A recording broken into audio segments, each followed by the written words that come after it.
Let's start. Stream setup help. Thank you so much, Cap. Thank you for the follow. And Professor Hirnos, thank you so much for the follow. Thank you, thank you, thank you. Twitch chat, YouTube chat, are we back? Are we back, guys? I don't know how to... Apparently, my Wi-Fi decided to go down too. Everything decided to go down. Are we back? Is the question of the day.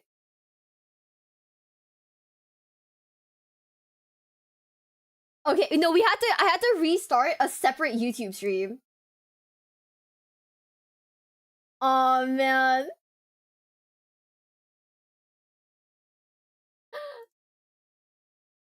Hi guys, we're back. Apparently not just Amazon is like pooping out. My internet decided it didn't want to work so hard again, so let's go. Hi guys, hi. But yeah, thank you so much for being here again. I can't believe it was a StarHub going down for no reason. I'm not on StarHub, I'm on Singtel, unfortunately. Singtel, let me see. Singtel down detector. Is anything wrong with them?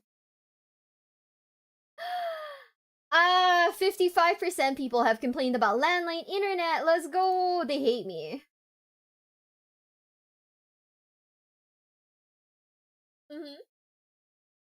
Right? Yeah, none of this is any better. It was across the globe. Stop. I did the AdMech prayer. Okay, you know what? Hold up. We're gonna go listen to AdMech prayer once again. Let's see. Prayer to the Omnissiah. Okay, guys. Before we quite literally before we do anything else, start praying, chat. Immortal Omnissiah, hear our prayers. We are your children, pious scholars in the path of the machine. Start praying. We prize knowledge above all else, for it is your eternal gift upon mankind. I'm literally praying so hard. Blessed fall of the machine, and ascension through technology, that we might emulate thy glory, sheltered by steel and protected by thine avatars of war. We ply the stars in search of your lost gifts to our kind. I believe in the Omnissiah. Watch over us in our travels. Shield us with metal and lightning. For the universe is an uncaring void, and the warp hungers for a soul. Toll the great bell once. Toll the great bell, chat. To engage the piston and pump. Toll the great bell twice. With push of button. Fire the engine and spark turbine into life. Toll the great bell thrice. Sing praise to the God of all machines. We sing praise, chat. If my internet shouldn't go down anymore. That's great. That's fine. We're praying, chat. We're praying we should start off every stream like this. Praying to the Omnissiah. An Inquisitor sent some guardsmen to raid Trazyn. He sent a thank you letter for a donation of updated replacement, sent her pipe bomb. What the fuck? That's crazy, Pepsi. That's so crazy. Guys, we gotta start every stream like that now. We gotta pray to the Omnissiah. All of us. As a collective, we gotta pray. Iron preserve us all. Let's keep it going. Also, what do you mean your pacemaker's acting up? It's okay. You're fine, I believe. Okay, are we ready? We'll keep it going to the orcs now. Our favorite could take up multiple videos by themselves, which is something that I would be more than happy to do if the interest is there. But I'm just going to start off with a few stories just to highlight how ridiculous the orcs are. Let's start off with a little orc lightning round. So I believe this comes from Gaunt's Ghosts. The orcs think that the Great Rift is like a giant mouth. Okay. And their rationale is like, yeah, there's demons coming out of it. Of course, demons come out. They get spit out because they taste bad, obviously. So another thing with a warp is everybody needs to protect themselves when they travel through it because, you know, that's where demons and chaos reside. But the orcs just put teeth on their ships. So they just use like these weird large metal teeth in the front of the ship, and it's to scare off demons. And for the most part it works, right? Because orcs. But then if it doesn't work, it's even better because then the orcs get to fight demons. So it's really just a win-win for them. And then another last lightning round is that orcs don't have hair. So if they're depicted with hair, they use these things called hair squigs. They're just little guys that kind of look like hair, and they have them bite the top of their head so that they have hair. So their hair is just another living being that's just on top of their head. And there's a lot of funny things with squids, but that's for another video. An orc warlord. Huh? Wait, is that what that means? I'm a dark angel through and through. No. You see, for the sake of our internet, even if you're a dark angel, even if you're an Imperial fister, you gotta pray to the Omnissiah. Wait, but also, hold up. If they have hair, it's just something biting the top of their heads. That's what that means? They farm hair squigs to get hair.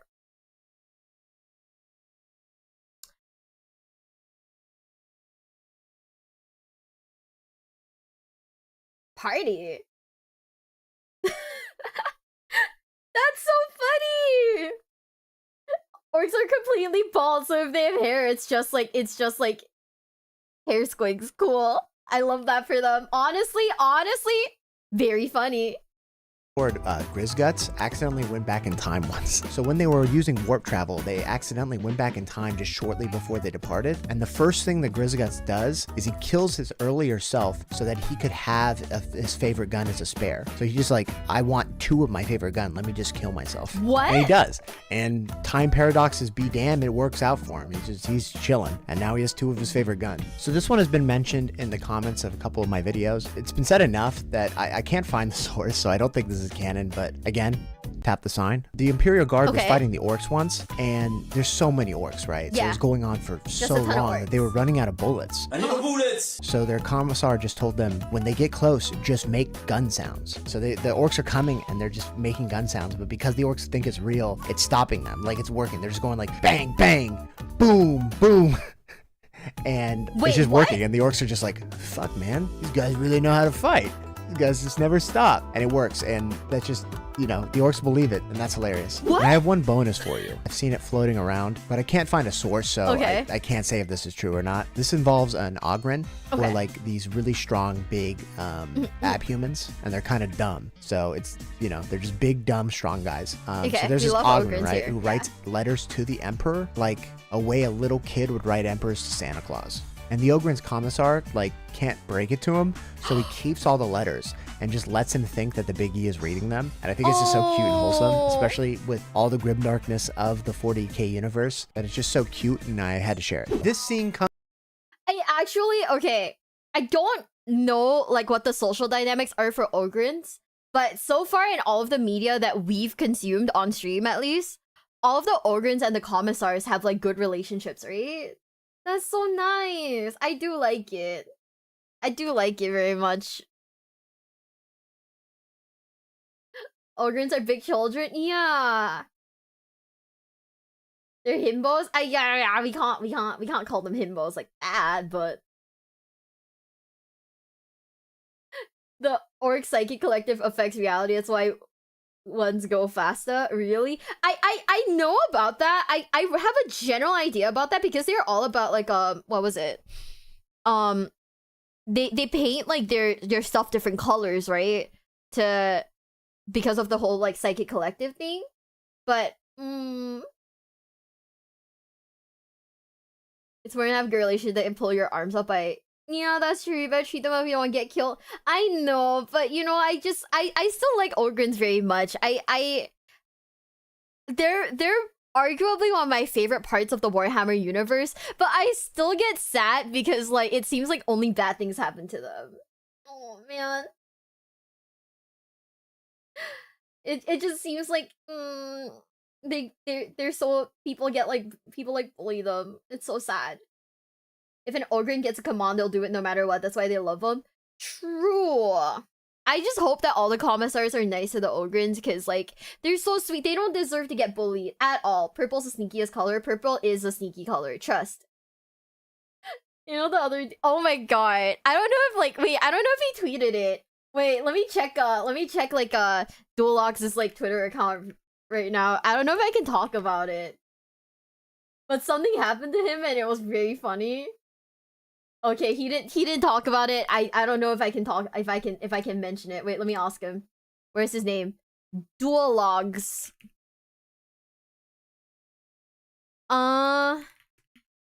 And we'll wait for him to reply and then I'll tell you guys.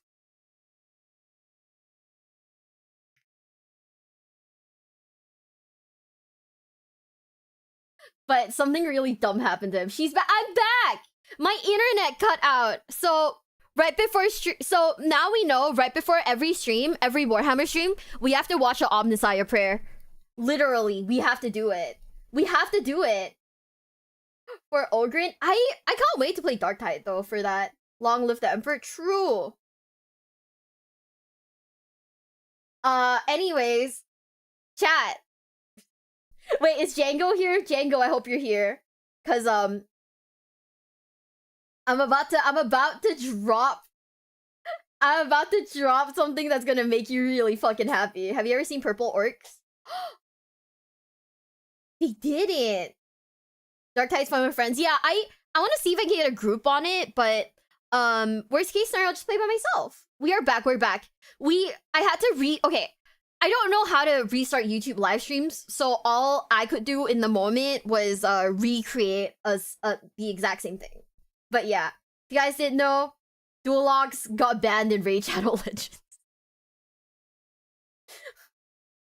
Dualocks got fucking banned in Raid Shadow Legends. We were making fun of him for it in the work Discord all day yesterday. We were like, how the fuck did you do that?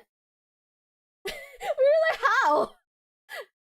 Raid Shadow Legends banned you?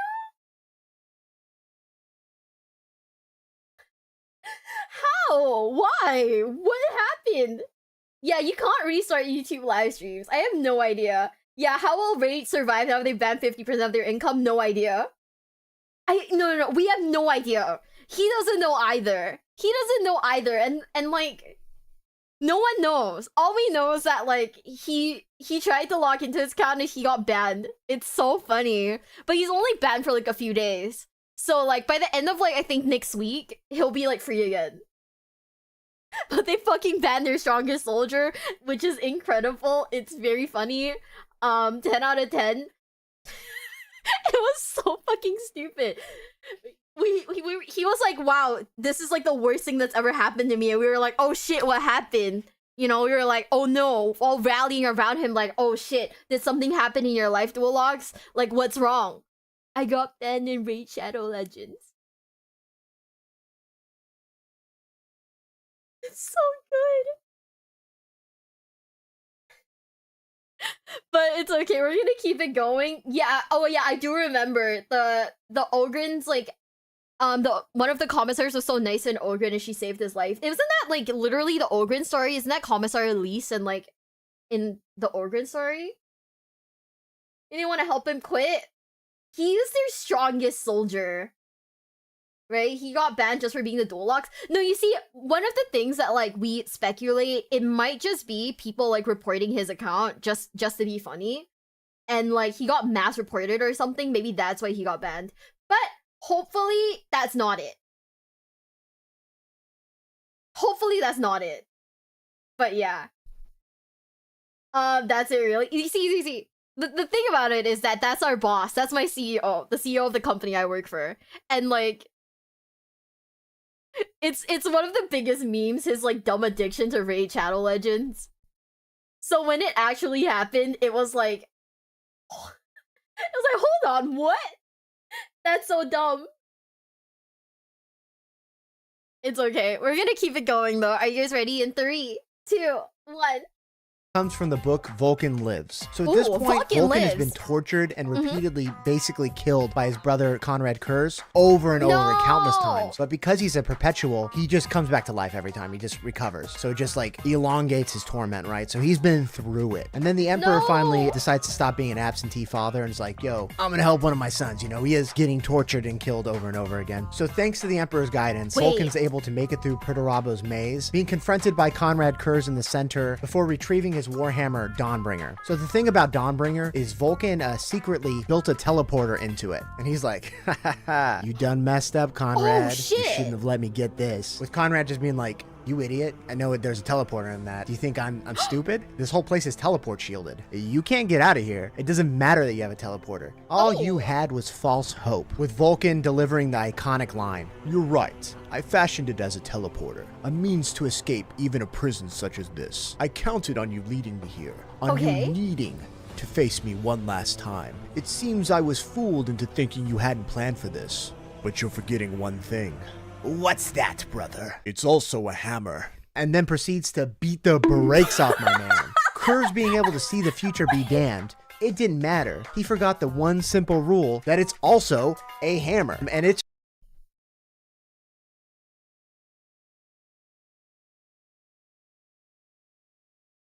Wait a second, you're fucking joking! This is so dumb! You forgot that my hammer is also a hammer, and then proceeds to smack the shit out of him. I love how, like, I'm not gonna lie, this is my favorite part about Warhammer, okay? It's that it's so edgy to the point where, like, it just loops back into being funny, right? It literally is so edgy that it loops back into being funny, because that was some Death Note shit right there, where it's like, oh yeah, I predicted your moves, so I countered it with this. And then you have like, and then you just have like Light over there being like, I predicted everything, and then L just like throws a fucking hammer at his face. This is so stupid. It loops back into being, it's so ridiculous that it's so good. How do you forget that the fucking hammer's a hammer? Does Conrad Curze get destroyed by his own, like, overthinking? Like, so far we've heard 2 stories where he basically kind of got countered, right? By his own, like, you know, by him, like, overthinking. That's so dumb. I kind of love it. It's like, they're not infallible. He just thinks he's too smart. Yeah, he focused on the bigger picture and forgot that it's a dumb fucking hammer. I love it. I love it. I love it. Wait, I need to read this book. What is it called again? Vulcan Lives, right? I'm gonna write this down. Vulcan Lives. We're gonna buy this one, guys. We're gonna buy it. We're gonna read it. It's gonna be great. The ability to see a future makes him act a little dumb. No, I kind of get it, because like I kind of get it, because it's like one of those like anime moments, right, where you have a villain who's like super OP, that he like completely forgets that basic shit still works. You know what I mean? Conrad has some serious mental health problems. Okay, but being for reals, who in the Warhammer universe doesn't have like severe mental problems?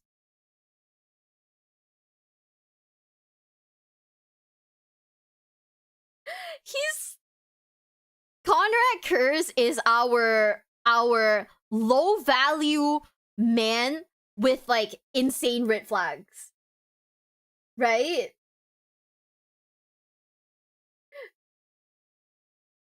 No, it's not because Conrad's getting his ass beat. We can't fix him, chat. We cannot fix Conrad Curze.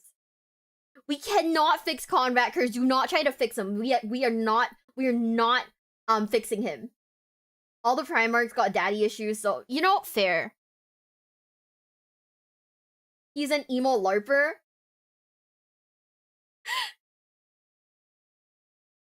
Okay. Who is the lowest value man out of all of the Primarchs? Who is the lowest value man? Like, absolutely lowest value. Hi Mac, how are we doing? We had some tech issues, but today we're doing fine. Because of all the tech issues, the stream is very simple today. Lorgar? Lorgar is the lowest value? Ooh. You know? Fair. Fair. I was thinking that it'd be like Conrad Curze or Mortarion, but honestly, Lorgar being the lowest value man makes sense. No, yeah. No, you guys are right. You guys are right. You guys are right. Maybe he's fixable, Miwa. We just haven't tried hard enough.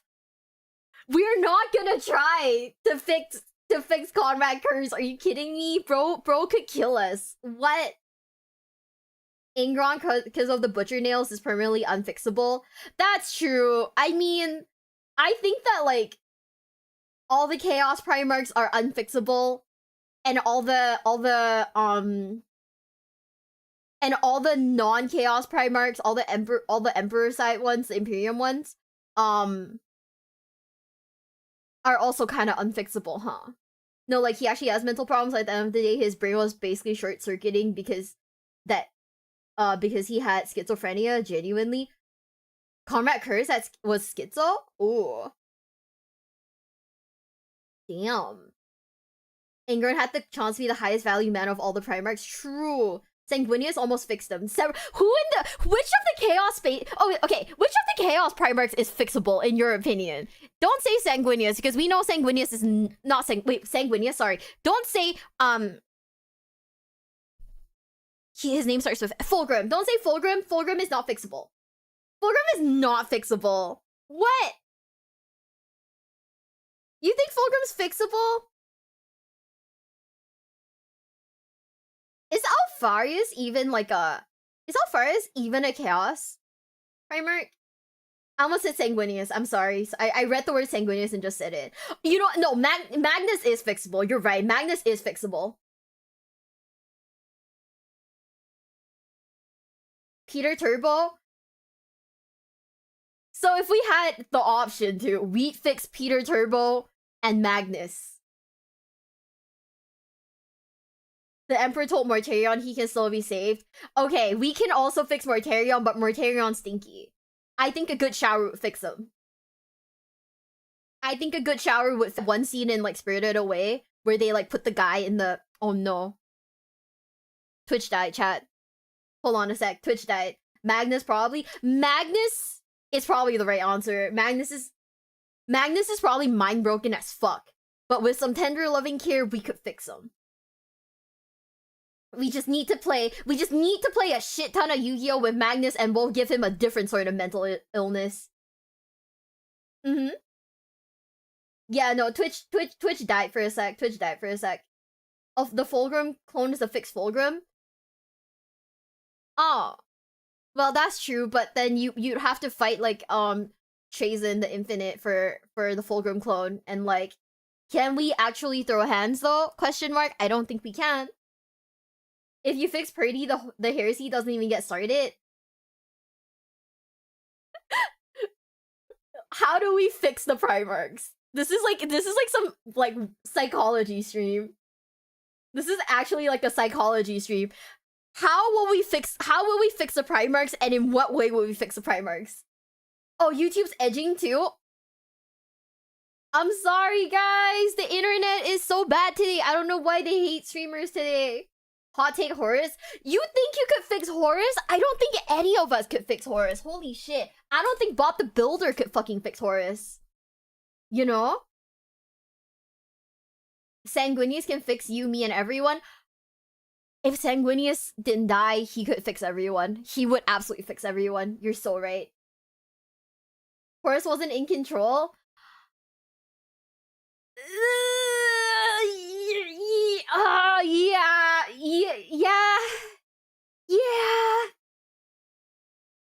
Yeah. What's my favorite Primarch? Rogol Dorn. Rogol Dorn.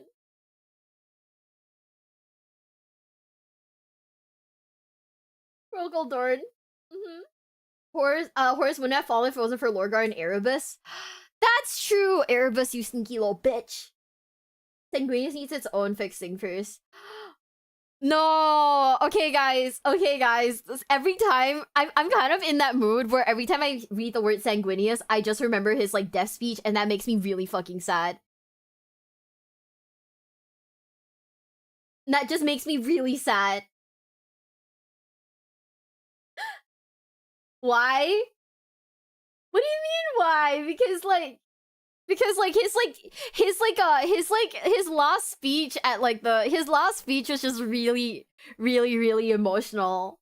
You know? I cried twice listening to that shit. Twice.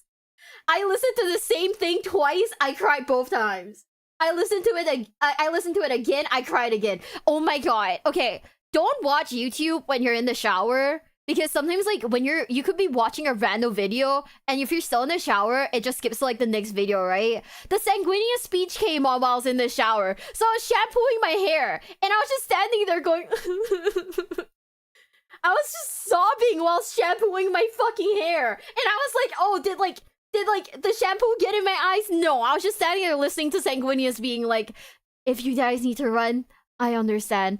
I'd run too. And I'm just there like scrubbing my hair crying. It was so lame. Stream audio is cutting? Oh, fuck. Really? Bye, Kibo. Thanks for being here. Bye. So, you know, TLDR, don't watch YouTube videos while you're in the shower. You will cry.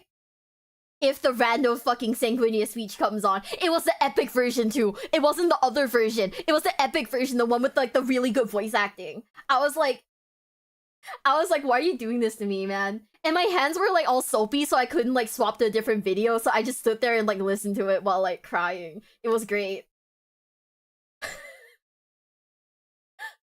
Ordo was the source of all the problems. See, I think the thing about it is that there's so many different factors, right? There's so many different factors to like what caused like the fuck ups, to what caused the Horus Heresy, that like we can argue that like a billion different sources were the cause of it, but we can't exactly pinpoint what was the true cause of it.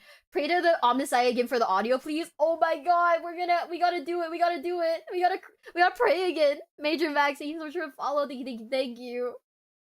Don't cry because it's over. Smile because it happened. We can't smile for the Sanguinius speech, man.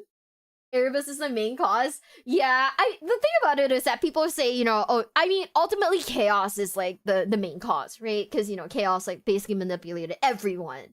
But yeah, it's just one of those things where like we can argue that like various sources contributed to the Horus Heresy, but ultimately it's just chaos. Mm-hmm. Yeah, it was just the blanket reason is chaos, you know? All the blame can be laid on Biggie. Honestly, Biggie being like a terrible dad's also like the main reason. So it's like, is it whose fault is it? Chaos plus Biggie. Can we argue who's like who played a bigger role in it? Probably, you know, both sides were also really bad, so who knows? Today, by the way, we're gonna watch a video called Was the Emperor Right and Were His Plans Justified? Warhammer lore. So we're gonna attempt to be like pilled on Biggie and if his plans were justified. Okay? Are you guys ready? But anyways, 3, 2, 1. Just one of those lines that just has lived on in infamy. It's brought up a lot. It's created a meme that I think is on the level of the I am Alfarius meme. So I believe this next one is actually Games Workshop kind of covering their ass on their inconsistent character designs. So the beautiful Sanguinius, as you probably have seen, is usually depicted with white, long, flowing hair. But in a lot of the early Horus Heresy novels, he's actually described with black hair. Two examples off the top of my head being in Horus Rising, after a bunch of Blood Angels are killed on the planet Murder, as well as in Prospero Burns at the Council of Nicaea, where he's depicted as having black hair. And the way I've heard this discrepancy described between the white and black hair is that sometimes Sanguinius just dyes his hair, and I think it's described as him being in mourning, which is ridiculous to think about this borderline godlike being just being a little emo sometimes and just dyeing his hair black. He's just like me for reals. Anytime a guy like stops talking to me, I sit there and think, oh, I'm gonna dye my hair now. Are girls just Sanguinius? Are we just Sanguinius? Where's your shirt, Dualocks? Where's your raid account? I say instead of fixing the chaos Primarchs, we turn the rest. No! No, leave my Rogaldorn alone! Even Sanguinius had emo phases. Fair. Very fair. Now you're not him? Okay. You know what? Yeah. Well, yeah. No, we're not changing the Blood Angels. I don't think my heart could take the true torment that is being a lamenter's like Stad. I couldn't do it. Don't insult Sanguinius. Man! Okay. Being emo's Corvus and Curze's thing. That's true. Imagine him sitting in his room on his ship, just listening to Hawthorne Heights or something. This next one shows that man. even the mega serious Ultramarines can have a sense of humor sometimes. This comes from the book Pharaohs. So the Ultramarines are about to board a communication relay station where some Night Lords are hiding. And on the station, there's no gravity. And a couple of the Ultramarines are talking and they're like, okay, we gotta board this. We gotta kill all the Night Lords. We can't leave them here. And one of them's like, okay, yeah. We're gonna dock. Let's take 4 of them. Let's go to the back of the station. Let's get this going. Maybe we can come at them from like 2 directions. And one of them gets this shit-eating grin on his face, and he just lets out a big ol' "We float for McCrag," and the other guy just scowls at him and is like super disappointed. And I think this is funny for two reasons mostly. One, again, the Ultramarines aren't always that funny. Sense of humor for Space Marines in general isn't very common. And the next reason being that the guy who said it was just so happy with himself, and he knew before. He's saying it. He's like, this is gonna piss everyone off, and I'm here for it. And I really identify with that. I appreciate that. Next, we're gonna take a look at my favorite legion, the Dark Angels. So as noted in the previous video, the Primarch of the Dark Angels, Lionel Johnson, is low-key kind of autistic. There are many examples of him not being able to properly read a room or connect with people, and he often comes off as a little bit too blunt at times. This extending to even his brother Primarchs. It's so bad that his right-hand man, Corwain, was granted the nickname of Beloved by Primarchs such as Rawbutt Girlyman and Sanguinius. They called him this because even though he was just a normal Astartes, he was just so much more pleasant to deal with than the Lion himself that whenever they saw him instead of the Lion, they were just so happy that he was just their beloved. So one of, if not the most competent Primarchs with loads of aura, is such a dick that people would much rather deal with his second in command. To round off the Horus Heresy section, I'm going to talk about the Snake Daddy himself, Fulgrim.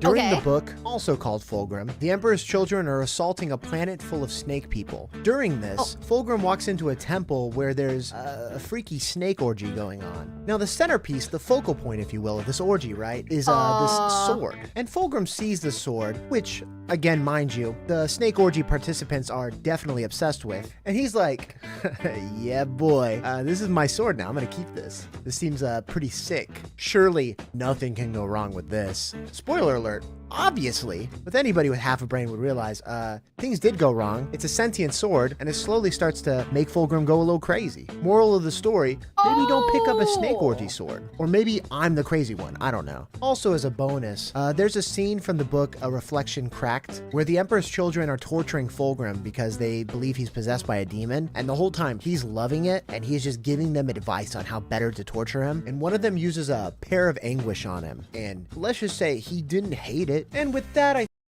What the fuck? Also, is that the chaos sword that basically turned him evil? Is that why he's a snake now? Okay. No. We know the sword now. We know the sword. We watched that one video. We know the sword.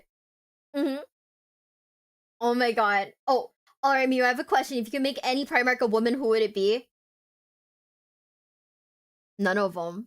I like them the way they are. So none of them, probably.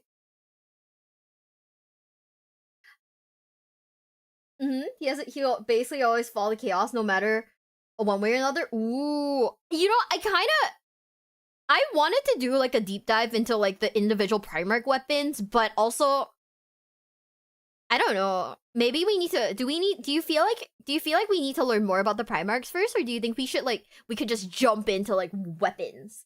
Cuz like remember how we were listening to like the lore stuff and like they were bringing up like the weapons and I was like I have no idea what this is. I had to like Google it on the site because I was like, oh, they're talking about this one thing a lot, and I was like, I don't know what that is. You know? There's a ranking about that, really? Fulgrim was about to kill Horus before he started to heresy, but the sword stopped him? Oh!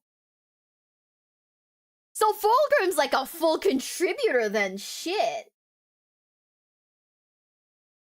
Okay. He's like a full, like, contributor. That's crazy.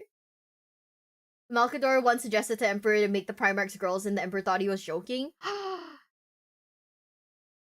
I feel like that would have changed, like, the universe substantially, but also, can I be real?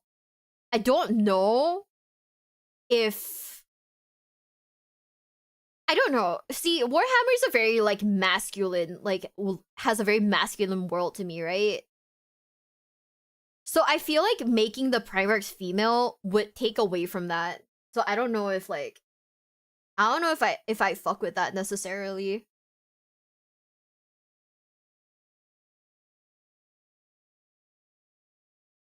No girls allowed, Big E circa M30. True. True. Just dive into just the weapons. Yeah, I think like the problem is that like all the Primarchs have like different weapons, and I'm like, I don't know what these are called. I don't know what they're called, and then they just keep, and then their random weapons keep being mentioned, and I'm like, okay, is this a guy? Like, is this a guy? Question mark. I mean, as someone who's been to an all-girls school, as someone who's like been to all, like, I went to like Catholic school, so it's all girls, right? Thinking that women won't fight is crazy. Our asses fight all the fucking time. Oh man. Lobster, thank you so much for the follow. Thank you. Like, our asses fight all the fucking time. Like, especially if they're siblings, right? Like, me and my sister, we used to fight all the fucking time.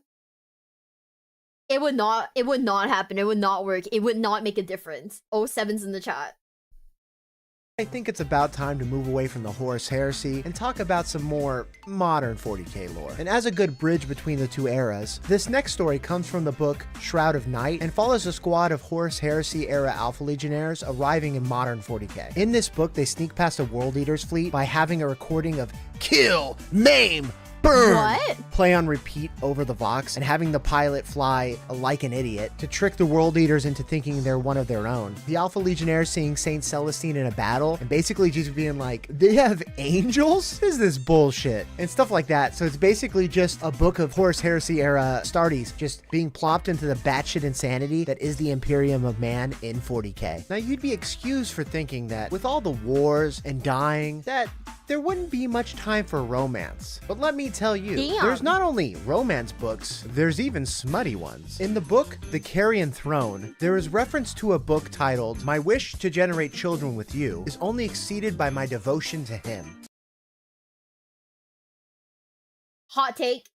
I'm gonna drop the spiciest take, chat. Are you ready? This sounds like an isekai manga. This sounds like an isekai manga. What is this? What is this NTR ass title? My wish to generate children with you is only seen by my devotion to him. What is TLDR? I want to fuck you, but I have a husband. What? What is this? This is like the lusty Argonian maid on like steroids or something. Okay, but Crow would be hot as fuck as a girl. I don't know if Crow would necessarily be like a big titty goth GF, but shit. Wait, tell me I'm wrong though. Is this not like some NTR Dojin ass title?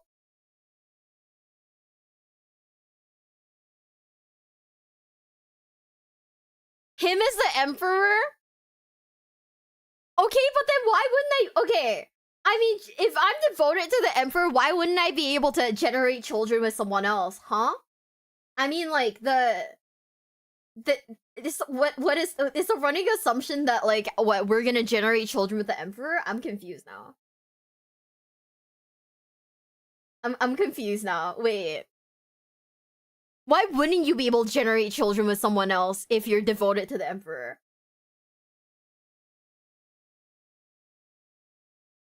Duty comes before child making? I'm pretty sure you could do both. What? He's saying the only thing I love more is the Emperor? Oh, that, okay, you know what? You know what? 40k smut just hits different, I guess. Shit. 40k smut hits different. With him, of course, being the God Emperor himself. Ah. So not only is it funny to me that there's a religiously charged smut book in the 40k universe, it's also the little tidbit is that this book is set on Krieg. You know, Krieg, the toxic radioactive death world. You know, What? the same place that the death corpse of Krieg come from. But What? yeah, I think that's the perfect place to set a romance and or smut book. Next, I want to talk about Ciaphas Cain. Now, Oh. Commissar Cain definitely deserves a video all to himself. So for Okay. now, I'm just going to Are we give a ready? brief overview on why I love him and think he's hilarious. Ciaphas Cain is a very interesting character to me because everybody touts him as this big legendary hero, but he just has like intense imposter syndrome. So he'll do these like really heroic things, but the way he tells it, it's either completely by accident or just to save his own ass. So you have all these moments in his books where he says something like very like heroic, like, of course I'll take care of that for you. And then he'll have his inner monologue go like, well, at least until I get the opening to run away, or something like that. And anytime he What? says something like impressive, it's because he thinks that that's what he should say. It's only to keep up his image. It's not because he actually believes anything he says. For example, his first posting after his graduation, he finagled his way into being assigned to a artillery unit, with his rationale being, hey,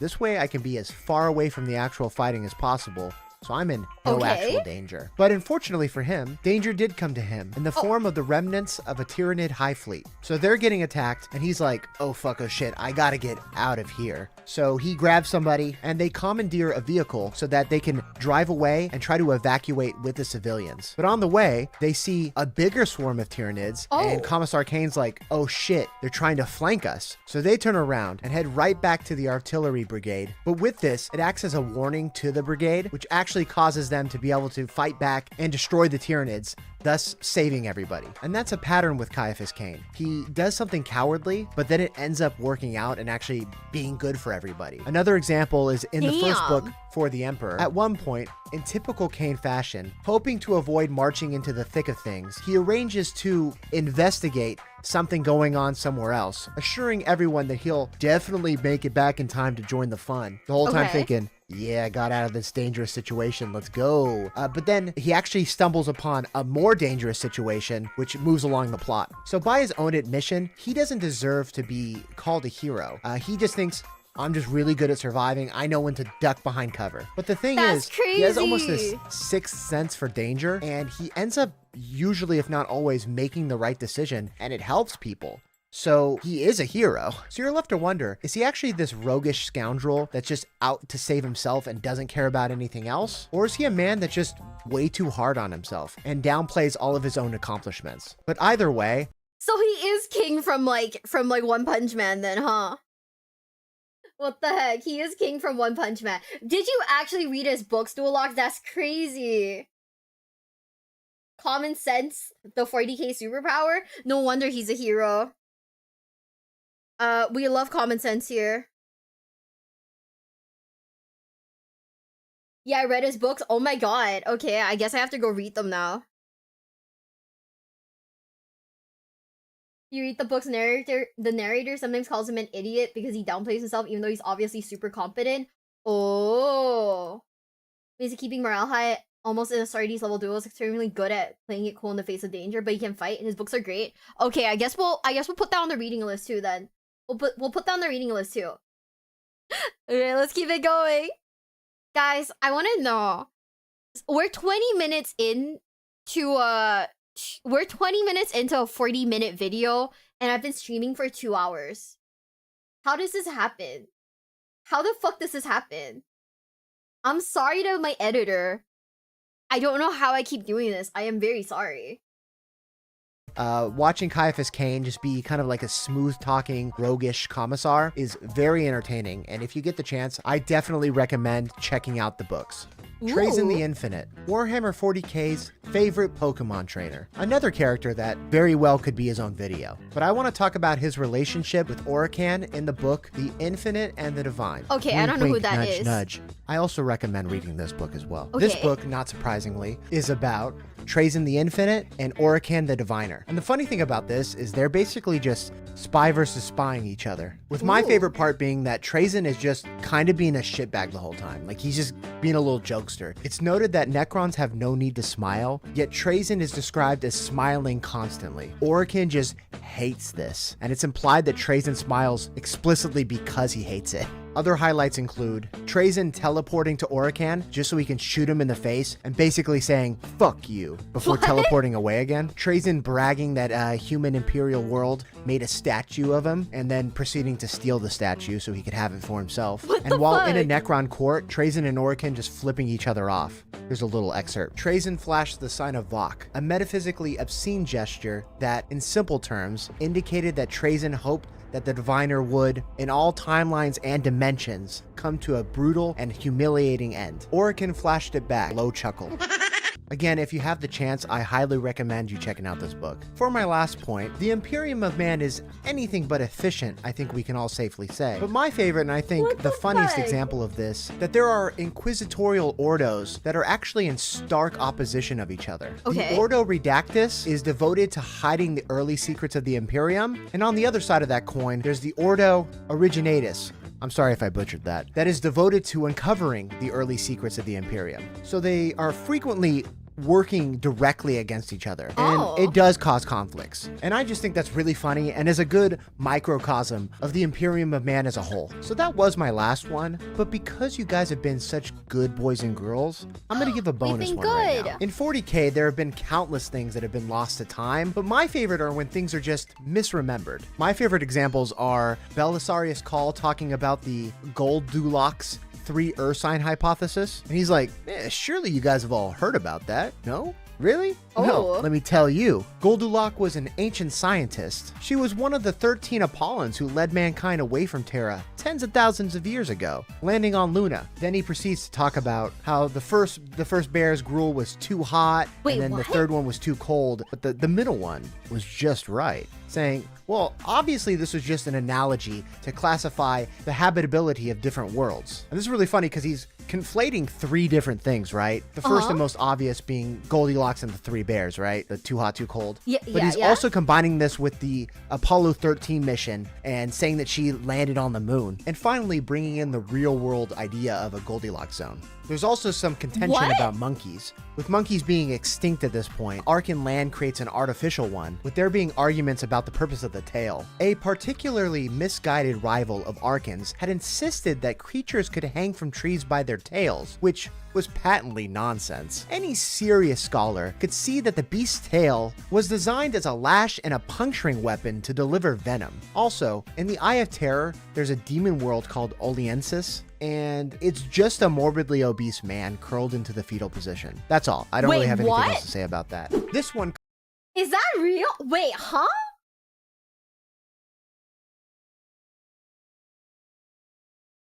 Wait. Chat, can you confirm? That is so dumb. What the hell? The Fat Guy Planet is real? That's insane. That's actually crazy. I don't get it, but like, fire, banger, what the fuck? Sick. Holy shit. A Marine chapter that got lost or turned into chaos that hangs out. What?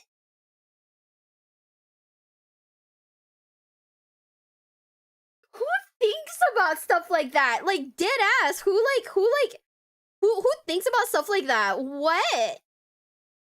I mean, I'm not gonna lie, it's funny as fuck, don't get me wrong, but like, huh? Okay, shit.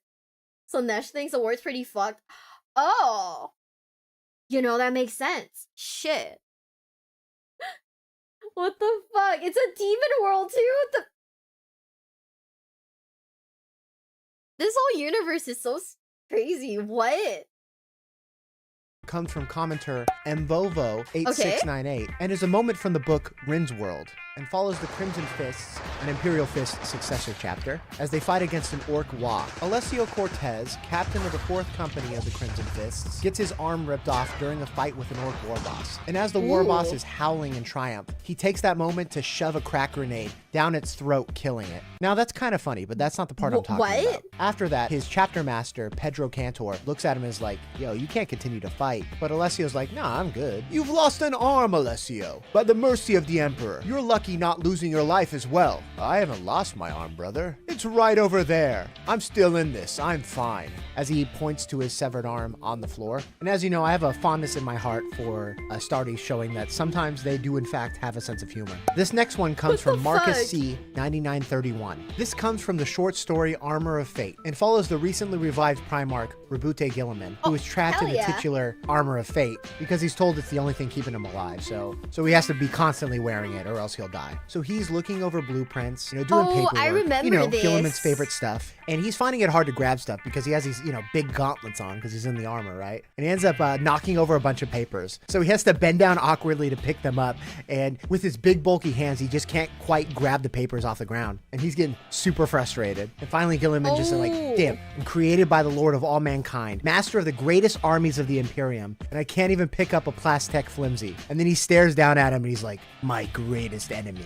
And there's a quiet there for a second. I remember and then this. Cato Sicarius, another notable, super serious guy, just looks over and is like, you're joking, my lord? So Gilliman turns to look at him. Mind you, he can't just turn his head around. He has to turn his whole body around to look at him. He's like, damn, am I expected to be serious all the time? Yes, Captain Sicarius, I am making light of my predicament. During the worst of the Great Crusade, I was known to make the occasional jest. I'm not devoid of humor. And Cato Sicarius just deadpan just looks up and is like, humor is not something you are renowned for, my lord. This excerpt's funny to me on multiple levels. Not only is it just funny that this Primarch, this demigod, can't even pick up paper and documents and stuff just because he's forced to wear this armor. It's too bulky, and that's really frustrating for him. But then also, he's been gone so long that the myth of Gilliman has been built up. So everybody just thinks he's super serious all the time, and he's like, yes, I could be cool. I could be funny too, I swear. So this next one comes to us from he's just one of the guys. 587, and is about the Luna Wolf, Ogryn and Commissar. Ogryn and Commissar was the captain of the 3rd Company of the Luna Wolves, later known as the Sons of Horus. And he was basically ancient for an Astartes. He was kind of like the cantankerous old man of the Legion. He was basically always like, back in my day, we did it like this. And he was really prone to giving long-winded and frankly irrelevant opinions. He also didn't like it when people would bring levity into serious topics. So he probably didn't like notable goofball Tarek Torgotten. He was just kind of seen as a relic of the past. And let's be honest, between me and you, we all know some old people like this, right? You just kind of half listen to them and nod your head and be like, yeah, I know. Things were better back then. You're right. You're right. And the Luna Wolves were no different. Who's earned the nickname the Half-Herd because you only heard half of what he was saying because you were only half paying attention to him. And this is extra funny coming from the Astartes because while Ogryn and Commissar was older than a lot of the other Luna Wolves, I mean, he was still an Astartes. He's still a super soldier. So to see a super soldier be treated like an old man is kind of funny to me. So in the last video, I talked a little bit about Ciaphas Cain and how enjoyable of a character he is. This time I want to talk about a different reoccurring character in the Ciaphas Cain books. The Inquisitor of the Ordo Xenos, Amberly Vail. She is an important character in many of the Cain stories. Is this your waifu chat? Also, I can't believe they just fucking... In this universe, you can just basically okay boomer someone. Why is that so dumb to me? Why is that so stupid to me? I kind of love that though. Okay boomer. Oh man. She canonically... Oh, with Cain? Oh. No, it's Cain's? Oh, okay. I guess we have some respect for her there. That's Cain's wife. That's Cain's GF. Ah, okay. Understandable. Have a nice day. She's taken by Cain. I could never. That's true. That's true. We gotta be realistic, chat. and is also Cain's love interest. But none of that is why she's on this list. So in addition to being an important character, she also works as the in-universe editor of the Cain archives. So basically, she's the one going through all of Cain's journals to make coherent stories out of them. And while doing this, she adds little editor's notes. She'll like interject sometimes, and they are almost always hilarious. Some examples are, during the climax of For the Emperor, Cain describes how Amberly's displacer field teleported her out of the way of a bullet just as she was diving for a gun. And then all of a sudden here's a crash and some cursing. And Amberly cuts away to go into detail about how displacer fields preserve momentum and ends it with, "It was a stupid place to put a table anyway." Or when Cain's talking about Inquisitors and he's like, "Bribery and threats are popular methods for getting what you want, but the Inquisition is better at both and tend to resent other people for using them." And Amberly's like, "Entirely untrue. The Inquisition is most definitely above such petty emotions as resentment." Or any time a woman turns flirty with Cain, Amberly's footnotes become a little icy and sassy. I mentioned in the last video, but I'm gonna say it again. If you haven't yet, you should definitely check out the Ciaphas Cain books. I think the audiobooks in particular are top notch. Okay, for this last one, I want to talk about the big bad War Master of Chaos himself, Ezekiel Abaddon. Specifically during the 13th Black Crusade and the fall of Cadia. So we got the big bad War Master, leader of the Black Legion, and he's already had 12 Black Crusades before this, each with different objectives in mind, culminating in this 13th one. Abaddon doesn't always feel like he's written this way, but he supposedly has kind of a grand plan, right? So things are going well for them on Cadia, but then, you know, a bunch of shenanigans happen, involving an angel and a Necron Pokemon Master. So it looks like the Imperium might win the day, but then at the end, Abaddon just kind of throws a fit, and he's like, "You know what? Screw you guys. If I can't have Cadia, then nobody can." And he just chucks a Blackstone fortress into Cadia, leading to its total destruction. And I really like it because, like, it's really just a big fuck you moment, and it's extra funny coming from the War Master of Chaos. I really like the mental image of him just throwing a little hissy fit. There's this demon of Tzeentch called the Changeling, right? And he's known to get up to some mischief from time to time, even playing some tricks on the gods of chaos themselves. My favorite being, when the blood god Khorne was away, he snuck up and put a couple nurglings on Khorne's throne, creating a somewhat messy whoopee cushion the next time the blood god sat down. Stop, so that's apparently, dumb. fart I jokes love are even that. funny to unknowable warp entities. So GW isn't always the most clever when it comes to their naming conventions. And that's on full display when you look at Ferrus Manus and the Iron Hands, as commented by Papag8. Ferrus Manus translates to Iron Hand, the Legion is named the Iron Hands, the flagship is named Fist of Iron, the logo is literally just an Iron Hand. It's almost like the people at GW got to the Iron Hands after a long day of writing, and are just like, man, I don't know, they like iron, and some other guy's like, yeah, iron, and their hands are iron. He's like, yeah, okay, no need for anything else? Iron Hands, that's it. That's gold, baby. Let's go home. Now, I know that this isn't exclusive to the Iron Hands, but with them, it seems to be the most blatantly funny. Next, we have Lotara Saren. Before we get to the comment, I'm going to give a little background on her. Lotara was the commanding officer of the World Eater's flagship, the... It's your wife, chat! Rage Quitter number 1. I kind of love that, like, I kind of love how most of these stories are just like, oh yeah, no. So this guy decided that he didn't want it anymore, and he just threw. I think this is so dumb. Lotara's badass, we love her. Okay, this is like Twitch chat's wife. That's not my wife, this is Twitch chat's wife. Tzeentch keeps the changeling around because the universe is more interesting with them in it. Tzeentch is just an Omega troll then, what the fuck?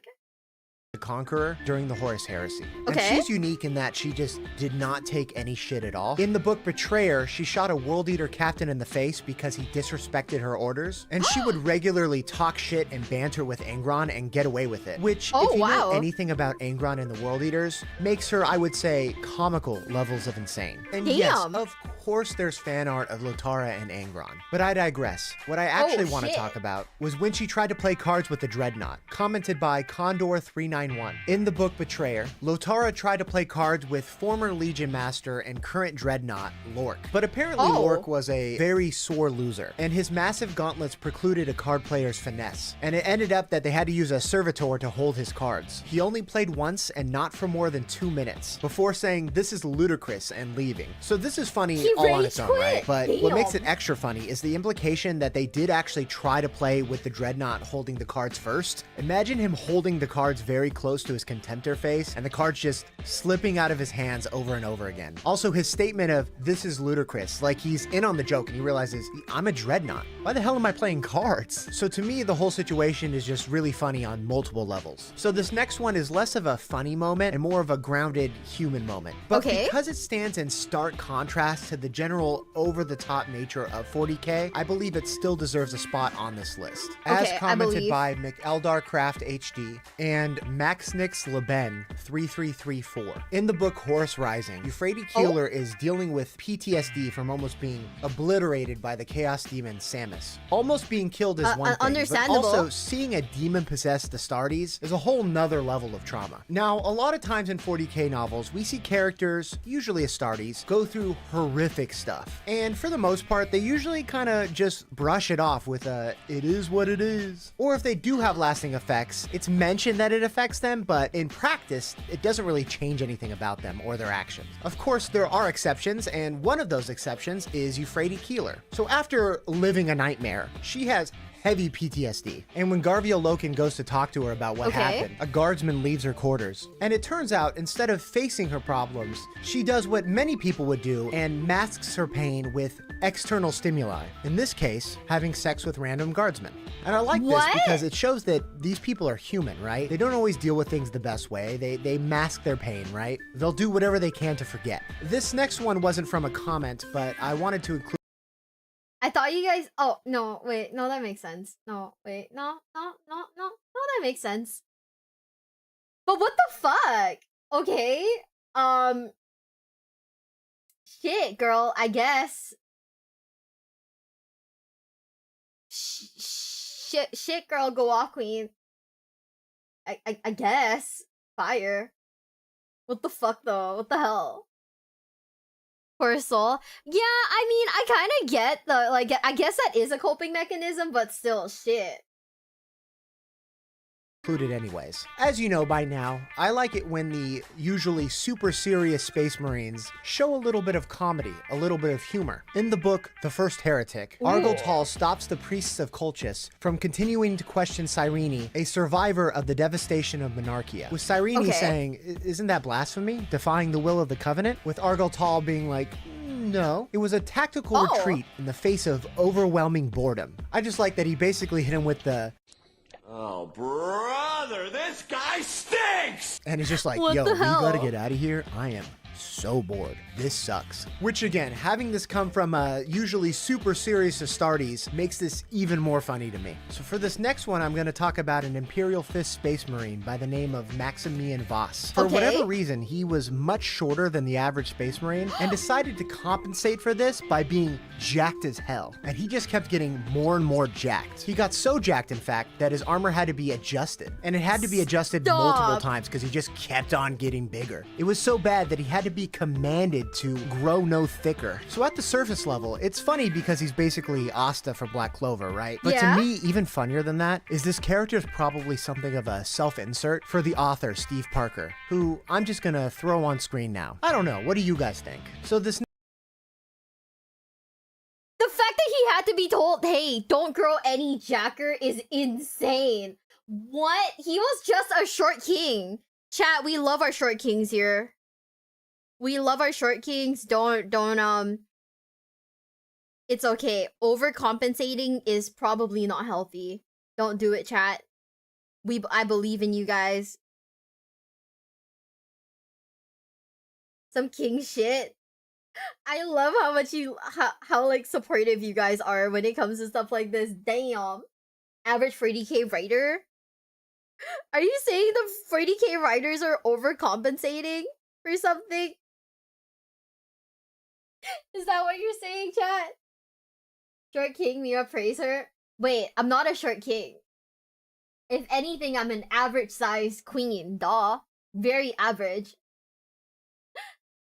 This next one is from the 7th edition Cult Mechanicus Codex and was brought up by Kid Cthulhu Fortney 1320. There's an excerpt about the scouring of Johann's Eden, a jungle planet where an ancient data cache was found. Unfortunately, the planet was already infested by Necron constructs, so what followed was 8 years of war. And when the Mechanicus finally recovered the data cache, they got 3 intact STCs, one of which being a crockpot. So in classic Mechanicus fashion, they spent 8 years and probably millions of Skitarii lives for directions on how to make a crockpot. And what's even funnier to me is they were probably like, praise the Omnissiah, this is super sick. Because to them, no price is too high to pay for those sweet, sweet STCs. So I've talked about Trazyn the Infinite a couple times on this channel, and no surprise, I'm gonna do it again in this video. So in the last video, I talked about the fall of Cadia, but as commenter Ian Ballas pointed out, I missed one of the best parts, and that's all.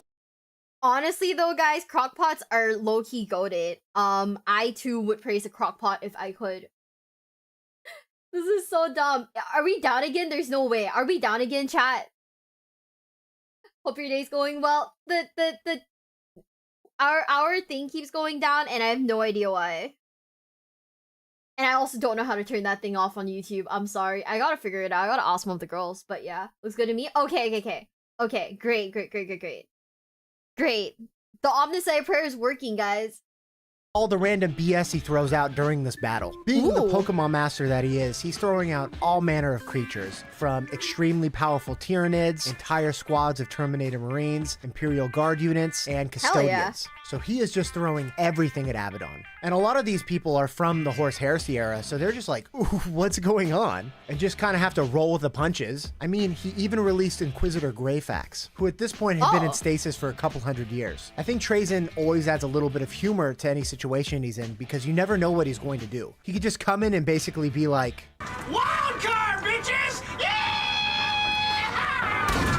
What the hell? and while we're talking about him, the next one is also about Trazyn, coming to you from commenter Anton's Voice. And he mentions how Trazyn will break into Belisarius Caul's HQ, insult him, and then just leave. And that's funny because it's just Trazyn living up to his wildcard nature. But I think even beyond that, it's super funny when Trazyn and Caul interact. One of my favorites being this excerpt from The Fall of Cadia. Trazyn and Caul are working together to try to activate the Cadian pylons to close the Eye of Terror. And Caul's on the Vox with Castellan Creed and is trying to hide the fact that he's working with the Xeno. And I'm just gonna read the excerpt. 3 days? I believe we can get the network to full power then. Too long. Assume you have 36 hours at most. That may be an overestimate. Creed paused. And who's we? Caul looked over his shoulder at the Xenos giant, who stood half hidden in the shadow of a pylon, surrounded by the weapons of the Breachers. He'd plucked a servo skull out of the air and was turning it over in his hands. Death Mask head tilted to one side as he examined it. The suspensor engine buzzed in irritation,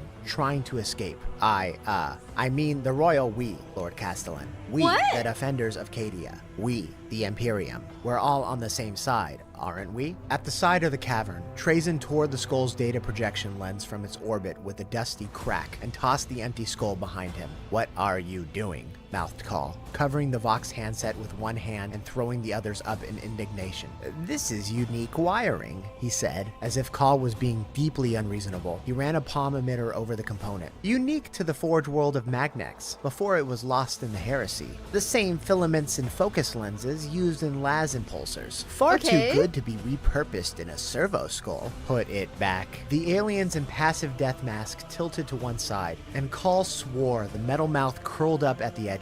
Then the Necron flicked his necrodermis hand as if performing an act of prestidigitation, and the component vanished into a hole in reality. He opened his empty hands. Innocent. I lost it. Caul bit off the shout that was rising in his throat, his hands raising in fists. Next, we're going to talk about one of my favorite topics, the orcs. But more specifically, Uthak Blackhawk. As mentioned by commenter Repeating Imp 7229, Uthak Blackhawk destroyed a warlord titan in one of the most orc ways possible, by driving his car into it and then killing everybody inside. But I want to talk more about the time he was fighting in the Dark Eldar capital, Kamara. So indeed, when fighting in the Drukhari flesh pits, genmates, he did, in fact, yeet a whole Space Marine into the stands. But what makes that even funnier to me is the fact that the Space Marine didn't even really care and was just kind of like, okay, fuck it, we ball, and just started killing random Dark Eldar. You know what they say, when life gives you lemons, kill some Space Elves. Okay, for this last one, we're going over to commenter Rump438. I get he talks about the section in the Night Lord's book, Voidstalker, where their navigator, Octavia, throws up because she's just seeing the most horrific shit,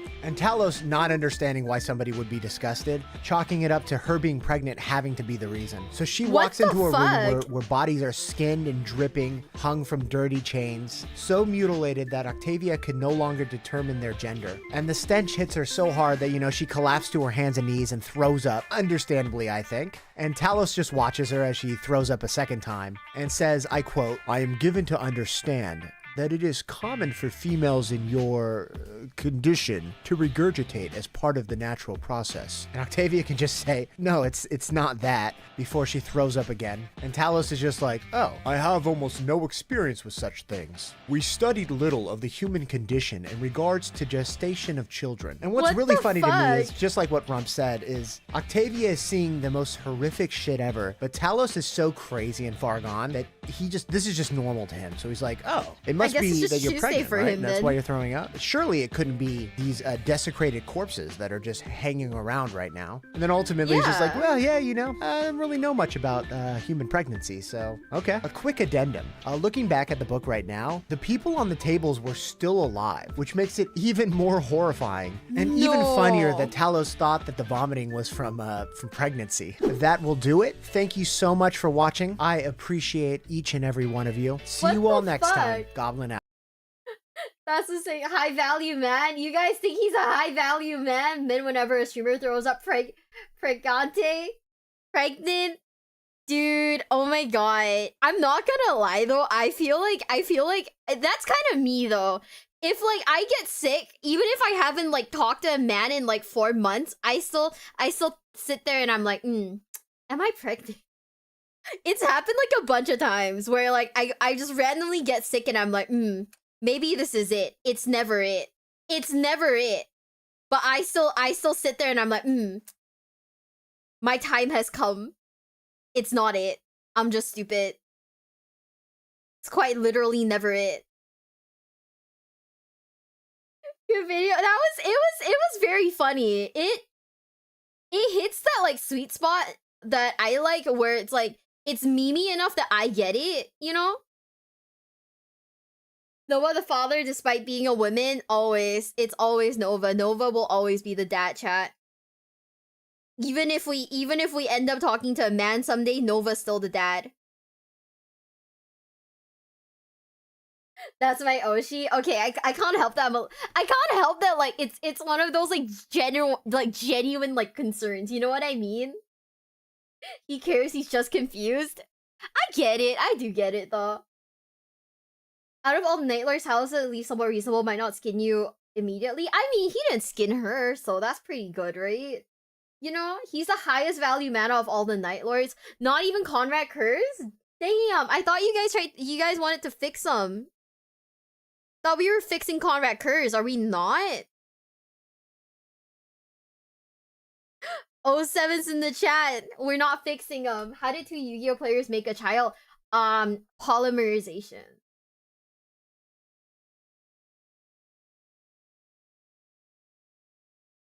Talos is the actual fixable Night Lord. Servitor is the high value man of the Night Lords. How's the best Night Lord, period? Ooh. I don't even know who that is. Sevatar. I don't know who that is. Also, give me a sec, guys. I gotta pee. It's been like 2 hours. I'll be right back. I gotta pee. But as soon as we're back, we'll watch something else. Can you guys hear the music? Dude, they always cock up here. Hold up. Can you hear the music now? Okay, be right back, guys.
I'm back. Okay, guys. I'm back. Now, we have options. We can watch why every 40k faction is bad, and here's why. Or, why did all the Primarchs hate Robute Gilliman? Why did they hate Robute Gilliman? I'm back? Why did they hate him, huh?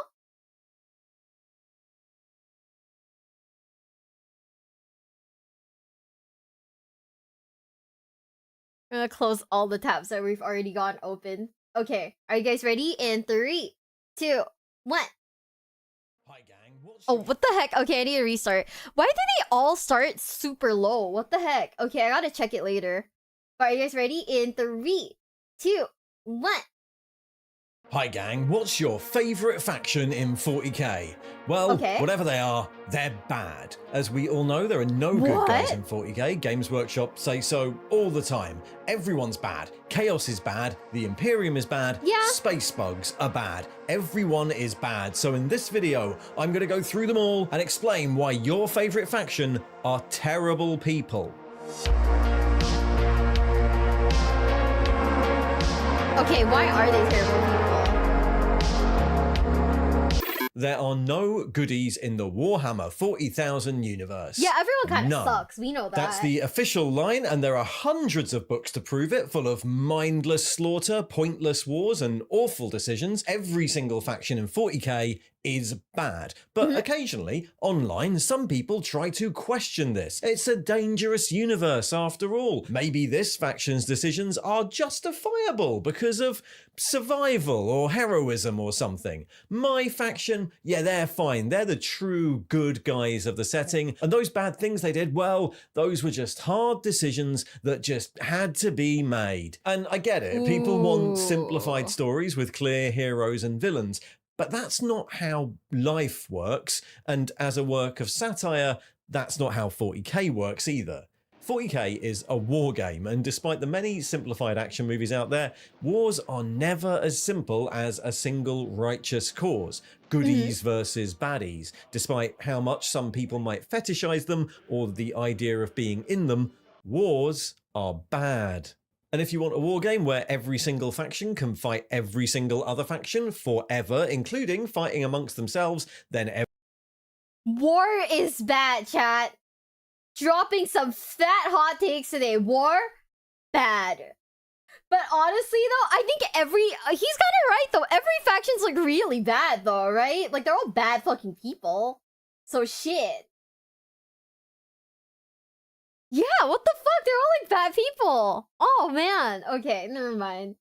Every single faction has to be bad too. So let's go through all of them and find out exactly how bad they are, starting with the most obvious one. The Imperium of Man is bad. I mean, this is the obvious one, isn't it? The Imperium are designed to be absolutely terrible. As Games Workshop themselves say, its numberless legions of soldiers and zealots bludgeon their way across the galaxy, delivering death to anyone and anything that doesn't adhere to their blinkered view of purity. Almost every man and woman toils in misery, either on the battlefield, where survival is measured in hours, or in the countless manufactorums and hive slums that fuel the Imperial war machine. All of this in slavish servitude to the living corpse of a god emperor whose commandments are, at best, only half remembered, twisted by time and the fallibility of humanity. The Imperium of Man stands as a cautionary tale of what could happen should the very worst of humanity's lust for power and extreme unyielding xenophobia set in. The Imperium is, if you've forgotten, a totalitarian, oppressive, backwards, conservative, religious fundamentalist dystopia, rife with division, intolerance, inequality, and outright slavery that cares almost nothing for any form of what we would call human rights. The planets that make it up are wildly different from medieval feudal societies, which are bad, to nightmare cyberpunk megacities, which are also bad. On one hand, as long as its constituent planets toe the line in terms of their ties to the Imperium, they can do whatever they want. But in practice, this means that the Imperium as a whole legitimizes any form of rule as long as it keeps the status quo. Hereditary monarchies and class systems, absolutely fine. Oh. Ruthless dictatorships, totally okay. Indentured servitude and literal slavery, yeah, no problem. Sexism, homophobia, racism, do what you want on your planet. The Imperium does not care. But if you try and revolt and improve things, well, the Imperium cares then, and you can expect to be bombed into oblivion for the crime of being disruptive. Of course, the Imperium does all this in the name of survival. Right. That's what its defenders say. And yeah, sometimes the wars fought by its many armies are wars of self-defense. But even that comes with caveats. The guy who formed the Imperium, the Emperor, believes pretty strongly in the manifest destiny of humanity. Okay. Also something we know is bad.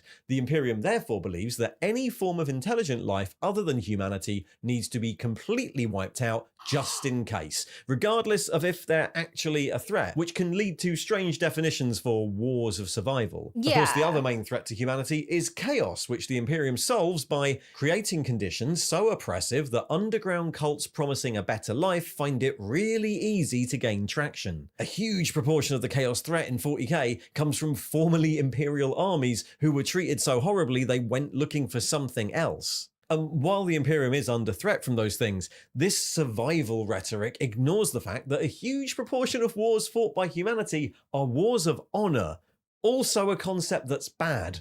Imperium He's right. Oh, that makes sense. Oh, that makes sense. You know, the Imperium really is bad, huh?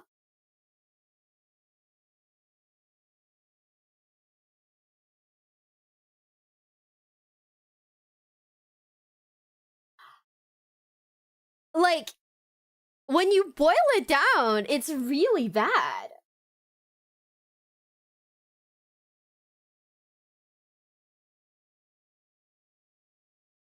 Oh.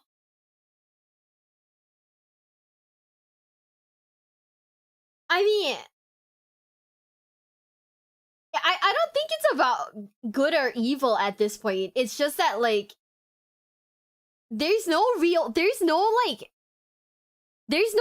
ground, right? They're just saying that, like, the entirety of the Imperium is not a good society, and they're absolutely correct. You know? I don't even think there's like a lesser evil or greater evil. It's just if something is bad, it's bad, you know?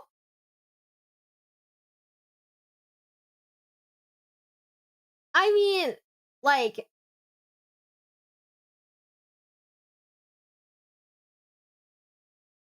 we all know killing someone is bad, right? But, you know, other crime is also bad. So, like, there's no, like, real, like, which is a greater evil kind of thing. Bad is just bad, you know?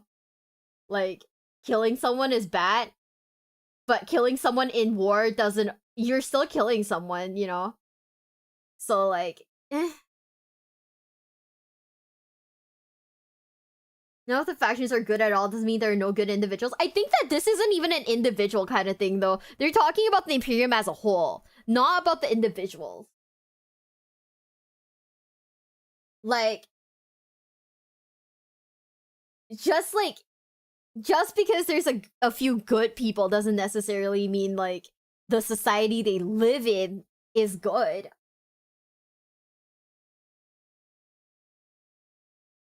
I think that if you're gonna argue that that chaos is way worse, then you're missing the point of the video, which is everything is bad and here's why, and why these places are bad. It's not a who's worse than what. It's every faction has its own level of evil. But it's not a dick measuring contest between, like, oh yeah, is the Imperium bad? Yes. But chaos, way worse. It's just everything is bad. That's the thing. Individualism sounds like heresy. Honestly, you're not wrong. You're not wrong. There's always gonna be good people in whatever society, but that doesn't mean that the society in itself is good. That's a different argument. That's an entirely different argument. Yeah. That's the thing. Because, like, people are arguing that, like, just because the Imperium is bad doesn't mean that, like, doesn't mean that chaos or, like, Eldar society isn't worse. It is probably worse, right? But we're not comparing which one's worse. We're saying each society is bad, and here's why it's bad.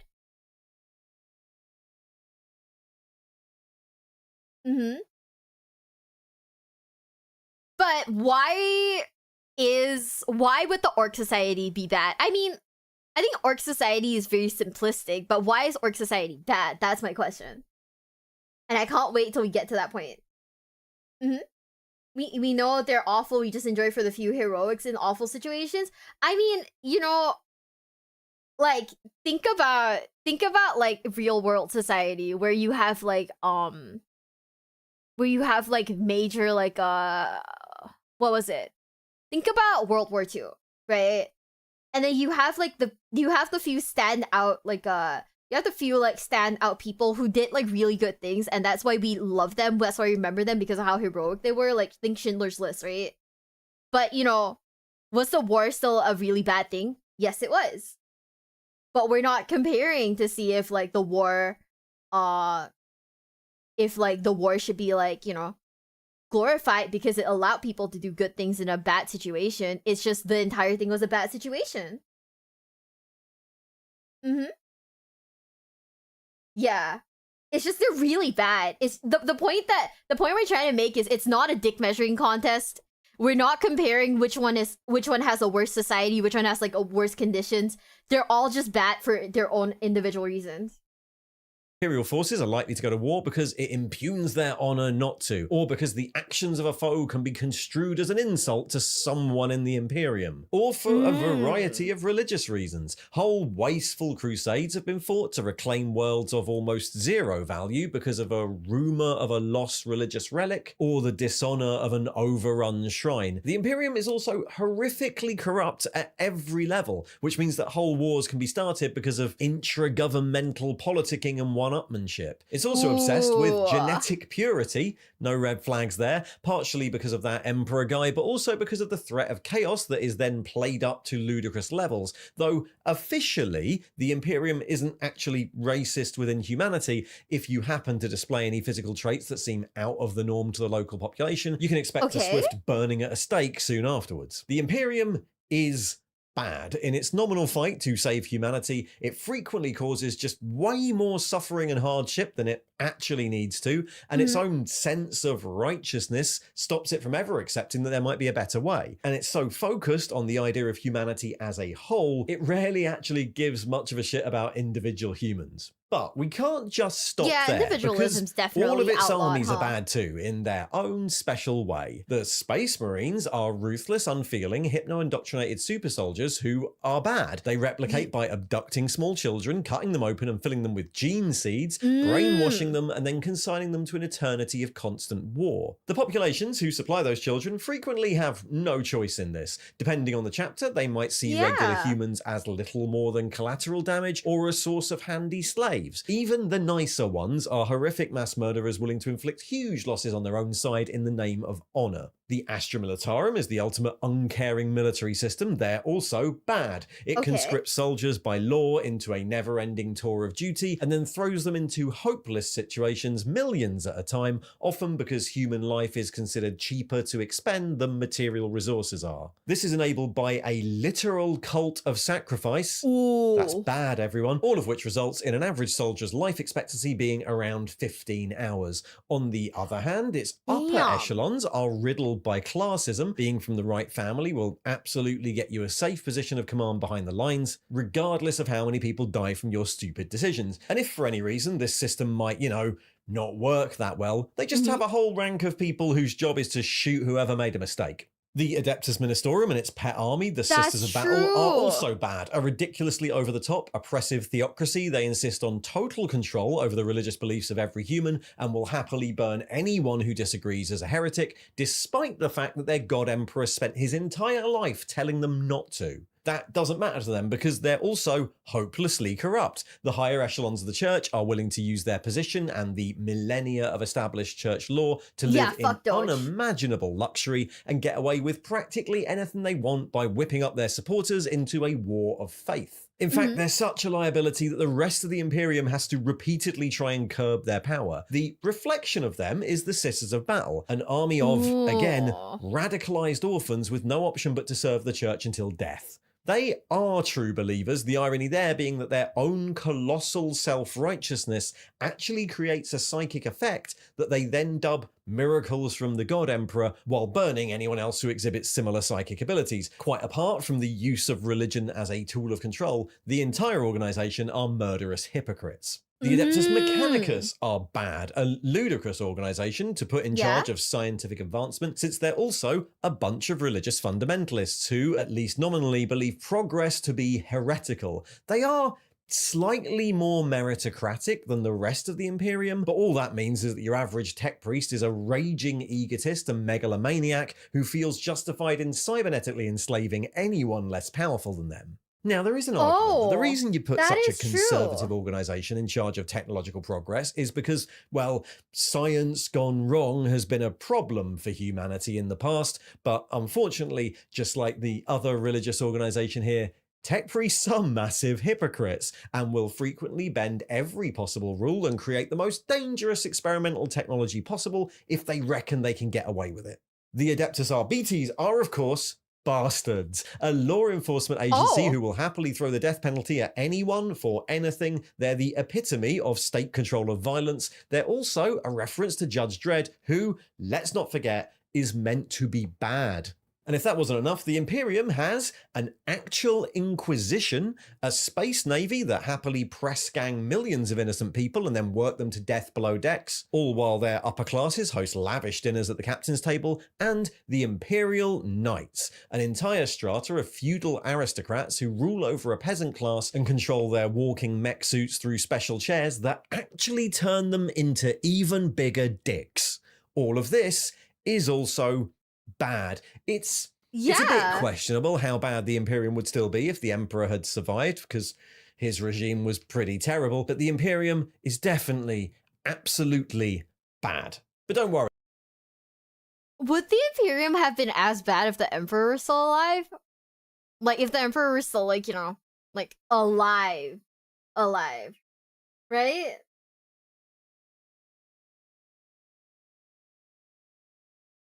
You think? No? Would have been much better? I think, I don't know, I think, like, if the Emperor were alive, at least we wouldn't have, like, the religious aspect, but, like, I don't know about anything else, though. You know?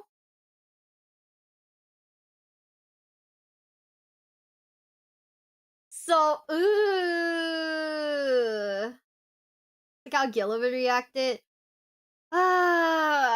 They could never make me hate Rabute Gillivan.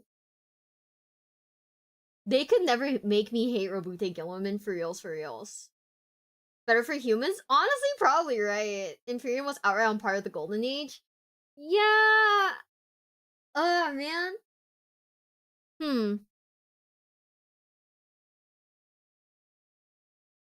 Like, yeah, no, 100% the Imperium is not a good... It's not a good society whatsoever. No human rights, stuff like that. But, whoa, was still been that? Imperial fundamentalism replaces religious fundamentalism, though. That's true. That's true. It's fiction. The question is not if the Imperium is worse than current real life. If it is better than techno barbarians or the state of humanity before the Emperor. We're not comparing it to real life, though. I mean, as a whole, like, Wait. Wait. Are you saying that, like, the current values, the modern values that we have shouldn't apply to, like, the Warhammer, like, universe because it's an entirely different, like, beast?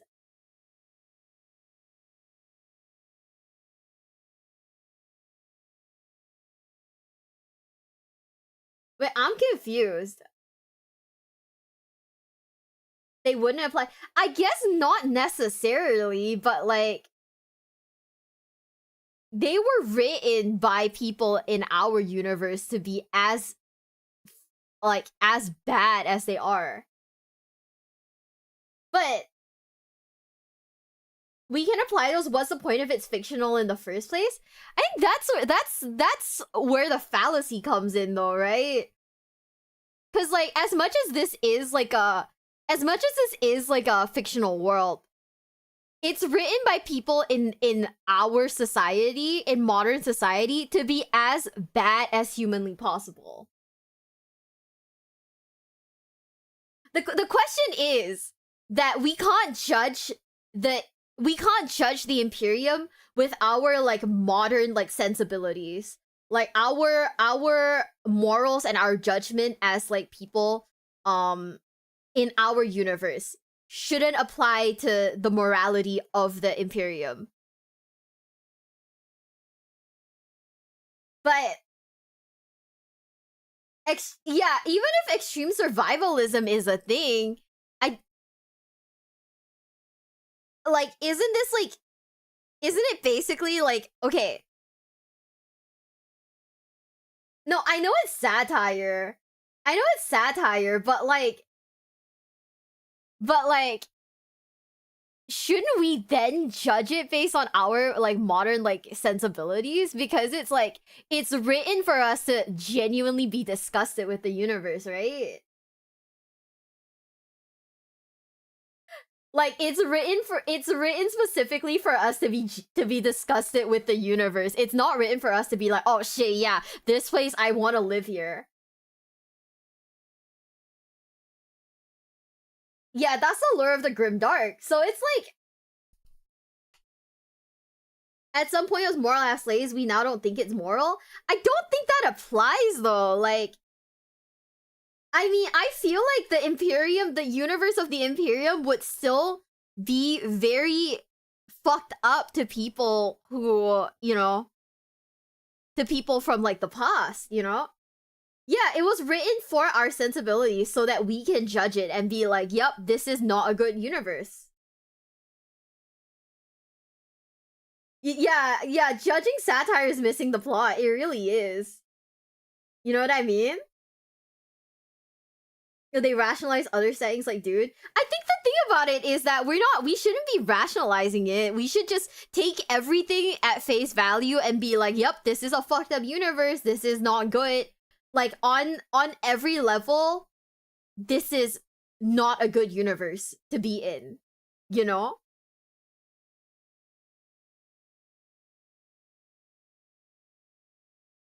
Right? I mean, the thing about it is that, yeah, we do love there are heroes in this universe, we do love the heroism in it, but at the same time, like, you know, what kind of universe do you have to live in to have moments of heroism like this? Because it's like, I mean, I guess that is the fantasy that they're selling, isn't it? That's the exact fantasy that they're selling, right? Just say that's crazy and move on. Honestly, that is crazy. Yeah, that is crazy. Definitely do not agree. Yeah, definitely do not agree. But the Imperium, is it fucked up? Absolutely, it's fucked up. Absolutely, it is fucked up. You can still enjoy it. No, you can enjoy it, but that doesn't take away from the fact that it's fucked up, right? Like, like, you know, like you said, we can watch horror movies, but is it still ultimately fucked up at the end of the day? Like, what's happening in the movie, is it fucked up? Absolutely. That's why it's a horror movie. to get a bit of historical, humanity often goes through centralized imperial phases and warring states periods. Look at Chinese history for look at this. Age of Strifes was the worst of warring states. I mean, I did study history. I do understand, but like at the same time, it's like, you know, it's just fucked up. It's fucked. Okay, no matter what, you can't take away from the fact that it is fucked up, you know? Even if we weren't judging it by like moral standards, the fact that like the fact that, you know, even in lore, in canon itself, there are people who don't want to be there shows that like the world itself knows that it's not a good world, right? So it just kind of like rolls back into like, oh yeah, no, this shit is fucked up, huh? So like no matter what, even if like oh it's satire, it still rolls back into we can safely say that the world is not a good world, regardless. Right?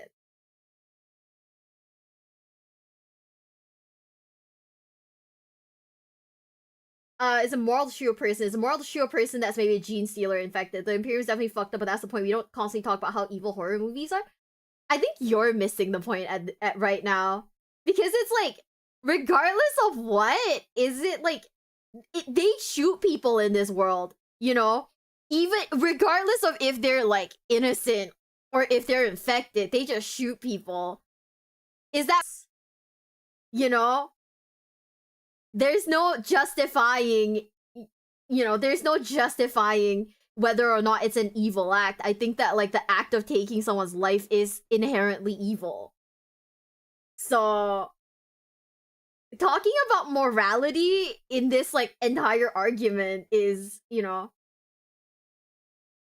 like, talking about morality in this entire argument, it's a bit pointless because we know that, like, in the Imperium, morals go out the fucking window. Like, we know for a fact that morals are non-existent, right? Like, there are moments of, like, of humanity, there are moments of, like, of morals, there are moments of humanity, but it is far outweighed, and it's far outclassed by moments where people are just like, you know what, I'm gonna fuck you up anyways. Not fixed nor saying is good. I said, and I said nothing more than conversation about morals being pointless. It is pointless because we know that there are no morals in this universe. Is it inherently evil to take the life of someone that's killing you? That's the thing. It may not be evil, but you're still taking the life of someone regardless, you know? That is still gonna, like, be a thing. That's why this universe is so harsh. Because no matter what, it's kill or be killed. That's why morality is out the window in this universe. That's the thing. There is no, like, morals. How does this turn into a debate? I don't know. I don't get why people are people think that, like, oh yeah, no, you know, the universe is fine because the universe is in a different universe. Like, no, fucked up is fucked up. Morality is fucked. Like, morality obviously doesn't exist here, so the universe is just fucked up regardless. Right? Yeah, it's not black or white. It's a ton of gray area, but regardless, you're still having to live in this universe where you have to make a ton of gray choices. And depending on, like, who you are as a person, it could hit you harder. I mean, we literally just watched, like, that one video where it talked about how one of the women had, like, such bad PTSD, she had to cope with it by, like, sleeping around. Like, you know, clearly people in this universe do have PTSD from living in the universe, from the way that their world has conditioned them. Clearly they do suffer from, like, trauma and whatnot, but still, you know, I think that, like, judging this morally, is it inherently bad? Yeah. But, like, does it really, do we need to get into a morality discussion? Because clearly there are no morals, right? would say it's not just kill or kill, but one that lives are wasted in a exactly, like lives are being wasted. It's not just survive. I mean, technically, yeah, you know, you're right. Like it is entirely like lives are being wasted for like the sake of like, you know, a war and whatnot, but it's just not great. Yeah. That's why the like bright moments, the light moments are so good to us. And that's why we remember like the brighter moments of this universe a lot better than we do the darker ones. Because it makes us happy. It gives us like that dopamine, like the serotonin, right? But like, you know, they're only able to be like this because the world is fucked up. Yeah? The Imperium lives are a resource to be spent. Exactly! Like, it's just not a good universe regardless. There's a difference between understanding motive and liking the crime. I think that if a crime is being committed regardless, it is still, like, morally, it's still not good. Because, like, inherently, we all know that crime is crime, right? Like, if I kill someone in self-defense, it doesn't take away from the fact that I've killed someone, and I'm gonna have to live with that for the rest of my life, right? But, you know, was it justified? Yes. But can we justify the Imperium? Honestly, probably not. Because, like, they're choosing basically all the wrong routes, right? Like, they're choosing all the wrong routes. So, you know, it's not good. It's not good. Yeah, it's grim dark for a reason. Yeah. Here's evil. I've never seen a single video arguing that it's good. Because you can't really justify that the Imperium is also good. Like, you can't justify it being good. That's why when Gilliman came back, even Gilliman was like, what the fuck is this shit? You know? We're taking this too seriously? We probably are. I mean, it's just like, it's just that, like, some comments are just being like, no, you know, the Imperium's pretty good in its own way. It really isn't. It really isn't. Were they pushed to it? Probably, but it's still unjustifiably bad, you know? It's still unjustifiably bad. It's not gonna be any better. As Games Workshop said, there are no good guys in 40k, so everyone else is bad too. The Leagues of Votann are bad. They're also a really good foil to the Imperium because rather than ancient notions of manifest destiny, bigoted conservatism and xenophobia, the Leagues of Votann are humans, sort of, who get to be bad in a whole new way.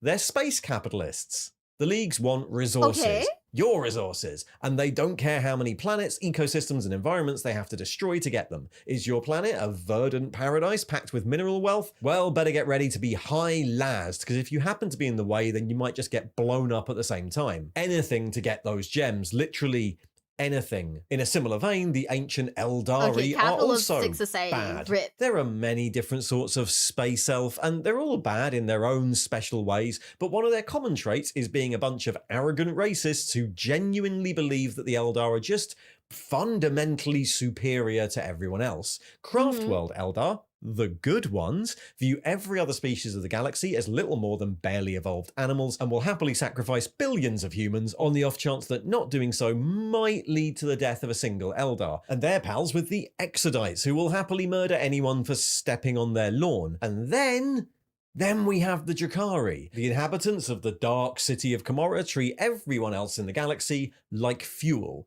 and have developed a whole culture based around causing as much pain as possible to keep themselves safe from Slaanesh. Now, you could argue that this is another necessity for their survival, but of course it isn't. The Drakari just enjoy it. Slave raiding for more torture fuel is a major part of their culture. Watching people get murdered in gladiatorial arenas is their main source of entertainment, and they do all this because living on a craft world or an Exodite maiden world just sounded boring. Eldar are relatively free to move between all their different cultures. The Drakari stay in theirs out of choice. And then outside those main Eldar factions, you have a death cult and a bunch of murder clowns whose main job is to try and make sure all the different Eldari factions have each other's back against, you know, the inferior, lesser species they keep murdering. Is that Then really we have the case? Necrons, who are Damn. obviously bad. The Necrons are a species who launched an entire war because they were jealous of the Eldar's dads, and in order to win it, they gave a bunch of space vampires even more power, which obviously had no bad effects.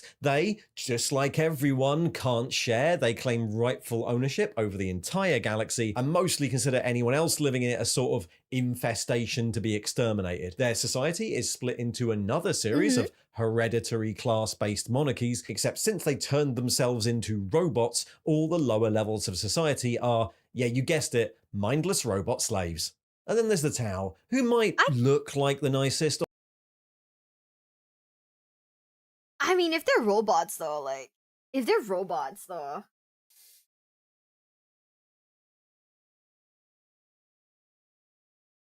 If they're robots, like, yikes. I mean, I guess it really doesn't, like, it really doesn't affect anything or anyone, right? So, I don't know.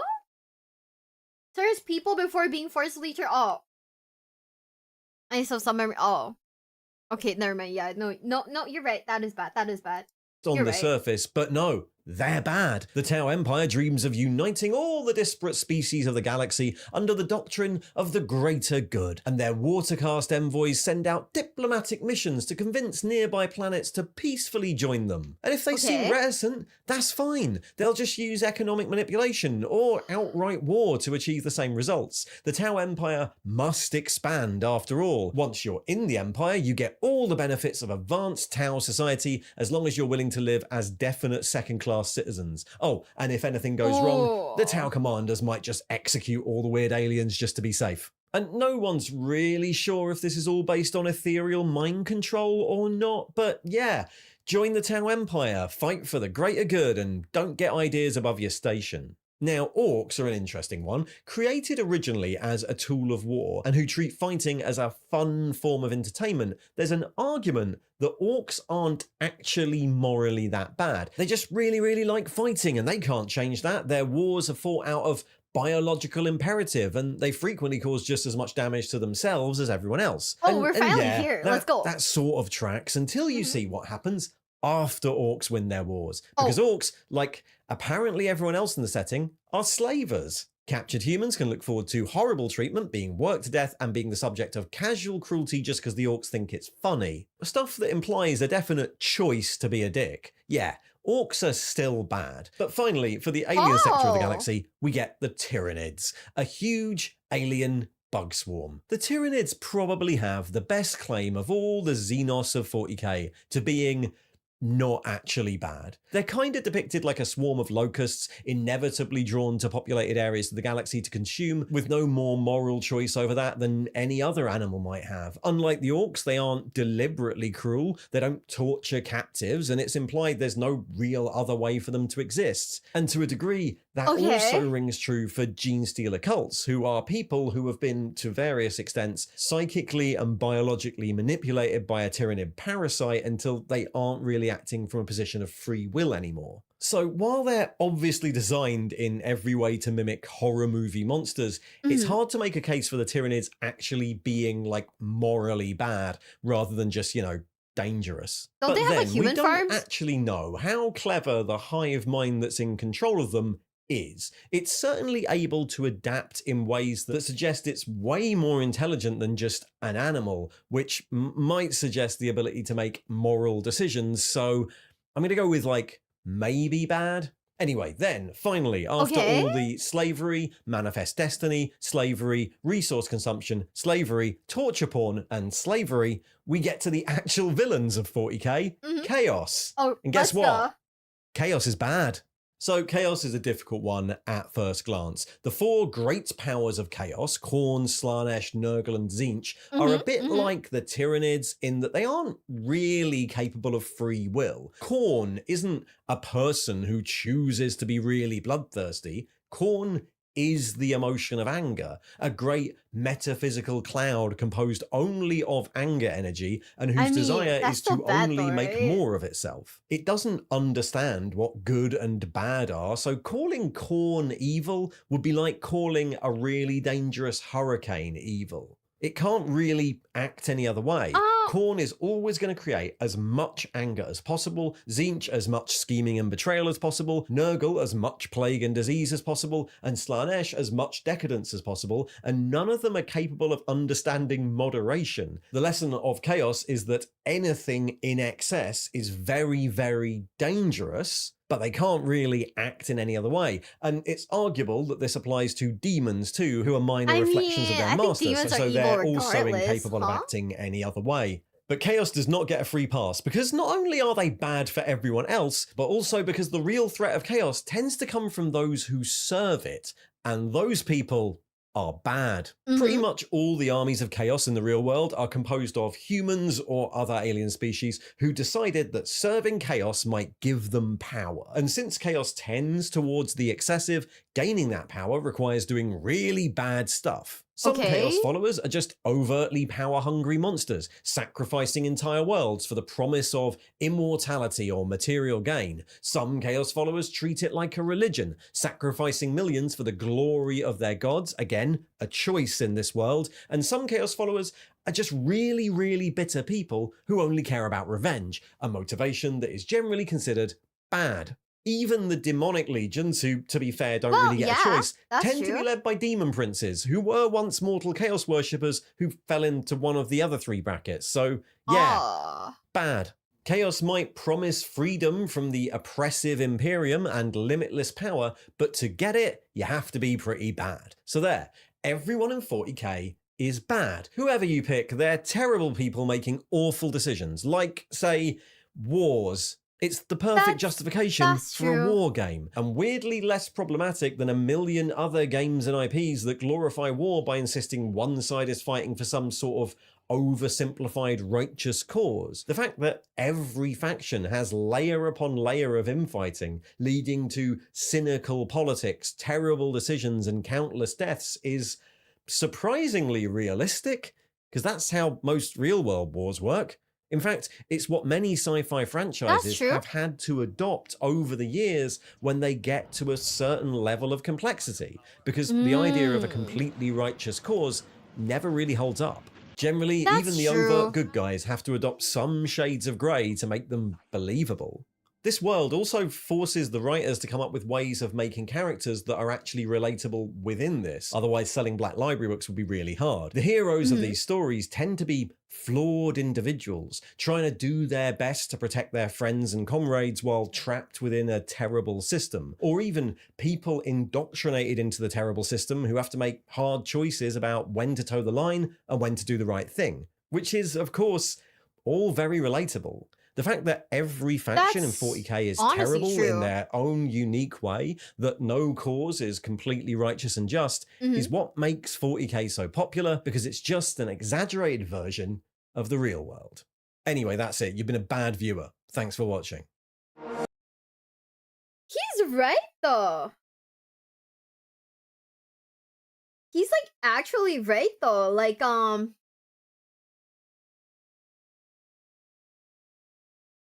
like, it does make a ton of sense that, like, no, you see, it's not about, like, who's worse than who. It's that everyone is bad. It's that everyone's bad. There's no, like, real winner in this universe. You know?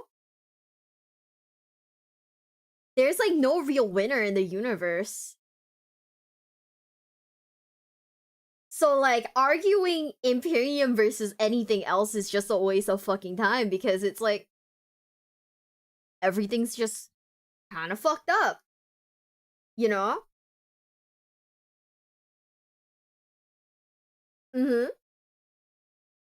There are no heroes, only war. Exactly! I mean, the thing about it is that I think, isn't the war is also, like, in itself a little, like, I wouldn't say it's manufactured, because, you know, Chaos is the main villain, but we also know that, like, a bunch of the wars were fought because of racism, so, you know, hey. So, like, hey, maybe the orcs are winners, they're having fun in a fucked up reality. No, because apparently the orcs, like, torture the people that they win against, so, like, that's pretty bad too, right? Like, so that's, like, pretty bad too. Even the Tyranids, right? The Tyranids have, like, human farms also. And it's like, well, that's fucked up, but that's because we're people, right?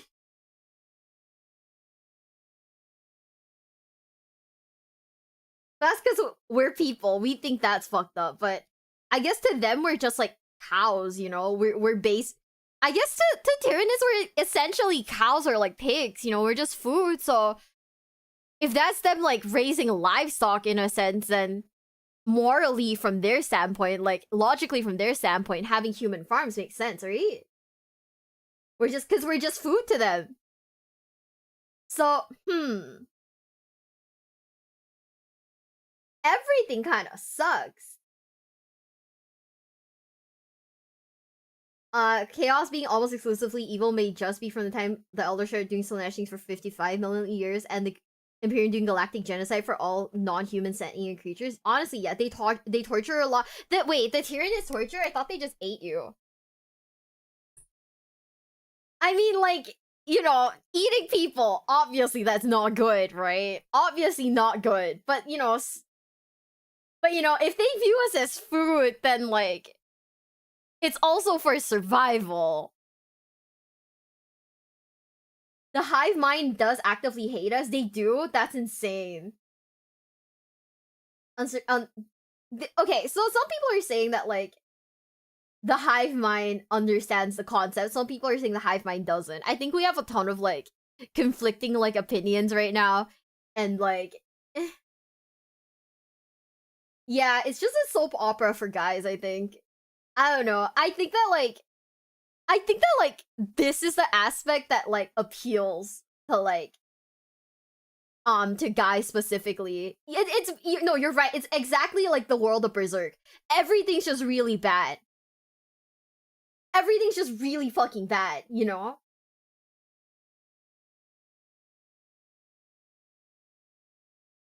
The hive mind hating us is new. See, that's the issue. I think that's the number one issue right now. That's why everyone's fighting in the comments, like in both like comments. It's that, like, new lore, the lore is constantly being, like, updated and stuff like that, and, like, not everyone has read it or whatever, so people are like, no, that's not true, and other people are like, oh, but it just dropped, you know? No, but I do get it though. This is very much this is like the reasons why Berserk's popular, stuff like Vinland Saga's popular. It's not like I didn't like Berserk. I did like Berserk. I do understand the world behind it, but still, you know, can't deny Berserk's pretty fucked up. You know?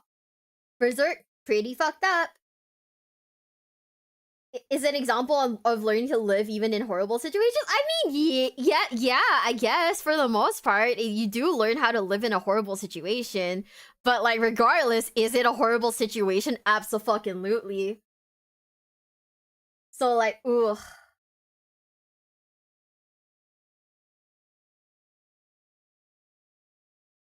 If the Tyranids get a pass for just wanting to survive by eating us, so then does humanity and everyone else in 40k for killing everyone because they want to survive too. I think that's different though, because it's like, one is like sustenance, and then we also know that, like, the Imperium gets up to, like, some fucky bullshit, like, oh, you didn't listen to me?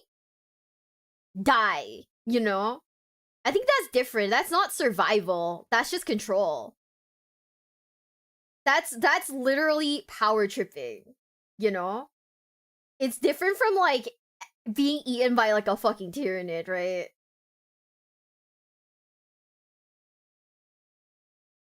In Miro's world, everyone would shake hands and be best. I mean, in an ideal world, people wouldn't have, like, war, right? In an ideal world, people wouldn't have war. But still, we can't downplay the fact that war is bad, regardless of, like, the situation. You know? Right? Like, both survival and control. I think it's more control than anything. It's not so much survival. If I'm killing someone for the sake of maintaining, like, public security, right? If let's say I'm killing someone because I suspect, I have no concrete evidence, but I suspect that they have committed a crime in the Imperium. Is that for survival, realistically speaking? Or is that just for control? Because you're not. It's just a suspicion, right?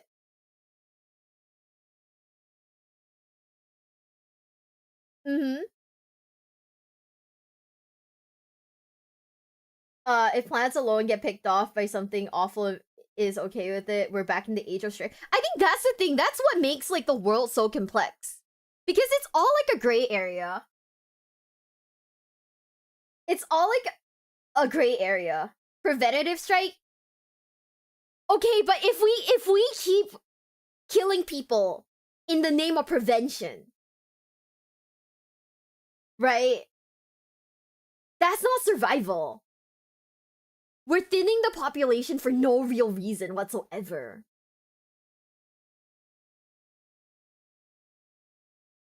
You know? Like, suspicions like that aren't gonna go away. But we're like, it's very stupid is the point. You know, it's not, there's no real justifiable reason for, like, killing people for, like, unfounded accusations, right? It's bad. It's really bad. Have you seen how fast humanity breeds itself in 40k? It's so bad. If one of the people turned out to be chaos cultists, the planet could be lost. I mean, if you keep killing people based on, like, suspicions, the planet's gonna be, like, dead anyway, so, you know. Fuck it, right? Aren't all stories like that? If it was just about survival, stories would be boring. That's the thing. That's why it's like, that's why the world of, like, 40k is just, it's just really complex, right? But putting everything under the blanket term of for survival also makes no sense.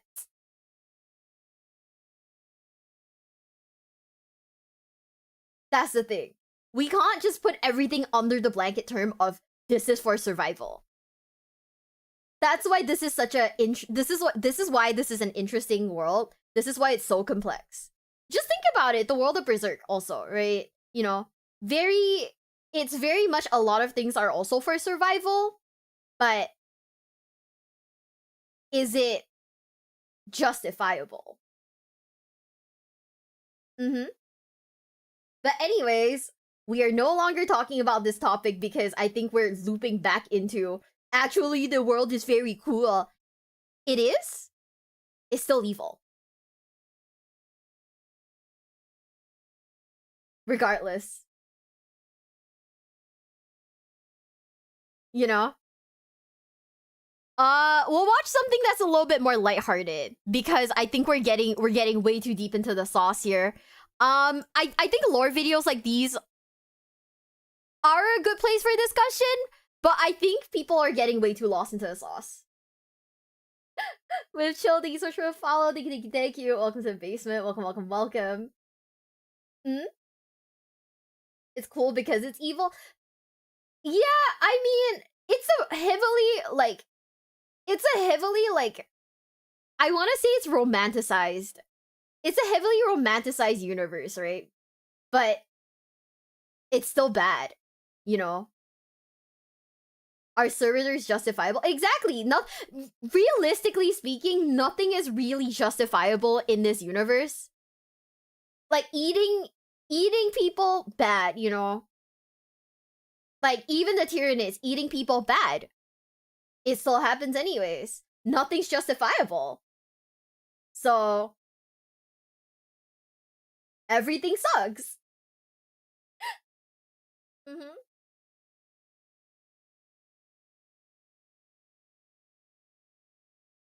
The Imperium is its own worst enemy. The heresy books make it clear they killed so many people they didn't really need to who could have been allies.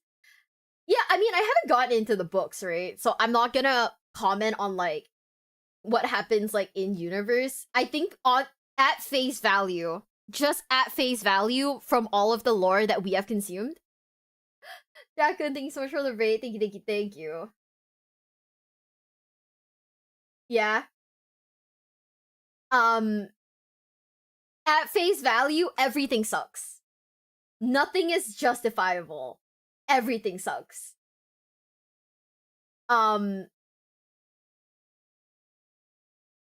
no, everything sucks. Nothing is justifiable at all.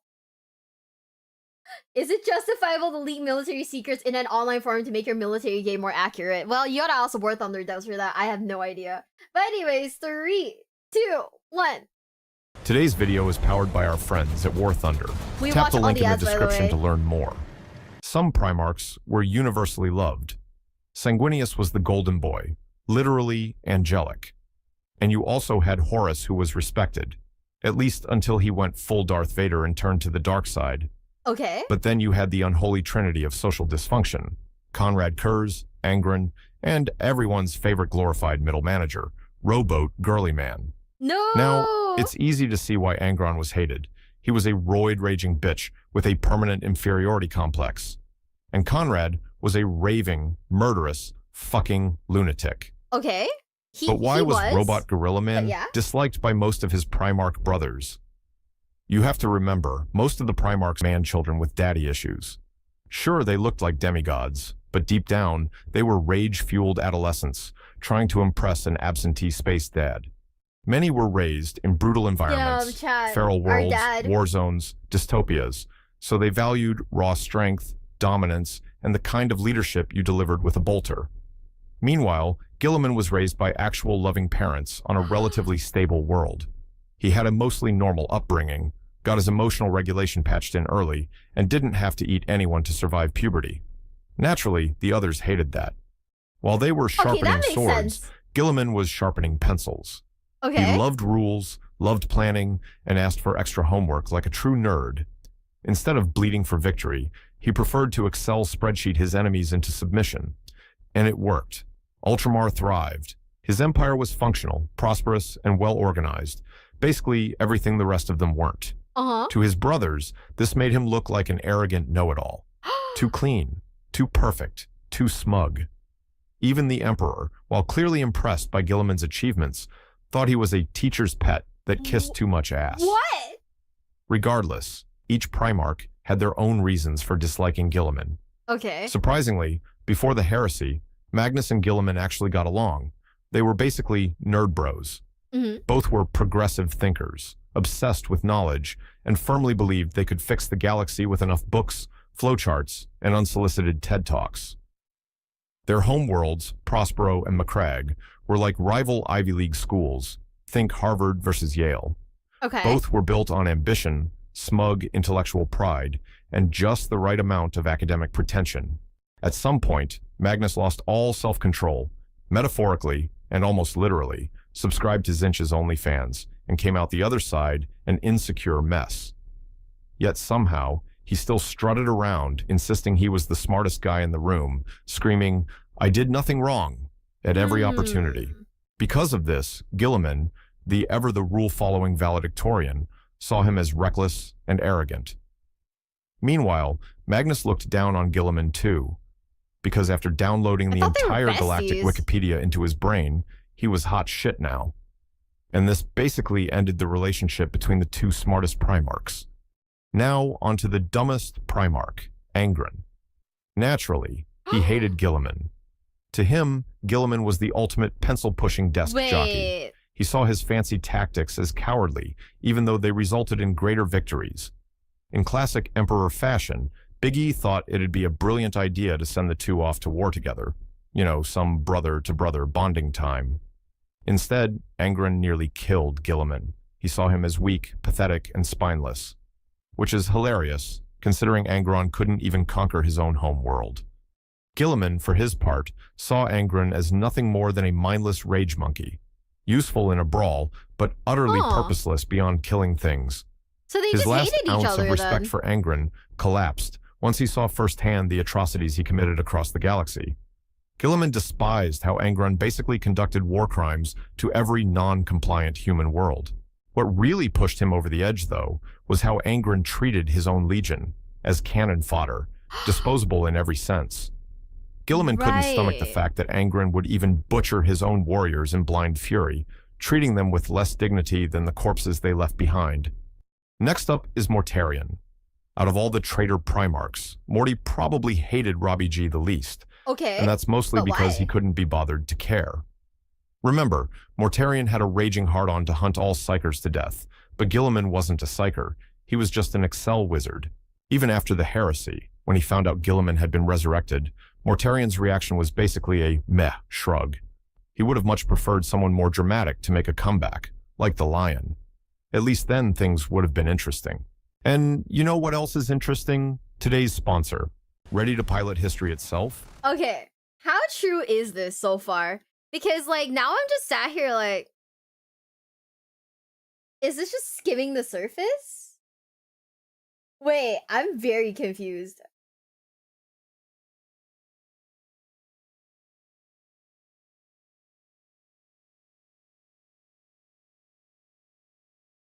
Uh?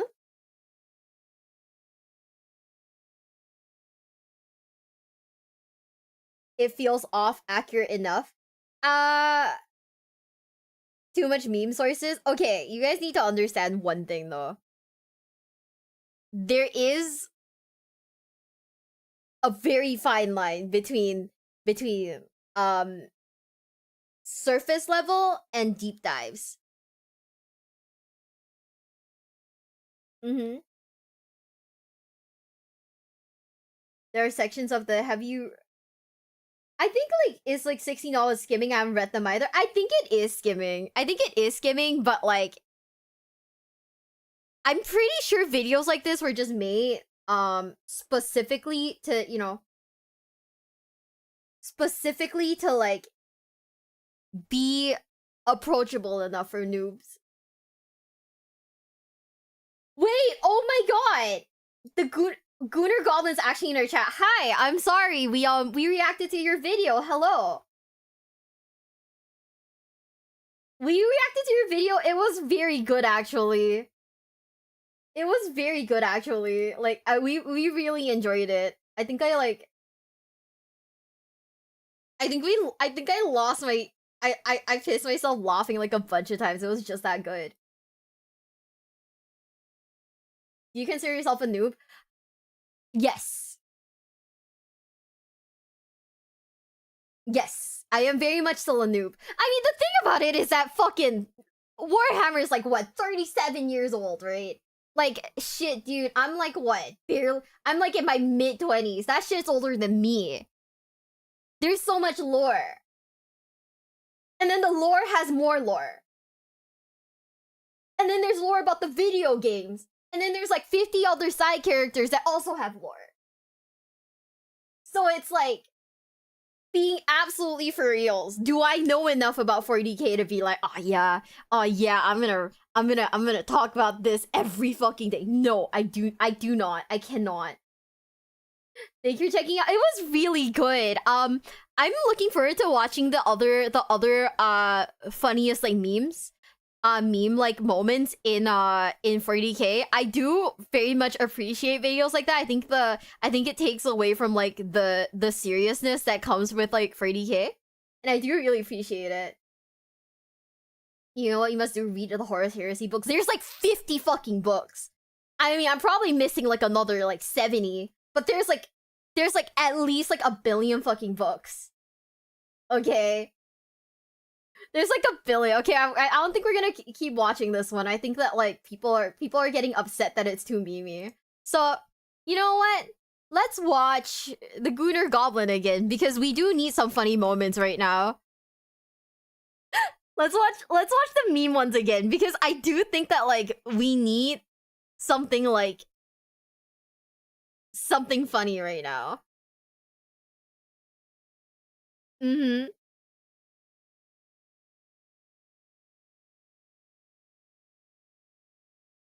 Okay.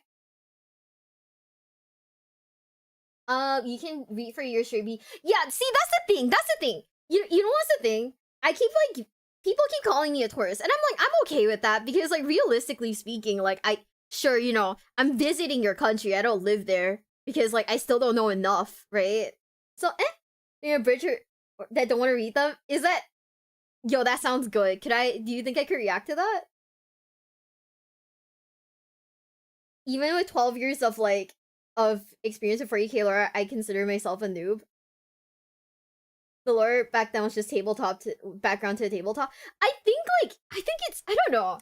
To me, like, the lore of 40k is just so deep, right?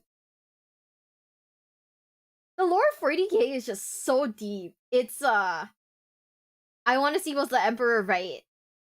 See, the problem with watching a video called "Was the Emperor Right?" is that this is just it's just gonna lead us. It might be too bland to react to. No, I believe in your content.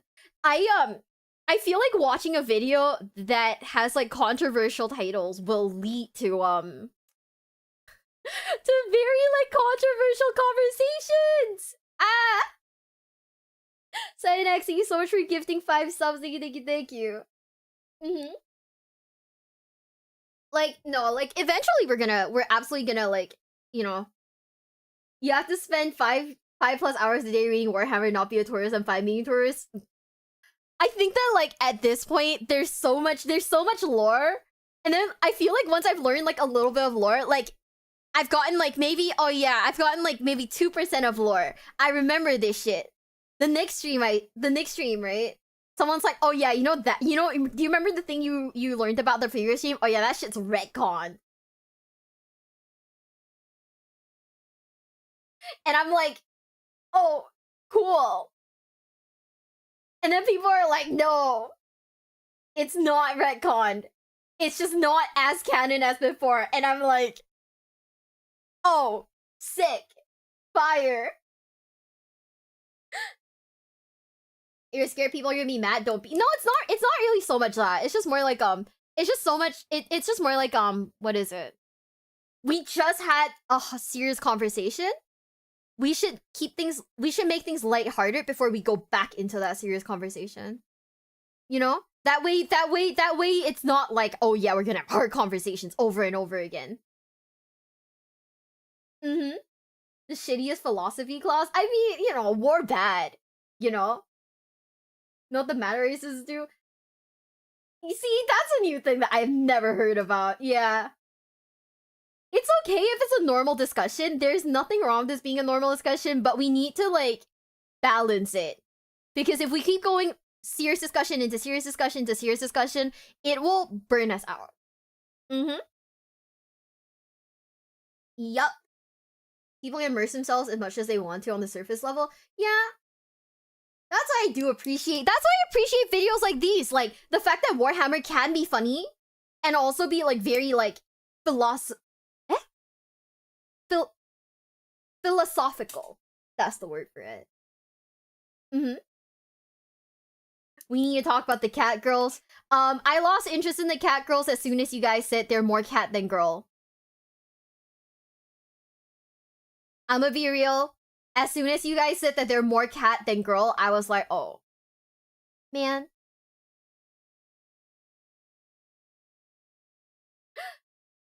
We must discuss the socio-economic implications of cornstarch as a major food source in the Imperium. We do not. We do not. We do not need to talk about that shit. We do not need to talk about cornstarch, chat. We're not talking about cornstarch. That's an entirely different discussion. And we're not going into fucking cannibalism. That's what I did. That's using the funny moments make it better. I think it honestly, I do really appreciate these funny fun fact compilations. They genuinely are so it's like a breath of fresh air, right? Because, like, the one complaint that I have about, like, Warhammer lore is, like, the more I get into it, the more depressed I am, right? But then having moments where it's like, oh yeah, Alfari is talking about someone else's balls. I think that's funny. I think that's really funny. I think it's very silly. Yummy food. No, I'm gonna smack you guys. Everyone who says something about corpse starch, you're getting bonked, okay? We do not. No. Bad chat, bad. All of you, bad. Do not the corpse starch. Are you guys ready? In 3, 2, 1. What's up, nerds? Zach the Goblin here, back at it again with another Warhammer lore video. As you Let's probably go. know, Thank you, Warhammer Zach. 40k is one of my favorite things of all time. With so much Stop! Wait, is this us? video, as you probably Wait. know, Warhammer 40k is one of my This is literally us. Hold on. I gotta move myself over. I'm gonna move myself over. This is literally us, chat.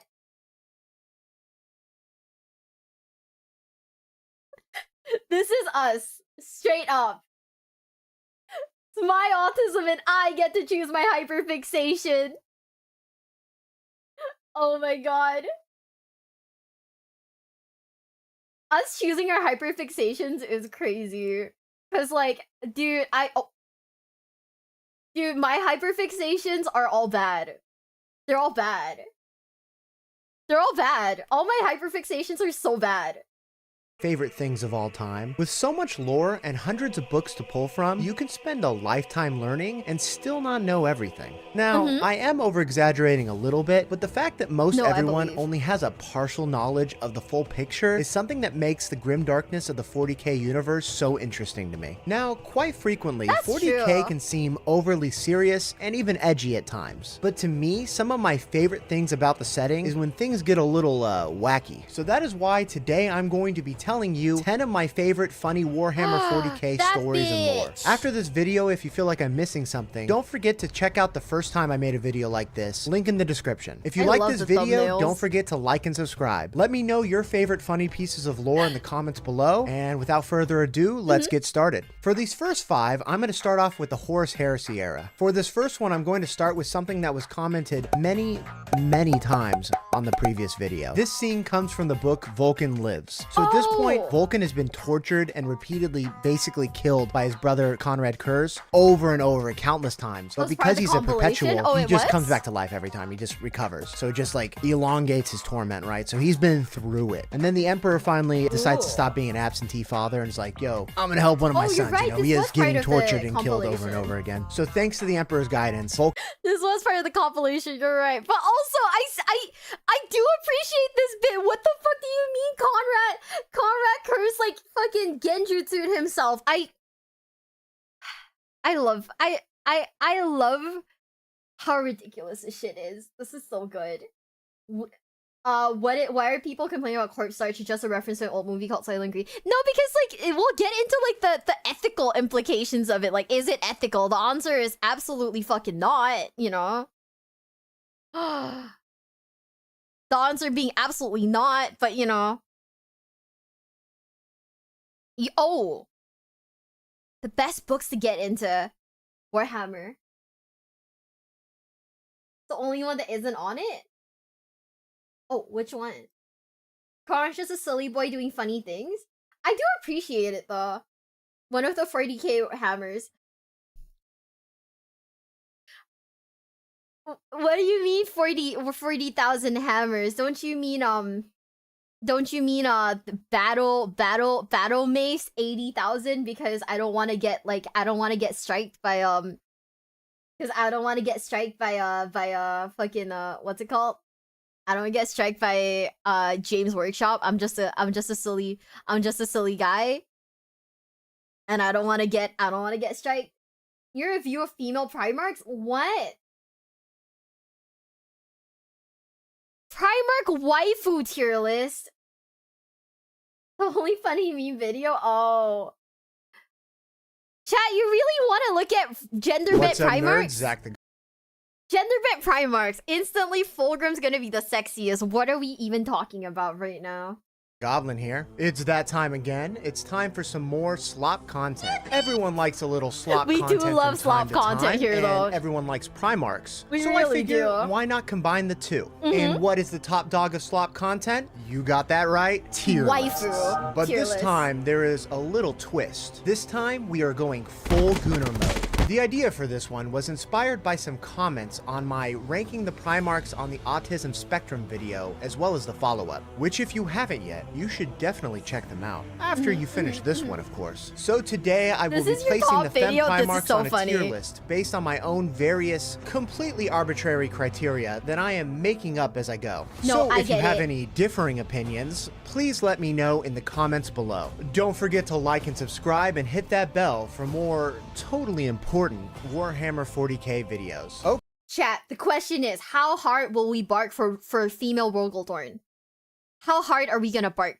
okay, it's time for a Baddie Alert Primarch special. It's Goblin time. Okay, so we are going to be going in Legion order and start with Lioness Johnson. For regular viewers of the channel, I make it no mystery that my favorite Primarch is the Lion. Because of this, you might think that my favorite Primarch would get an automatic S tier. But the thing is, the Primarch of the First likes to keep too many secrets, which is pretty toxic. But at the same time, we do like a competent baddie. And the Primarch of the First is definitely competent in what she does, even if she has a hard time with reading people in social cues. But in this context, that might even be seen as endearing to some extent. So I'm going to place her right in the middle at B tier as kind of a baseline to judge everyone else against. This may or may not change as the video goes on.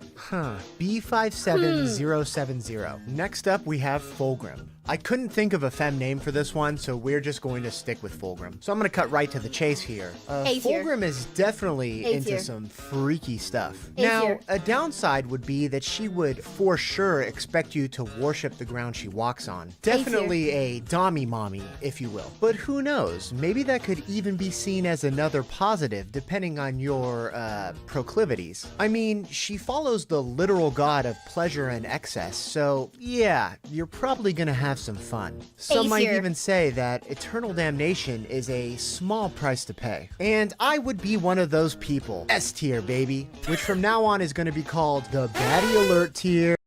I don't know. See, because, like, if we want to talk about, like, girlfriends, right? Would Fulgrim not be a very, like, high, what is it called? High maintenance? Wouldn't that be insanely high maintenance? Ooh, I don't know about that. At least she'll take boss regularly.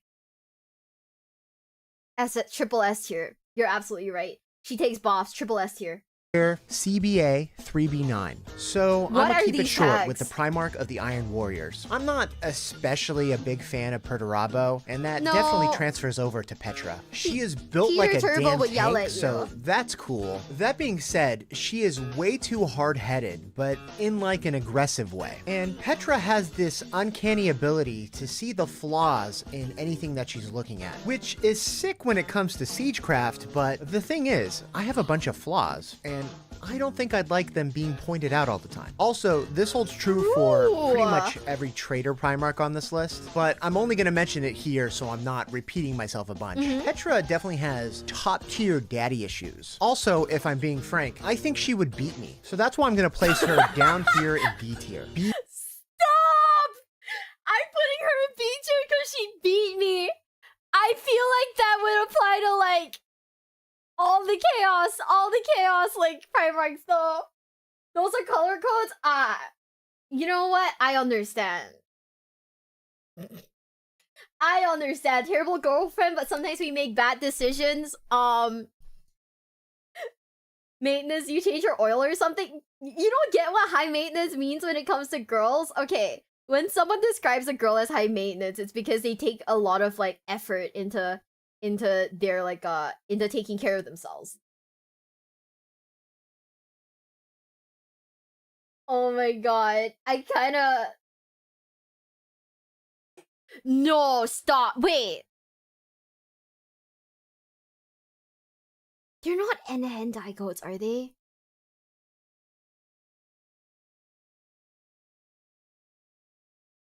I feel like they're too long to be Hentai codes. I don't know.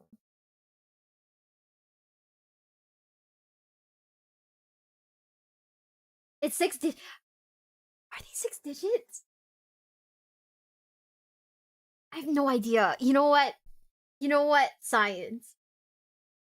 P18686. Now we have the Primarch of the White Scars. I had the same issue as with Fulgrim, and I had a hard time picking a femme name, so I'm just going to refer to her as the Khan from here on out. So the Khan is probably the most level-headed and well-adjusted of the Primarchs. One of my favorite pieces of lore supporting this is that during the heresy, many of the other Primarchs, both loyal and traitor, expected the Khan.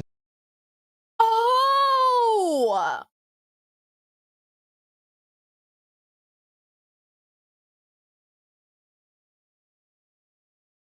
That's what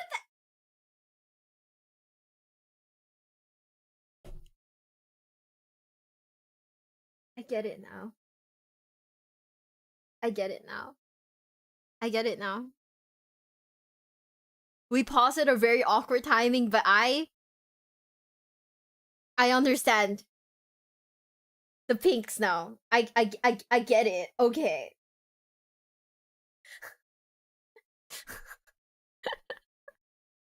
when you guys were like, when you said the hex codes, I was like the color codes, I was like, oh, and then someone said shades of pink, and I was like, oh. Understandable. Have a nice day. Show us the colors, Mio. Let's judge for ourselves. No, chat. I believe in your ability to judge the colors yourself. If you don't understand, that's okay. You don't understand, that's okay. Also, Cyanx, thank you so much for the sub. Thank you. To join Horus. Hell, even the Emperor wasn't sure which side the Khan would pick. Ultimately, yeah, she's she gonna didn't, keep you on your and toes. her reasoning was basically, well, yeah, the Emperor is a dick and kind of a tyrant, but it's better than literal hell. I mean, they are called the ruinous powers for a reason. Yeah, also, that she makes likes sense. to go fast, so that's fun. So this placement is hard for me because she definitely belongs in B tier. My bias towards the Lion makes me want to place her below, but the Khan doesn't have the toxic levels of secrecy that Lioness L. Johnson does. That's true. So I think for now at least, I'm She's going to place high her B tier. right above the Primarch of the First, C27E79. And that leads us to Freya Russ, Primarch of the Space Wolves. Loyalty is a big plus when it comes to Freya. I mean, they have the whole canine iconography. Also, she has two big-ass dogs with her. I know they aren't actually wolves. There are no wolves on Fenris, but they look like dogs, and that's good enough for me. Freya can be a little blunt, she which comes with her could be own positive dogs. or negative, depending on the situation. That being said, a lot of the rough and barbaric tendencies are kind of there to mask a more thoughtful and intelligent mind, which she would definitely show more of in private. But one thing I'm pretty positive on is I'm sure she would be fun. Definitely likes to party and get a little rowdy from time to time. My fear is that I don't think I can keep up with all of that, if I'm being honest. Also, I think she would probably beat me, but in a more fun way than Petra. Like, I love how most of these just kind of end with, oh yeah, but she'll beat me. Also, I just want to point it out. I don't think this is so much as being a furry, but we're all fucking nerds here. We paint Warhammer models. Who goes out partying? Which one of us goes out partying? I play fucking Yu-Gi-Oh! I'm going to locals, and then I'm going home. We're not partying. So, she would be like a mid B tier for me. where with Petra, I feel like she's beating me out of malice. With Freya, I think she's just like playing around and wrestling with me, but doesn't realize her own strength, and I just get seriously hurt a lot. But like, it's kind of an accident. But you know, still hazardous to my health. Also, Fenris is really cold, so I guess it really depends on how well you handle those colder temperatures. I don't think I do super well with it being that cold all the time, but also, Freya is a baddie, so I think I'm gonna have to put her right here at B tier below the Lion though. Again, I'll probably adjust some of these at the end.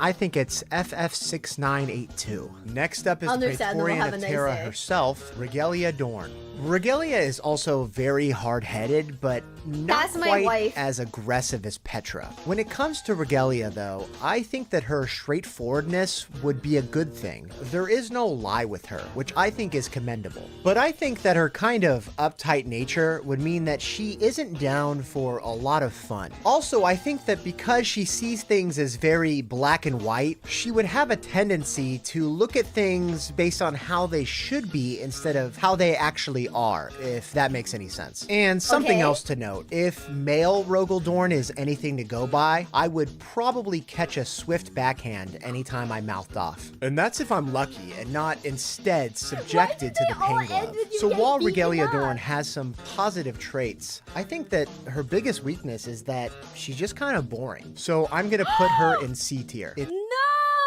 Hear me out, chat. Hear me out, okay? Sit tight for this, okay? I'm a mess. I'm a mess. Okay? So I need someone like Rogaldorn to straighten me the fuck out. Right? Like, don't, like, you know, I need someone with that Rogaldorn personality to straighten me the fuck out. Tell me what to do and I'll do it. I need the correction. So, Rogaldorn S tier for me, baby! He would fix me! He would absolutely fix me! He is S tier for me, I love him. That is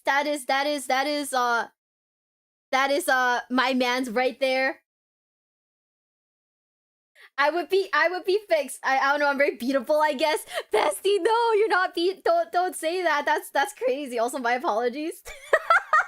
Don't apologize. This is your tier list. This is your tier list. Go off, King. He can fix me. S tier, baby. Everyone else on this tier list would not fix me. Therefore, they are not S tier. Actually, no. Rabute Gilliman could fix me. Sanguinius could fix me. No Flamadorn, only productive. That's all I need! Do you know just how much? Do you know just... Okay. Do you want to know something? I have, like, terrible executive dysfunction. And I feel like getting yelled at by Rogaldorn would fix me. I'd be like, yeah, don't be mad at me. I'm gonna go do my work now. You know? I do it. I do my work. He won't let me take the remote out of the wrapper. That sounds just like my family, which is like also good. I can fix Conrad. I know you cannot fix Conrad. Conrad is below D tier. That's a she will kill me tier. It's FEA 993. So Cassandra Curze is literally insane. Like, yeah. She would almost definitely torture me, and not in a fun way like Fulgrim would. Even I have my limits. No goth baddie is worth being flayed alive. The editor just keeps putting the word coward there. It's so good. Oh my god. Chat, would you die for a goth baddie? But here's the thing though. Here's the true question. If Conrad Curze is a goth baddie, is she a big titty goth baddie though? Or would she be a humble goth baddie? That's the thing. Big titty goth baddie or humble goth baddie?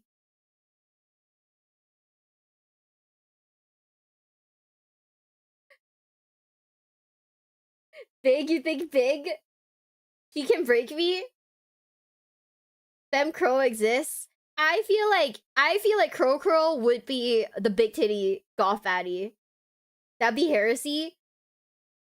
Girl, we're literally looting the Primarchs right now. Everything about this stream is heresy. Everything about this stream is heresy. I accept the challenge to fix it. Guys, do not try to fix Conrad Curze. You cannot fix Conrad Curze. Stop. Bad. Chat. Beat you guys with a shoe. Bad. Do not Conrad Curze, chat. Honestly, I think I have to make a new tier just for her. Are you sure? Does this change things? Does this change things? I feel like you could go to sleep and like you wake up to like Conrad Curze or Crow just staring at you in the middle of the night. Right? Maybe I don't want to fix her. Oh my gosh, shut up. Maybe I've been a bit too hasty. I think I'm gonna bump her up a little bit. FFE0E2. Next, we have Sanguinius, Primarch of the Blood Angels. Sanguinius feels gender neutral to me, so I'm just gonna continue with that name. Sanguinius is a baddie as a guy, so you know that only increases with the femme version. Sanguinius is just all around pretty sick and would definitely be fun to be around. I know some of you are thinking that the whole blood rage thing would be a downside, but let me explain to you why it's actually a positive. You see, yeah, she has her own internal struggles, but like, don't we all? Also, she's aware of her flaws and strives to be better. We love a self-aware queen. And I don't know, man. She is literally an angel. What can I say? I just feel like she would be super warm and supporting. We have another baddie alert with Sanguinius, and she lands a spot at the top. At this point, I'd like to note that unlike the other tiers, the baddie alert tier isn't really ordered, and I feel like any of them could take the top spot. Oh, and FFB9BE. Okay. Guys, I do feel like Sanguinius would be waifu tier though. Sanguinius is probably like the most waifu out of all of them. Probably Sanguinius and Robute Gillivan are probably the most like I would wife you up in a heartbeat, right?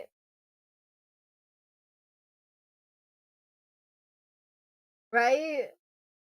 Okay, so just like in the autism spectrum video, I have to note that I don't know as much about the Primarch of the Iron Hands as I do about the others. It shames me to Ferrus admit Manus it, would but I beat you haven't up. read the Gorgon of Medusa yet. But Farrah Manus is definitely giving off muscle mommy vibes, and has rad metal arms. Again, my knowledge regarding the Primarch of the 10th is lacking, so I could be wrong about this. No, you but get beaten I feel up like she'd too. protect me, and I like that. She does have one big negative going against her, though. So no head? So I'm gonna put her at the bottom Wait, of what? B tier. And I think Someone needs to explain that to me. Do you know the name of Ferrus Manus' ship? No, I don't know. Tell me. But also, what do you mean? What? Someone explain the no hit thing to me.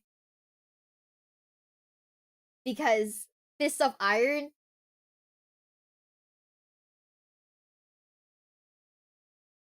Oh, you're right. I forgot how his ass died. You know? I forgot about that bit.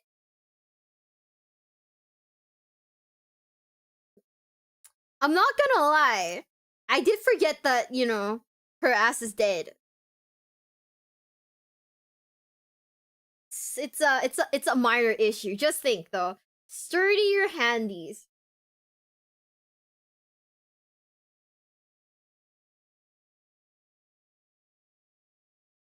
FFB1D6. Angrania, and yes, that name is extremely creative, is very angry and scary, and would almost definitely kill me. She is a muscle mommy, and would probably scream at step you. on me, which are arguably the only pluses I can think of. So this one isn't going to take a lot of consideration on my part. Bottom of D tier. It's 8F6665. I'd be Next scared. up, we They have yell. Robusty Girly Man. Robusty Unfortunately, is I couldn't crazy. find a lot of artwork, which was surprising and disappointing. The Primarch of the Ultramarines is very capable, which is a plus. A competent, successful queen is always great. Out of the Primarchs, Robusty is on the high end when it comes to caring about regular people, which obviously I like, being a regular person myself. I do feel though that she would never have time for me, as she would always be too busy. Also, No, but and that's like this isn't prime really housewife, fair, though. but I think I have Ultramarine fatigue, which is negatively painting my opinion. But I think she definitely belongs in B tier. And yeah, you know it's FF94A4. Next up, we have Morticia, Primarch of the Death Guard. But she's I am stinky. just going to cut to the Probably chase with like this a one and let you know that C she is tier. easily bottom tier for me. I mean, come Yeah. on, stanky, putrid even. Also, I doubt she would be very fun to be around. Like, you would be catching diseases just being in the vicinity of her. So yeah, she definitely goes in the bottom Yeah, tier. no, And I Morticia think is this definitely one's not waifu tier. 9FAF6C. Okay, so we are at Magnolia the Red. Magnolia Magnolia is super smart, which is cool, but almost to her own detriment sometimes. She just lacks restraint, which sometimes can be a good thing, and sometimes isn't. She would probably talk down to and demean me a little bit for not being as smart as her, but between you and me, I think I would low-key like it. Unfortunately, she has hardcore self-destructive tendencies and likes to drag the people around her down with her. I was thinking of putting her high C or low B, but then I thought, big red mommy. I mean, look at her. Also, I can't quite place my finger on it, but for some reason, there's something else driving my subconscious to place her higher. So I'm going to put her in A tier. Menhera women are okay, chat. Menhera women are okay. She might be a bit Menhera. She might be insecure as fuck. She might have, like, personality issues. But hear me out, chat. Hear me out. It's doable. It's very doable. It is very, very doable. The breast mind control is real and forgives Menhera. It doesn't work. You know, actually, like, fun fact, that's how I, like, scared a guy off, because, like, this one guy was coming on to me, and I sat him down, and I was like, buddy, you don't understand. Like, I really appreciate that you're saying these things to me, but I'm really fucking crazy. I'm severely mentally ill. Please do not. And he, like, unfriended me. So I guess it worked.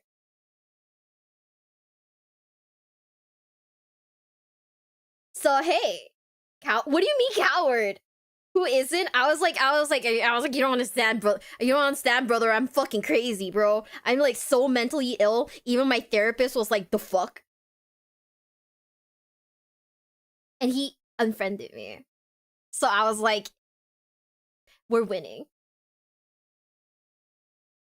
We're like actually winning. Let's go, baby. Was the goal to scare him off? Yes. The goal was to scare him off. So we succeeded. But also, Menhera women, A tier, I agree. Probably not waifu tier, but I do agree. I think it's CC2D67. Next up, we have the bad girl herself, Isis Lupercal. Isis gives off tomboy vibes, which isn't usually my thing. Also, loyalty Never rate isn't her again, strongest damn. character trait, obviously, so you can't really trust her. I just feel like she would definitely sacrifice me to the ruinous powers if it suited her. That being said, before she went super crazy with warp influence, she was really cool and fun to be around, so she gains points there. So I was gonna put her at the bottom of C tier, but then I realized her Primarch power is literally super charisma, so I think she would riz herself ahead of Rogaldorn. Oh, and B. What? That's crazy! My editor low-key hates me. It's okay. My editor watches my videos sometimes, and my editor's like, I don't get it. My editor doesn't understand me, and it's okay. She hangs in the background. She does. No. She's like two-faced. So like I put her like, I don't know if she's hot enough for me to be like okay with her damage though. I don't know if I'm like, I don't know if she's hot enough for me to deal with that damage. I feel like out of all of them, she's like the most like susceptible to like outside influences, and like that like low-key like fucks me up, you know? Imagine hating tomboys, cringe. Oh my god. Chat's beefing with Gooner Goblin now. This is so fucking funny. I can't fix Horus. I don't think we can fix Horus. I honestly don't know if we can fix Horus. I think like, I don't know. Her being a tomboy is one thing. The editor himself, oh, I'm sorry. You're right. No, chat's beefing with your editor. We can fix Horus. We cannot fix Horus. Okay? Just keep her from getting stabbed. We cannot fix Horus. Stop trying to fix Horus, okay? You can't fix what's already broken, chat. B18686. Now it's the Primarch of the Wordbearers, Aurelia. Aurelia No. is super religious, which at first glance would be a negative for me. But then I realized she is actually bad girl religious, which flips it right over to a positive. I mean, I do like someone who is passionate about something. Now, there is a danger here. Like Isis, there is a danger that she would sacrifice you to the ruinous powers. What? But also, you know, there's that dumb part of my brain that thinks, oh, I could save her and stop her from worshiping the Chaos Wait. Gods. The only other downside is that she would definitely just preach to you constantly. But I don't know, man. I just feel like she would be a low-key freak. B tier below the con. And I can't even deny I went to fucking Catholic school. Like, Catholic girls are fucking freaks, bro. They really are. I went to Catholic school. I can confirm. The more like repressed you are, the bigger of a freak you are. I mean, that's quite literally why I am me. But also, this is not waifu tier. I don't know. This is the kind of girl, right? Where like, if you wanted to impress her, you really wanted to impress her, you have to go to church like every Sunday. You know? Like, you have to go to church every fucking Sunday. And it's like, I don't know if I could date someone like that. Like, I don't really wake up early on, like, Sundays, so... you know? You're taking every girl above Dorn as a microaggression. No, I can see the vision in some of them. I can see the vision in some of them, low-key. But yeah, no, why is Dorn so low? Ah! What do you mean just Sunday? All days are holy? They have church on other days that's not Sunday? What? Everyday church? Where do you guys go to... What? What do you mean church is every day? She's a daddy's girl and Corferon's not a good father figure? But I mean, you know, if we're talking about daddy issues, right? All of them have fucking daddy issues, though. So... you know, it's not a great... You're not really picking, like, you know, the best out of a bad batch if you're looking for girls with no daddy issues. And it's FFC1C5. So Hestia is just a good person. She is the Primarch of the Yay, Salamanders, the Vulcan! legion that cares the most about humanity. The Emperor even says that she was his greatest creation because she was a genuinely kind person, a Aww. human amongst gods. With Hestia, we have another muscle mommy, and she is the strongest of the Primarchs. So I think that I would feel safe in those big, strong arms. A tier, 382131. Now, The true question is, does she have Chun-Li thighs though? Because if she has the Chun-Li thighs, that's a baddie tier for me. So I did find I have an optometrist appointment. No, but thank you for being here and thank you for being so cool with me reacting to your videos. I do very much enjoy them. Thank you so much for being here, Gunnar. Actually, you know what? No, what do you want me to call you? Because like maybe calling you Gunnar Goblin's like too formal. I don't know. Of course she has it.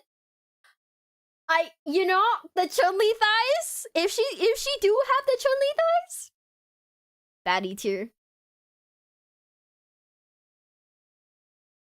Maybe he can get better opinions once he can see properly. That's crazy. That's crazy. Oh my god. That's a crazy fucking rose. Mr. Gunnar? Oh, okay. You know what? Mr. Gunnar sounds about right. I'm proud of that one. Oh my fucking god. We're just getting fucking roasted. Oh shit. Okay, but hear me out. Firm handies, right? She could give you a really firm one, right? Is you checking out? No, thank you for being so cool. we have an emo baddie alert. Corvus Corax has a strong Oh. sense of justice, hates oppressors, and a strong desire to overthrow them. which I love. I like birds, ravens especially. Okay. Corvus looks like she would have a lot of disdain for me, but would But low-key hear me be out. nice to me in private. Which again, and I know I'm really telling on myself here, I would like that. She is kind of sensitive and melancholic. She is also driven to distinguish herself from her sister Cassandra Curze, who she gets compared to frequently. All of this just makes her seem more human and relatable to me. She would definitely be the "he ordered chicken strips" meme. So we have True. another baddie alert and she gets put in top tier. See, Okay, but hear me out. I feel like she'd be arguing with people on Twitter. I feel like if she were a girlfriend, she'd be arguing with people on Twitter about rights and stuff like that. Now she might be your goth baddie with big titty goth GF, but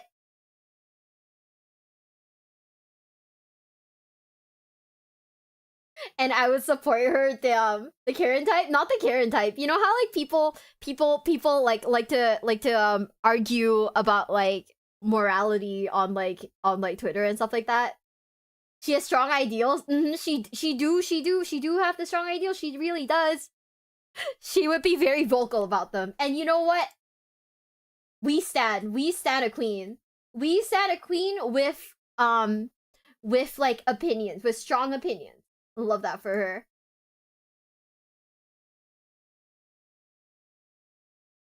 E292A1. Finally, that Damn. leaves us with the Double Trouble Primarchs of the Alpha Legion. This is another one where there is a Ooh. surprising lack of artwork. What I said about toxic secrets with the Lioness is multiplied by like 1,000 with these two. They have way too many secrets. Also, they would be constantly manipulating me for sure. I mean, I couldn't even True. trust that they are who they say they are. So they are definitely towards the bottom. But twins. FFC8CD. Okay, this is later, Zach. I've let the list sit a little bit, and I think I'm gonna make some changes. To start with, the spell that Magnolia held over me that I can't really explain has dissipated. And free from that haze, I think that Hestia should be ahead of her. Okay, Next, no, that my makes mind has sense. been pulling towards Aurelia. Something about her makes me want to place her higher. I think part of it is that she has let normal humans have so much sway over her in the past. I think that makes her more likely to actually listen to what I have to say. Also, she gives off super sub vibes. And as you've seen throughout this video, isn't normally my thing, but with her, it's a positive. I don't know, man. Again, I just think she would be freaky as hell. Finally, we have Cassandra. I know this is just the dumb part of my brain.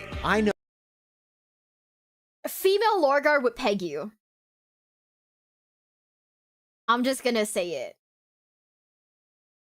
I feel like female Lorgar is that kind of girl. I feel like female Lorgar would peg you.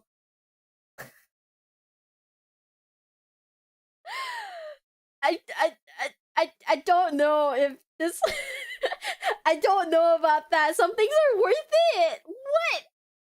You're just helping her? Okay, you know what?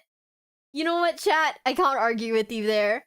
Can't argue with you there. You say like it's a bad thing. It's probably not. You're probably fine. She's like into religion. I think she'd be like more freaky than Fulgrim, because having like grown up with like really religious girls, the things they get up to scare me.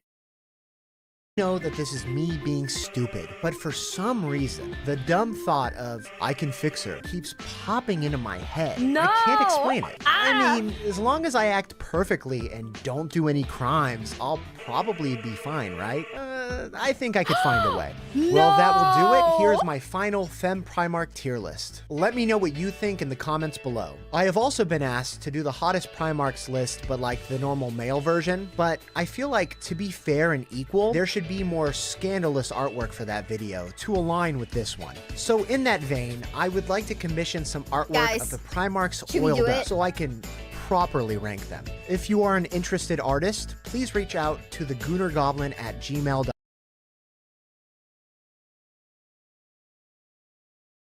We could do a best husbandos tier list.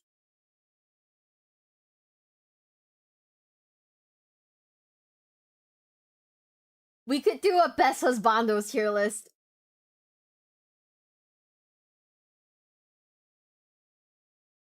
Who is the best husbando in Warhammer 40k? And why is it Sanguinius? I don't know. You know what's the thing? The thing about me is that the problem with me is that I like my men alive. And that like instantly drops like all of them, you know. That instantly just drops all of them down, you know what I mean? Do you agree with this list? I agree with it for the most part. The only thing I don't agree is Rogaldorn! Ah! Literally Rogaldorn! No! Put him back up! What the fuck? Ah! Yeah, Rogaldorn is in his own like heavily fortified like tier. Maybe you consider them as if they were alive. You know, we have to think about it in like hypotheticals. Have you seen Alpha Boosta's husbando list? Have we seen it? Let me check. Alpha Boosta. Husbando tier list. We're gonna have to scroll, chat. We're gonna have to scroll for a bit. You know what? No. We're just gonna type tier. Surely top 20 Primarchs? Wait, what? That's not a husbando tier list though, is it?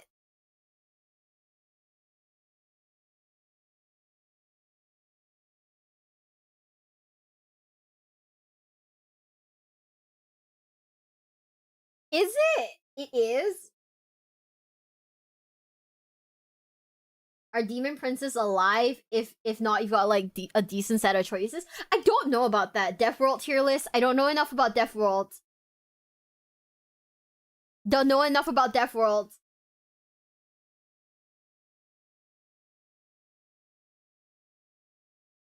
Primarch streamer tier list. Oh wow. One day we should do like a tier list stream just to see if we agree or not with them. Top 20 Yaoi Primarch couples tier list. No, that's weird. Aren't they all brothers? No, that's weird. I don't know. I don't know if I want to do a Yaoi tier list regarding the Primarchs. Wait, let me pee first and then we'll watch this and then we can get into like the debates after, okay? Hold up, let me pee real quick. The husbando tier list? We need our own husbando tier list. See guys, the fucking error message is back. Are you guys excited for the error messages? Let's go. All the error messages, chat. Let's fucking go.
Hey, I'm back, guys. I'm back.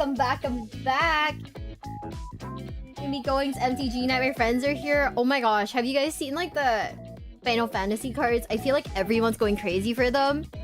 And like, I get why people are going crazy for them, but oh my god, they're so expensive. I don't know if I was gonna buy some for the memes, but then I was like, oh no, I'm too poor for this shit. You know?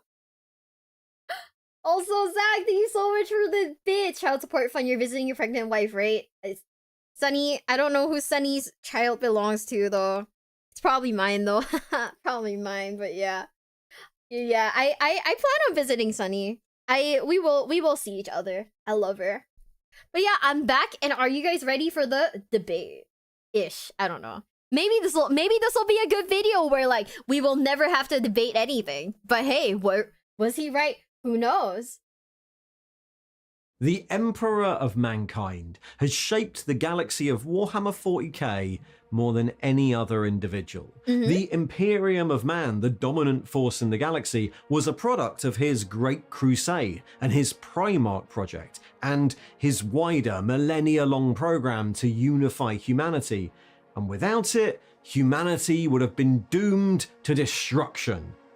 Right? I mean, technically, that's what the Emperor says. That's what they say, yeah. But is that actually true?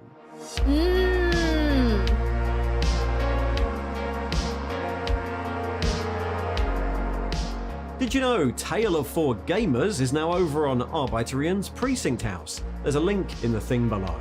Okay. So, Hell the yeah. plans of the Emperor of Mankind are broadly familiar to most 40k fans. During the Age of Strife, when humanity was isolated and at risk of being destroyed by Xenos empires, the Emperor arose on Terra and led a galactic unification project, the Great Crusade, which, by diplomacy or by force, brought together the scattered human empires, pooled their military and technological resources, and destroyed the evil Xenos, leaving humanity, even in the wake of the Horus heresy that followed, as the dominant force in the galaxy. And according to the Emperor, this was all necessary. Without him and his plans, humanity would have been picked apart by emerging Xenos empires, or lost to the worship of the dark powers of chaos, playthings for the demons of the warp. Yes, the Great Crusade involved the conquest, subjugation, and genocide of thousands of worlds, and we know that in the end, the Emperor's plans were only semi-successful,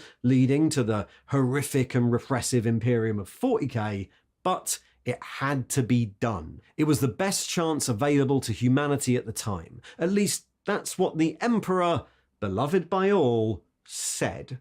So, is that true? Was the Emperor right? Was the Imperium and its brutal and swift conquest of the galaxy the only way? This is a subject debated a lot online. Not only the morality of doing it, but also the question of, well, was what he said correct? The Great Crusade certainly involved lots of death and destruction, and the Emperor was no democratically elected leader. He was an authoritarian tyrant who insisted every human in the galaxy follow his plans or be killed. The internet is full of fan theories that the Emperor was secretly out for his own gain, or that humanity would have done just fine without the Imperium, or that even if it was the only way, the Emperor was still morally wrong to do the things he did. He was a liar, a hypocrite, a ruthless superweapon who wanted to be God. There's always lots of discussion on that topic. But what do the books actually say? Was the Imperium, the one that the Emperor planned for in the 30th millennium, actually the only solution? And to answer that, we first have to go through a brief history of the new man himself, and the development of those plans. So I'll launch into this with a little bit of a disclaimer. The history of the Emperor and the formation of his grand plan is a little bit disjointed, and we do not have the whole story. We're told it in fragments spread across more than 100 books, so we need to do a little bit of work to piece it all together. Yeah? There's no perfect timeline of history here, so I've tried to stitch all those fragments together, hopefully without too much speculation creeping in. The Emperor, as far as we know, was born in around 8000 BC in what is now Anatolia, which is pretty close to where the first human civilizations actually were. There are two possible origins listed. In the first, the Emperor was a Gestalt being. The shaman, the early psychers of humanity, had guided prehistoric humans through the previous millennia, the shaman's spirits, which were very strong because of their psychic power, returning to the warp when they died, and then being reincarnated into a new body soon afterwards, and that way their accumulated knowledge would build over generations. But the warp had recently become so turbulent, what with all the sentient species existing and, having emotions, that the shaman's souls could no longer reincarnate before they were eaten in the warp by demons. So they all decided that they would die at the same time so they could combine all their spirits into a single new man who would be immortal and powerful enough to resist the warp. And the Emperor was that person, born to apparently normal people in a farming village in the ancient Near East. That's the first version of the story. The second, which may or may not contradict it, briefly hinted at by Ol Person Immortis, is that the Emperor was simply the first psyker, the first shaman, with nothing known beyond that. He was a perpetual, an immortal human, something hinted as being the next evolutionary step for humanity. Was there anyone who could go up against him? Ol shrugged. There were some, but he was the first. You mean the first psyker? The first witch, the first wizard, sorcerer, shaman, druid? The first. There were others who were different, but none like him, not in the beginning. What changed? He did. He was weaker than he is now, much weaker, but always stronger than anyone else. People change. People stay the same. He was always driven. Always. Early in his life, his father was murdered by his uncle. That wasn't the first murder. Humans have been betraying each other for ages, but it was the first he witnessed, and he took revenge, stopping his uncle's heart. In a flashback shown in Master of Mankind, the Emperor says he considers that this is where his philosophy began. Every village already had leaders. Every family had patriarchs and matriarchs. I speak of kings, givers of law, rulers of cultures, not merely those who give orders, but those whose decisions keep a civilization bound together. This was the night I realized that mankind must be ruled. It couldn't be trusted to thrive without a master. It needed to be guided and shaped, bound by laws, and set to follow the course laid by its wisest minds. So the Emperor comes to believe that humanity needs order, needs law, and rulers who impose law in order to develop civilization, and he goes out into the world and starts doing that stuff. Some of this we know about from misremembered legends from ancient times, and we also know that at some point he does become a powerful ruler. The perpetual Ordo says that many perpetuals in the early days were some sort of warlord.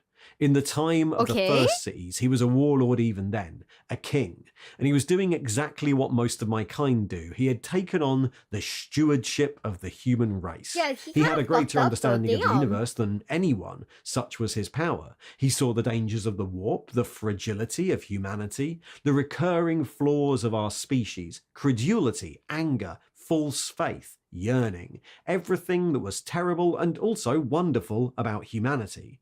When I met him, he'd already begun on his path to shepherd mankind towards a brighter future. At some point, he meets Ol Person, who is the oldest known perpetual, and with Ol as his war master, he defeats and destroys the Tower of Babel, a great sorcerers who had unlocked the entire lexicon of Enuncia, the primordial language of creation. The sorcerers had intended to use that language to raise up humanity, but it turns out that merely knowing Enuncia is dangerous. This will be a theme. Cities turn to ash and salt, predator ideas. I had no idea that the Tower of Babel was like canon in this world. Wait, what? That's kind of insane. It's getting late. I gotta go. But good night, guys. You guys are going to bed. Good night. Good night. Good night. Dive so deeply in Warhammer lore. The living saint of Warhammer VTubers. I don't think I am. I think I'm just like, I think I like the lore. I'm just like still learning more about it, and I'm still getting like shocked and like confused by things. I think I'm still getting like shocked and confused by things. Huh? I had no idea this was a thing. What the heck? Cool. Old ancient times are in the lore. No, it's all good. Thank you. Babel happened at. Really? That was a thing? You're canon too? I mean, technically, yeah, but what? Pretty deep in, only if you probably know more. I still don't remember all the Primarchs. Don't hate me. Words that once you heard them would sink into the brain and kill you if you started to think the wrong things. Okay. The Emperor casts down the tower and kills the sorcerers, but he keeps the knowledge for himself, stating that even then, he can see the shadow of the future, that humanity would be threatened way more than just from a single tower, and that it would be ridiculous to cast aside a potential tool that could save it. Tools, said the man. Weapons, guess, yeah. knowledge. We cannot throw aside any of it. You are right. We cannot see the clear path to salvation, but we will be able to. This is a step. There shall be other steps and other paths, and we shall take them in turn as we must. This, though, is the first real step. Come, we're fighting a war the end of which no one else shall see. We cannot turn from the weapons that we have, nor those that Providence provides. A glass to see further, a word to open hearts, a sword to kill unborn gods. The man in the crown nodded and gestured to the symbol-covered pillars and walls. Take this knowledge and the fate changes. Leave it and it unravels. It's a simple choice. Okay. But there are no simple choices, said Ol. But there are, said the man. It's just the consequences that are complicated. So the myth of the Tower of Babel dates from about 4200 BC. So this is quite early in the Emperor's life. And we have codes of laws in real history from about 2000 BC. So evidently the Emperor's ideas spread to some degree. In these excerpts, the Emperor already seems to have a level of foresight, psychic precognition. But we also know that in 40k, foresight is not very reliable. You can often see the potential results, but not what decisions you have to make to get there. We also know that he was one other ancient ruler, Alexander the Great, who in 323 BC created the largest empire ever seen at the time, which stretched from Europe all the way to northern India. In a fevered memory, Horus says that the emperor once told him that he was Alexander, who wept when he reached the banks of the Ciaphas, the Beas River, when he found there was no more that he could conquer. He came to the river Ciaphas and crossed it and wept, for, as he put it, there were no new worlds to conquer. Beside the Ciaphas, my father wept because at the time he felt he had accomplished all he could. His ambitions were achieved and the revelation shook him. He was not proud or satisfied. He was bereft. Wait, so Big E is also Alexander the Great? What?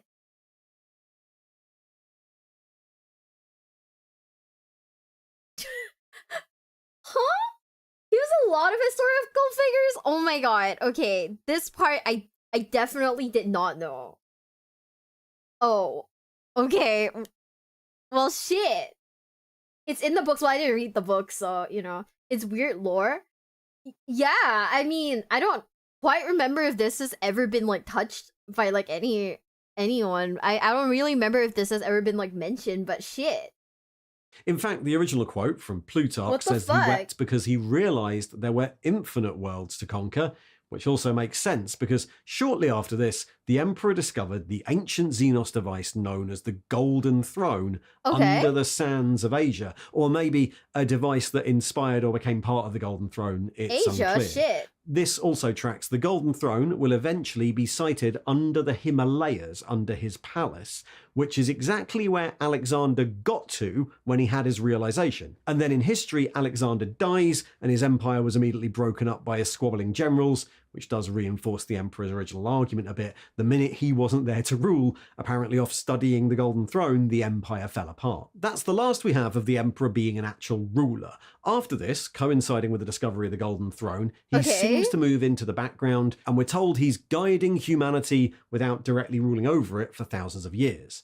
At some point in the Middle Ages, he briefly emerges as a golden knight who defeats a silvery worm-like construct in modern-day Libya, and then imprisons imprisons it on Mars. This is implied to be a shard of the ancient Catan, the Void Dragon.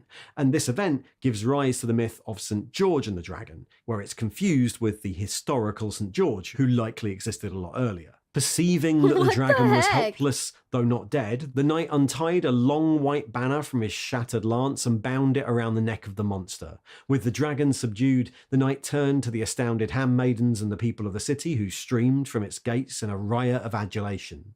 The knight raised a hand to quiet them, and such was his presence and radiance that all who beheld him fell silent. "The dragon is Okay. defeated," cried the warrior. "But it's beyond even my power to destroy, so I shall drag it in fetters from this place and bind it deep in the darkness, where it will remain until the end of all things." Other than that, he disappears from human history. Humanity grows, takes over the earth, expands into the stars, discovers the warp, and begins the age of technology. According to Ordo again, speaking way later, at all points during this, he's trying to hasten humanity along its development. He saw his own power and tried to use it. He tried to steer mankind towards a better future. He tried to raise the human race up to achieve its potential. And Okay. of course, because of his power, he was rather more effective than most of us. At some point in the age of technology, he travels on a generation ship with another perpetual, Olivia Sureka, with a human expedition to colonize the world of Molech, which happens to contain a mysterious portal into the warp. Nobody knows exactly what he does in there, but he comes out way more powerful. And there are numerous hints that he got more knowledge or stole something or did some deal with the powers of the warp or gained control over it. Whenever it's mentioned, there are references to the Greek myth of Prometheus stealing fire from the gods. "You have brought the Emperor face to face with chaos first found, closer than when he sat upon the throne or walked the shrieking halls of the webway, perhaps closer even than when he last faced the Four and took their fire from them on Molech." Again, we don't know exactly what happens here. It's one of the great So he mysteries of the stole, setting. like, some he gains powers? mastery of the warp. And then that comes up a few different ways later in the story. He stole what During the Age of powers? Technology, a few other things happen. There's mention of rampant genetic engineering as humanity is modified into a load of weirder and weirder things. There's also the vague implication that democracy isn't a thing anymore and hasn't been for a while. From the very few hints we get, they imply that it's all techno-rulers or warlords rather than enlightened republics. Also, humanity has started to evolve psychically, which is very dangerous. Psychers are popping up and they have no idea how to control their powers. And then very finally in this period, there is the development of AI, which leads to a massive cybernetic revolt, which almost wipes out humanity. How much of that the Emperor's involved in, we don't know. Ordo again mentions that a lot of wars are fought in disguise between the Emperor and other Perpetuals trying to stop his plans, but we don't know any more than that.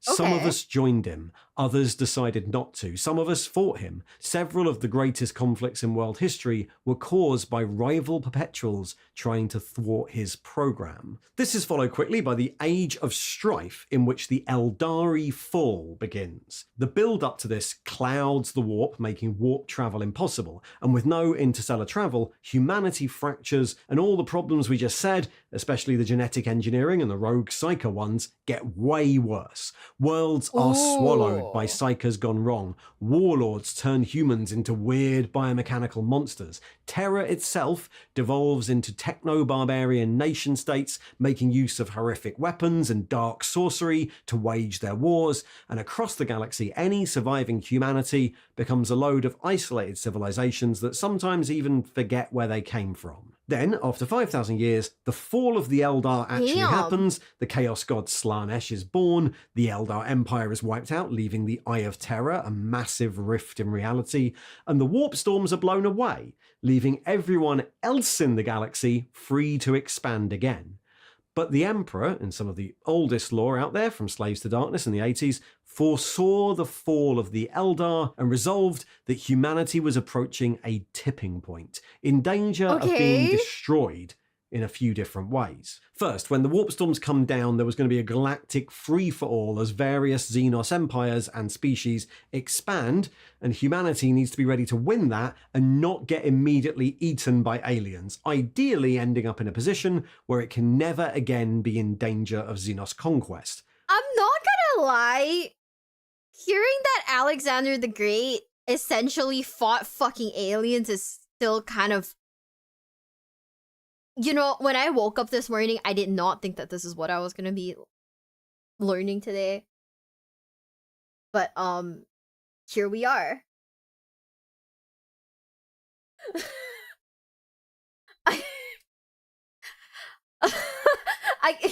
Yeah, I mean, cool. You know? This is like some FGO on steroids kind of thing. This is basically FGO on steroids, right? Didn't think the demigods were made old-fashioned side. No, but like, I thought it was just like, you know, I thought it was genuinely just aliens, right? But no, it's Alexander the Great fucked around and stole like powers from like gods, and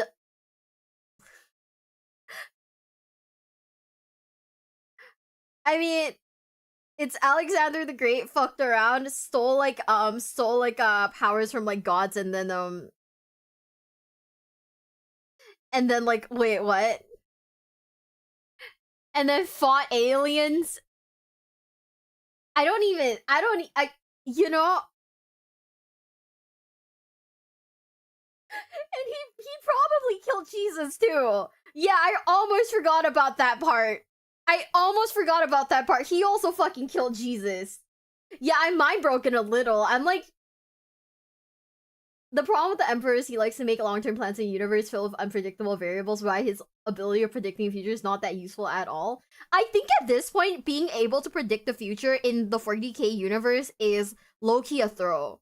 Because so far, like, what? It doesn't work for, like, Conrad Curze, doesn't work for the Emperor. Didn't work for, like, Magnus. I think they're all throwing. Holy shit. The tag is real. The tag is real. I'm literally sat here like, huh?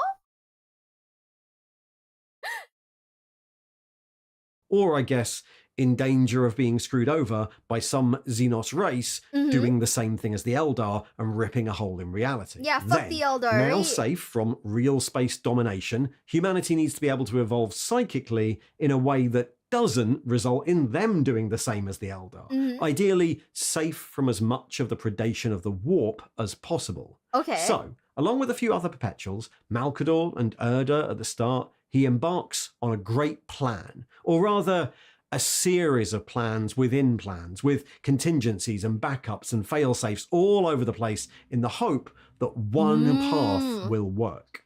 Again, it's not clear if this is just part of his ancient program to elevate humanity or a new urgent rush for it, but it's this plan that we're talking about in the video. The plan has a number of different parts, all of which are reliant on each other.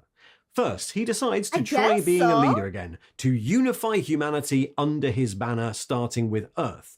Ideally, that's done by diplomacy, but it has to happen quickly, before the warp storms come down and leave humanity vulnerable. So conquest is going to be a thing too, and that's going to require armies, and also making sure all the horrific old weapons of the Dark Age of technology are firmly in the Imperium's hands and nobody else's. Then, when the warp storms come down, those armies and their forbidden weapons need to be able to go into the galaxy and do the same thing. Unite all the strands of humanity, leaving none that are outside the control of the Imperium, and pour all their resources and their lost technology together to make sure humanity are left in the dominant military position in the galaxy, safe from alien conquest forevermore. Secondly, while doing that, he kind of needs to stabilize the human genome. Humanity had been mutated in all sorts of horrific, unstable ways by unscrupulous rulers over thousands of years. And so the plan was to try and stabilize that and establish a reliable, robust genetic base again. Just like with the horrific Dark Age weapons, the Emperor doesn't mind using genetic engineering to do his conquering. He creates Custodes, Thunder Warriors, and Space Marines, and he even uses that mastery of the warp to create Primarchs to lead them. But those are all implied to be tools, means to an end. It's regular baseline humans who are intended to inherit the Imperium. Again, I'll reiterate that this has to happen quickly, before any other species or empire does it, and the Emperor will use any tool to get there first, even if those tools need to be discarded afterwards. He Oh, creates that's the no Thunder good. Warriors, brutal and savage armies that are required to conquer the horrors of terror, but he then wipes them out because once that was done, they were just a bit too dangerous to have standing around. He's ruthless about that sort of thing. Okay, third, he needs to stop people worshipping the warp. As far as the Emperor is concerned, all religious worship will eventually lead to worshipping chaos, because that's what works, even if your intentions are good. He tells a custodian the story of the priest king of Molland Sen, who started out trying to help his people, but eventually turned his realm on terror into a horrific chaos cult. Superstition and ignorance always attract the warp's denizens, continued the Emperor. For the core of religion is the twin principle of arrogance and fear.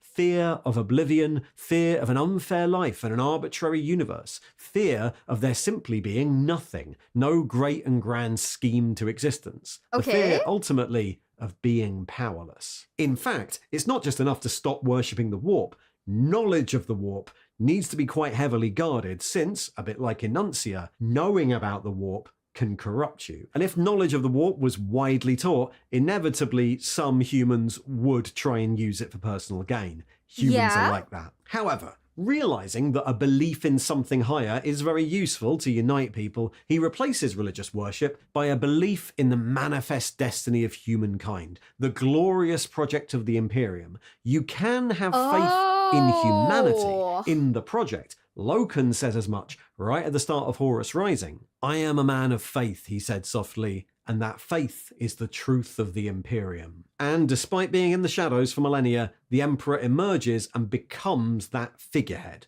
the great, giant, shining golden figure of awe, removed from and set above humanity, but crucially, not a god, just publicized as the greatest human, the most powerful psyker. All person and Malcador and the Emperor all separately state that this is a performance. The man I once knew, he didn't really care for majesty or material riches. It was all just a means to an end. Everything was. The palaces, the titles, even the face he wore, they meant nothing to him. All that mattered was what they meant to other people. They were just aspects, signifying devices to carry authority. He had to look the part. To rule a galaxy, he needed a palace like this. I assure you, he would have as soon lived a monk in some stone cell or in a hut on a barren moor. He needed nothing, but no one would have taken him seriously. This monstrous, tasteless edifice is simply the natural conclusion of his progress. The Emperor doesn't really enjoy it, but it gives humanity a focus, and it also allows him to more easily control those Primarchs he created to lead the armies. We see later that they don't really like being told what to do by regular humans who are way less powerful than them. I defy you, Horus spat at the Sigillite. You and this shadowy council of bureaucrats, your kind's not fit to rule anything. An Imperium ruled by men would be exactly what your father intended, Malcolm. So he was also so Horus was basically classes then. Okay. Ooh. Yeah, so by taking on the religious iconography, he really fucked things up then. I get it. But he used it to bolster people's faith. Okay. No. See, that is where he fucked up then. That probably is where he really fucked up then. Shit. Are you a furry? Yes or no? No. Dualocks, what the fuck? The necessary evil though? Yeah, no, it wasn't necessary evil, but that is especially where it gets fucky, right? When you introduce like the concept of like a higher being, then that gives like the people someone else to worship, right? But he wanted to focus on him, right?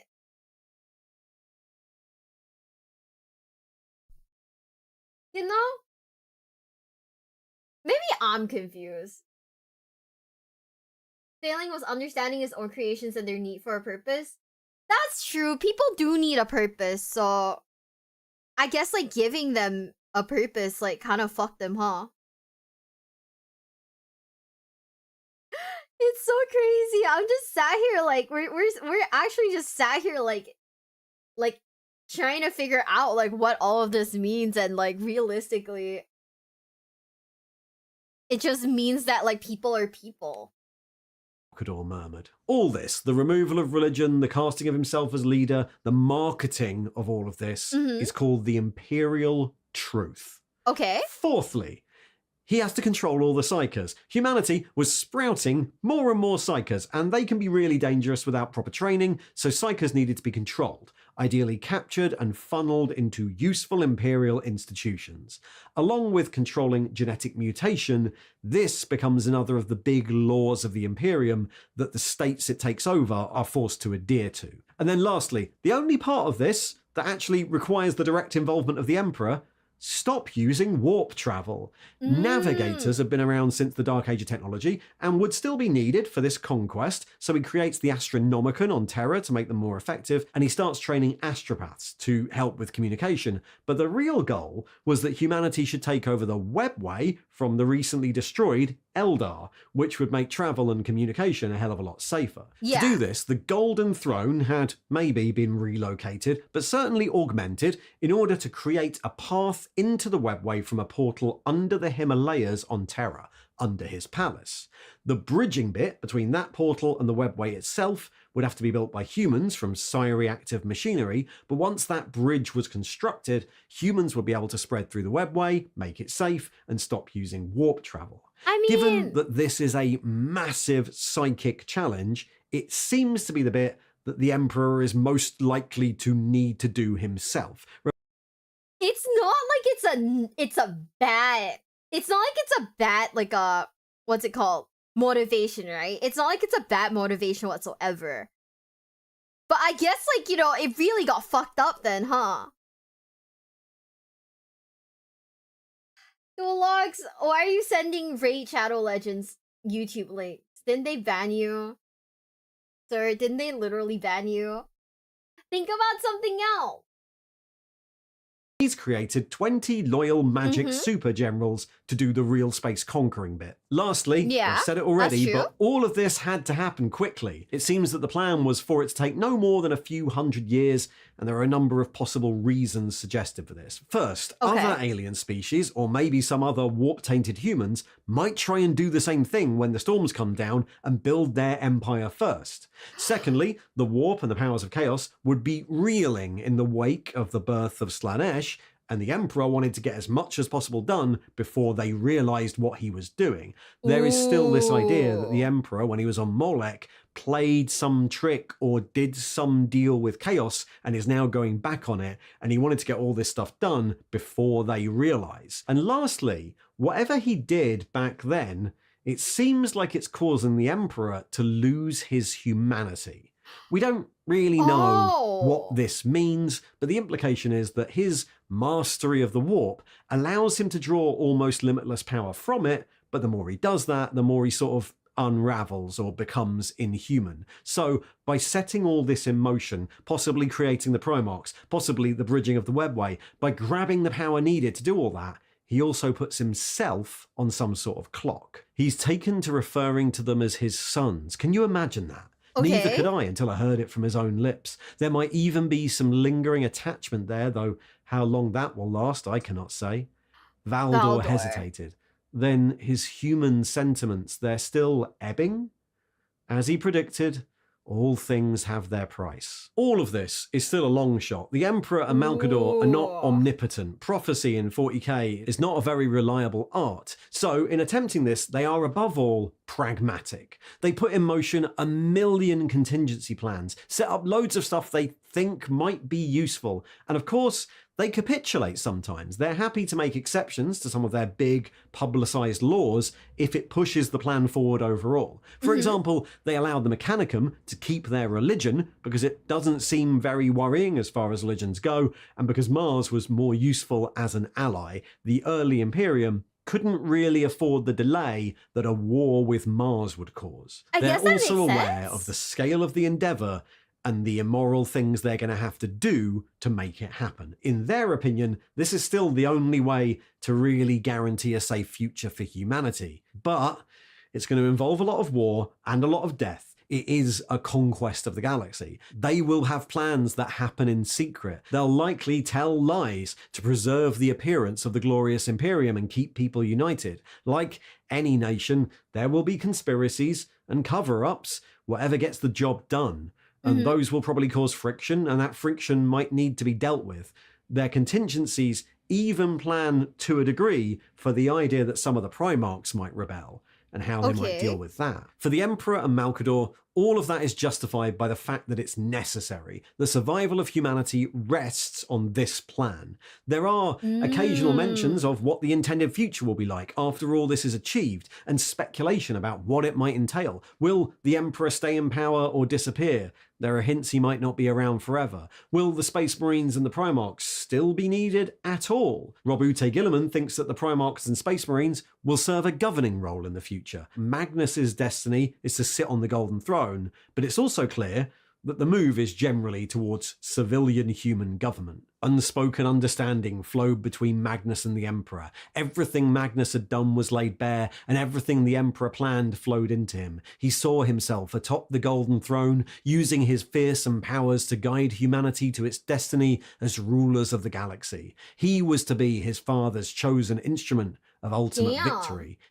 It broke him to know that his unthinking hubris had shattered that dream. The Emperor never reveals what the full plan is once humanity's survival is achieved, and So Magnus does feel like remorse and regret from like what he did?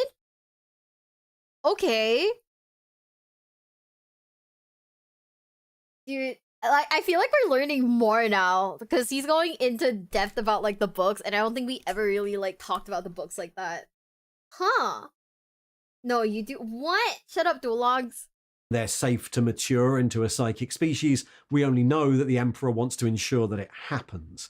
What we do know is that the Imperium that we recognise from 40k isn't it, because these plans don't all work out. The Imperium of 40k is not what the Emperor set out to create in 30k.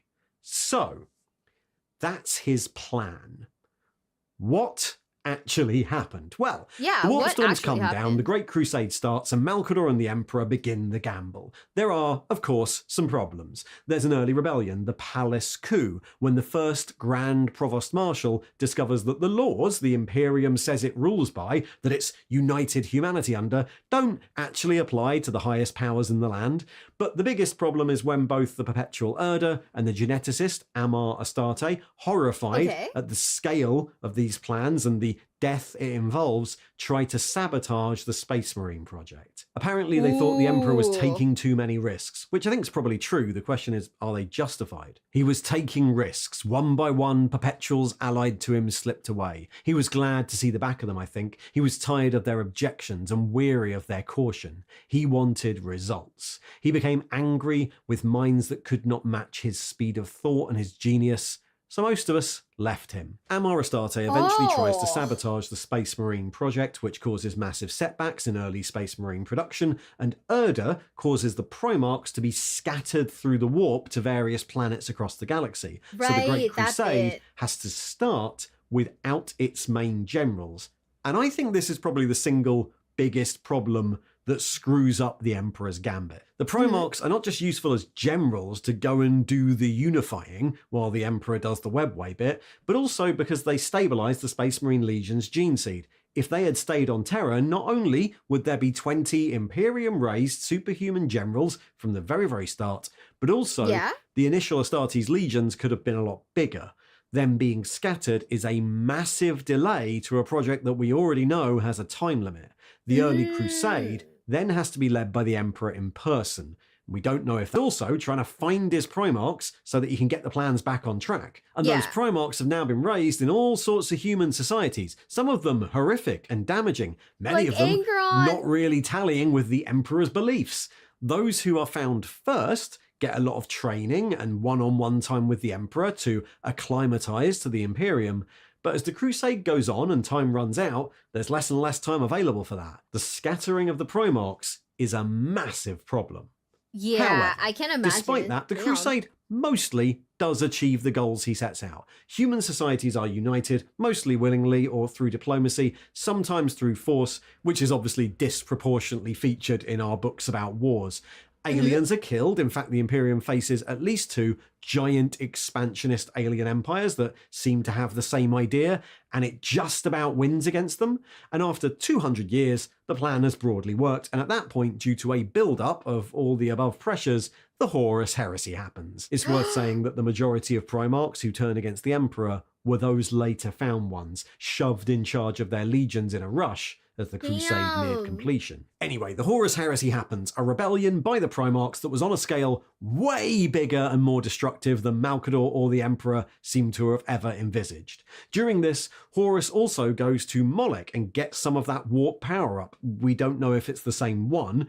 Magnus accidentally destroys the Webway project by doing nothing wrong, so the Emperor is then confined to the throne for the rest of the war, holding the warp breach shut, and after a decade-long war that sets the galaxy on fire, eventually, Horus and the Emperor fight. In order to beat Super Horus, the Emperor initially attempts to draw a ton of power from the warp, more than he ever has tried to do before, but this actually turns out to be a trick. It seems that if he does this, he'll become so powerful and so inhuman that he'll turn into an entity called the Dark King and destroy everything. What? So, Ol Person persuades him to let go of that power.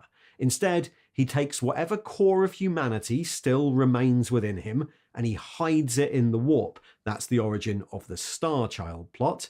And then he goes to fight Horus without his power-ups, in the knowledge that he's likely to lose even if he kills Horus. He has excised those precious human aspects to further steel himself against the pain of what will come after and the mandatory atrocities he will have to countenance in order to rebuild the Imperium. He has set those frail and cardinal virtues adrift on the tide of the Imperium so that they will not immobilize him, and in the hope that one day he'll be able to reclaim them and be whole again. I watch that jettisoned fragment as it drifts into the void, just one more spark from this world bonfire. All his hope, his mercy, his grace, his love, cast into the lightless tracts of space and time. And he nearly that's became what a happens. chaos god. The Dark King is avoided, Horus dies, and the Emperor is so wounded that he has to be permanently installed on the Golden Throne, unable to influence his Imperium except through vague psychic visions, and where after 10,000 years he seems to have split back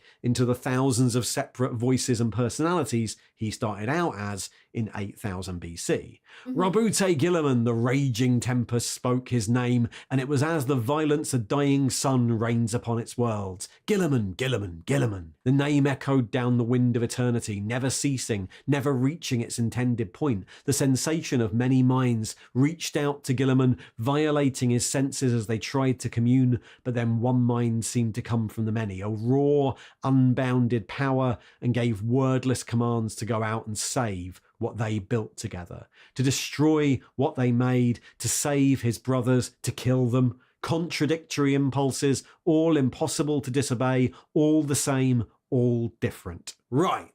Okay, so, that's kind as far as we can tell from the books, that's what we know happened, and that's what the Emperor's plan was. Yeah. We know that this great plan, the gamble made by the Emperor Malkador, didn't work out totally as intended, but was it wrong? If you go trawling the internet, you'll come across a load of opinions and theories about all this, most of which can't actually be proven with actual law. Well, One of the main issues is that a lot of I the don't think above so. is told to us by the Emperor. And we know that the Emperor has no problem lying or misleading people if it gets the job done. Also, some of the stuff that isn't told to us by the Emperor is told to us by people who have their own grievances and opinions. Ordo is hardly a neutral source. So, is any of that true? At the time of the Unification Wars, many other rulers on Terra think that the whole guiding humanity for millennia story is made up, and the Emperor is just a bioweapon created in the Age of Strife.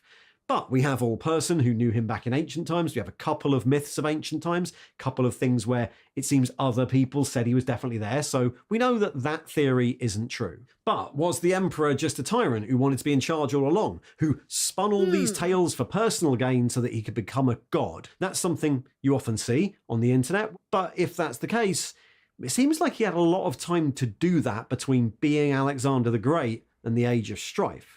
In Horus Rising, a demon of chaos tells Horus that the Emperor's intention was to destroy religion in order that he could become the only god.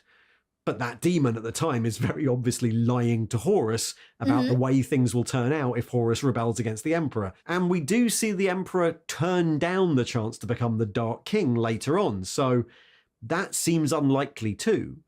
Generally, by what we know in the lore, it certainly seems that the Emperor and Malcador believe their plan, that this is the only or the best chance humanity has. And when we see characters in the Horus Heresy who have split from him, Urda, Ol, John Grammaticus, their usual complaint isn't that his plan is wrong, it's the hubris, the arrogance of what he's doing. This plan is just so big and requires so much conquest that it's distasteful. Or, more subtly, that the Emperor is hubristic because he thinks he knows the one true path, when in fact, nobody knows what will happen in the future, and so they eventually get sick of that and leave. But I think nothing in the lore actually suggests the Emperor is actively lying. The only people who say that are chaos demons trying to tempt Primarchs to their side. From what we see, the Emperor and Malcador, rightly or wrongly, are sincere. They believe their plan is true. Whether it is a different question. So, based on what we know happens, is that a reasonable belief? Let's start with the very simplest part of this, the argument that without a military machine the size of the Imperium, ruthlessly uniting humanity at gunpoint, humanity would be destroyed by aliens. All right, what do we know? Well, the Imperium embarks on the Great Crusade in a number of expeditionary fleets led by the 20 legions, and they come into contact with various human enclaves that have survived the Age of Strife. We know that a lot of them joined the Imperium pretty quickly, without conflict, either happy to be reunited or maybe fearful of the strength of the Imperium's armies, and those are obviously underrepresented a bit in the books. And then there are loads that either refuse to join or just attack the Imperium, or are mutated in some way and thus are destroyed by the Imperium. No human empire we encounter in the books wins. Most are defeated by less than one legion. A few are defeated without any legions at all, and some take detachments from a few legions working together to overcome, but no human empire we see in the books is anywhere near as militarily strong as the Imperium. We can't say the same for the aliens though. While the majority of alien species we see are overcome just as easily as the other humans, there are two major aggressive, expansionist alien species that are a genuine threat to the Imperium. The Orcs and the Rangda. The Orcs are a simple one. Pretty much as soon as the warp storms come down, the Orcs seem to be everywhere. They're the species the Imperium encounters most often across the galaxy, and it's not until the climactic fall of War-Urg at Ullanor, almost 200 years into the Crusade, that the Emperor finally thinks the Great Crusade is on the home stretch, and it's safe for him to go back to his lab and work on the Webway project. The Orcs are described in every way as being a major problem.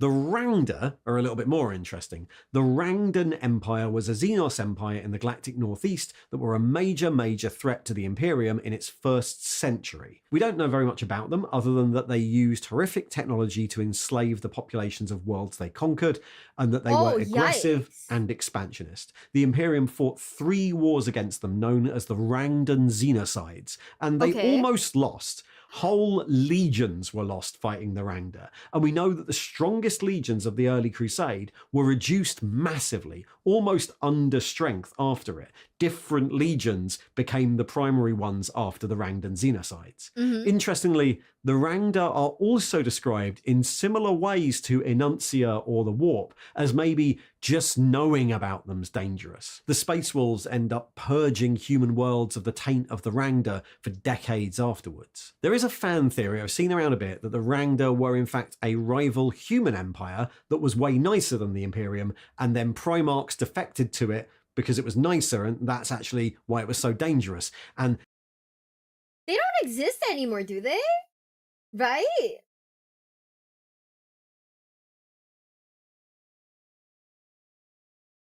I think this might be the first time I've actually heard of them. They don't exist anymore, right? Now they're gone. That's what I was thinking. I was like, never heard of them before. They got they got like genocided. Okay. They're extinct. Yeah, because I genuinely don't remember if we've ever even like heard of them. Rangda? The Rangdon? I don't know what they're called, but yeah, they're called Xenocides for a reason. Oh, okay, I get it now. Yeah, I didn't think they, yeah, I was like, I don't know who these people are, shit. The Lion and Lehman Russ killed them all. Ah. The existence of that knowledge is what needed purging.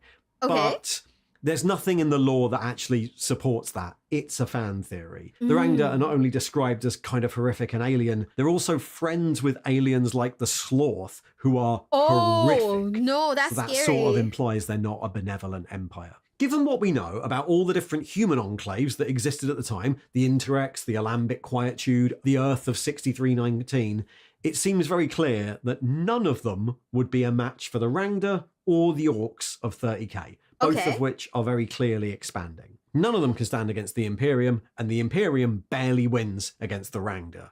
Maybe another human empire or great alliance might have arisen that could have united humanity, one that isn't as bad as the Imperium, but again, we see no evidence of that actually happening. Most of the human enclaves that the Imperium encounters don't really even know the warp storms have stopped, or they don't have warp capability anyway, or they don't have the resources to do what the Imperium does. I think without the Imperium happening, the Rangda or the Orcs would have won.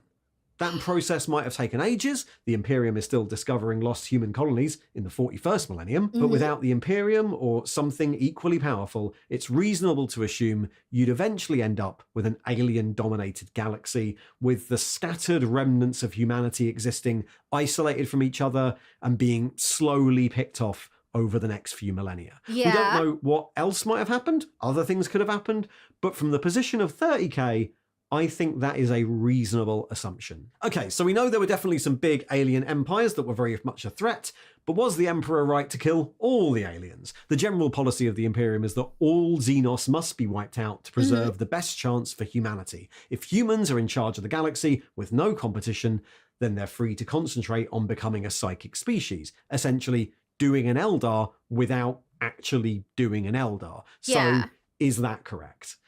Okay, that one's a bit harder to answer. The majority of alien species in the galaxy of 40k or 30k seem to be quite innately hostile, and so they do constitute a threat. But then the Imperium definitely wipes out loads of Xenos species that either pose no threat or just want to be left alone, or ones that actually seem quite friendly, like the Kinnabrak, who are part of the Interrex. Okay. The Emperor's reasoning here is basically that aliens can't be trusted, at least not long term, and the thing is, we don't know if that's true or not. In both 40k and 30k, most of the Xenos species we hear about have a very good reason to be hostile to humans, because the humans want to kill them. But also, the few examples we do have of aliens working with each other also seems to be very unreliable. The Cabal of 30k fracture apart, and in 40k, the Tau are the closest example we have, and their empire has a definite, brainwashy second-class citizen vibe going on. In world, the only people who have a perspective long enough to make a judgment on this, people who were around before the Age of Strife and witnessed humanity's long history with aliens, are some of the Perpetuals, like Ordo and Ol. They might have an opinion, but they never mention it. Or the Emperor, whose opinion is that trusting aliens is a bad idea. We don't have another opinion to counter that with. But those questions come down to another choice the Emperor makes. Can the Imperium just not be nicer? Instead of a conquering warlord, could the Emperor not have stayed in the shadows and manipulated things from behind the scenes, just like he had for thousands of years? You know, create a sort of benevolent space UN. When encountering non-hostile aliens, just ignore them. Attack only when provoked. Engage in diplomacy with humans who don't want to join, and then, if they really don't want to join, leave them be. Can't the Imperium seek to unite humanity, well, more nicely. All right, back to practicalities here. It seems I from don't think that's descriptions gonna of the happen. Unification Wars that Strife-era terror, with its horrific warlords, evil sorcerers, and gene-twisted ethnarchs, might not have been so receptive to a sort of democratic UN trying to unite it. The place frequently sounds like it belongs in Mad Max or Conan the Barbarian, and from all accounts, being the sort of warlord who could mass produce things like Thunder Warriors and lead giant fist-fighting armies as a figurehead was kind of the standard way of doing things in the Age of Strife. Alliances with those warlords seems a bit unlikely, at least in the time frame the Emperor is working with. But I guess that doesn't mean that united terror couldn't then have become a more diplomatic force once it spread into the galaxy. The question is, would that have provided the level of resources needed? We know that the Imperium that did happen, the Would Emperor's Imperium, was a completely militaristic society that made its priority the folding in of any and all human-controlled resources, including military power and ancient weapons, as quickly as possible, and then use that to try and wipe out the Xenos. And as I just mentioned, even that was barely enough to win against some Xenos empires. I think it's probably fair to assume that if humanity had controlled less military power, fewer planets, or hadn't amassed its strength as quickly through, long negotiation of membership, or had a structure that allowed individual systems to vote on their involvement in a particular war, or choose not to commit all their forces to the crusade, well, then they would be in more danger of losing, right? And apart from the loss of resources, the other problem with letting human enclaves stay out is that they're dangers in and of themselves. The goal of all this is the psychic evolution of humanity, something that is going to happen anyway, but without some sort of guidance and control, risks humanity just doing an Eldar. Their newfound psychic power getting so out of control, they end up getting eaten by demons and maybe forming another Eye of Terror.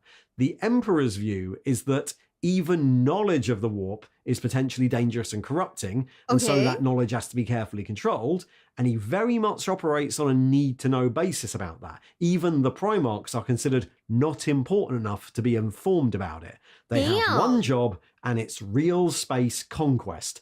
Don't ask about the warp. And we know that most of that is true from the rest of 40k. We know the warp's dangerous and that unchecked psychic power is dangerous, and that worshipping chaos and the warp, or having random road psychers, is a great way to eventually see your planet and any nearby planets getting eaten by demons. We know that chaos is corrupting, and people can be lured into worshipping it stage by stage without realizing what's happening. All those concepts are pretty well established in the setting, so the Emperor is right about them. And obviously, leaving human planets to decide if they want to be part of the Imperium is then a massive risk. Psychic instances are increasing, so that planet is an ever-increasing risk of doing their own Eldar and destroying whatever bits of the Imperium are nearby. I might be getting pilled on this. Hold on a second. I actually might be getting a little pilled on this.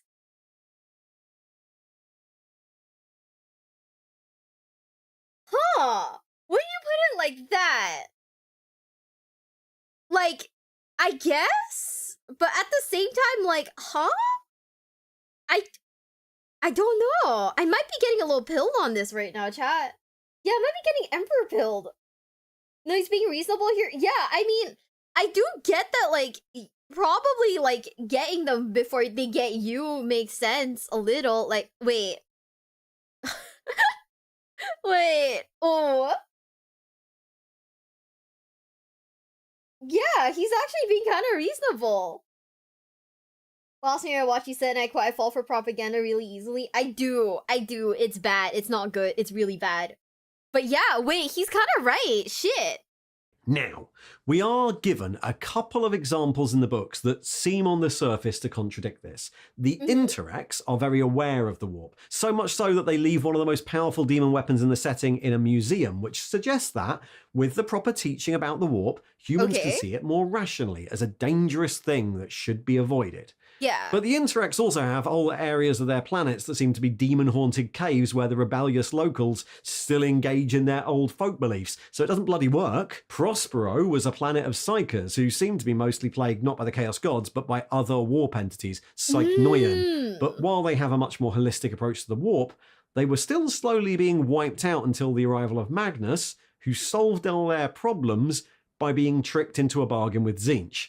so that wasn't ideal either. And societies like the Word-Bearers, home planet of Colchis, actively worship the Chaos Pantheon, but seem to be pretty stable for thousands of years.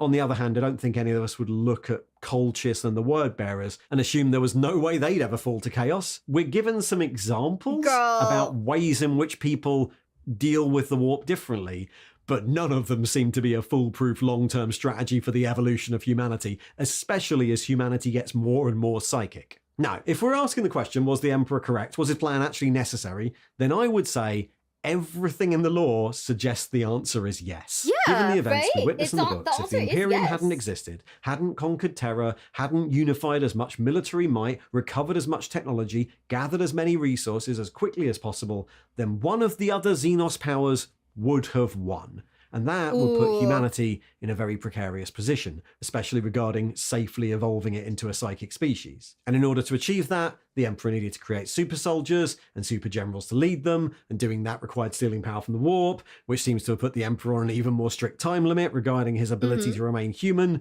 I don't think the lore gives us a way out. We know that the Emperor was always trying to speed up the development of humanity, at least that's what Ordo says, but it seems pretty clear that the birth of Slaanesh and the fall of the Eldar and the sudden clearing of the warp storms kind of forced his hand. If he'd waited calmly on Earth for humanity to naturally re-establish itself, if he'd slowed down his plans in any way, there's a pretty good chance humanity would have been eaten by the Rangda or defeated by the Orcs, or that individual systems would do an Eldar and fall apart in psychic overload. And we should point out that even despite the Horus Heresy, this plan does mostly work. Humanity does become the dominant force in the galaxy, fighting lots of wars, but not really existentially threatened by alien species for the next 10,000 years. It's only in the 41st millennium, when Tyranids and Necrons show up, and when Abaddon creates the Great Rift, that there are any actual existential threats to humanity. There's already a fair amount of speculation in this for one of my videos, but I think any other explanation involves even more speculation. I think the history of the Horus Heresy, all these books, basically confirm that the Emperor and Malcador were right to have a sense of urgency about this, and that humanity really was in danger of being destroyed if they didn't do their plans. Yeah, okay. Is that disappointing? I don't think Would we prefer it if the Emperor's plans were just wrong? If he's just an evil tyrant?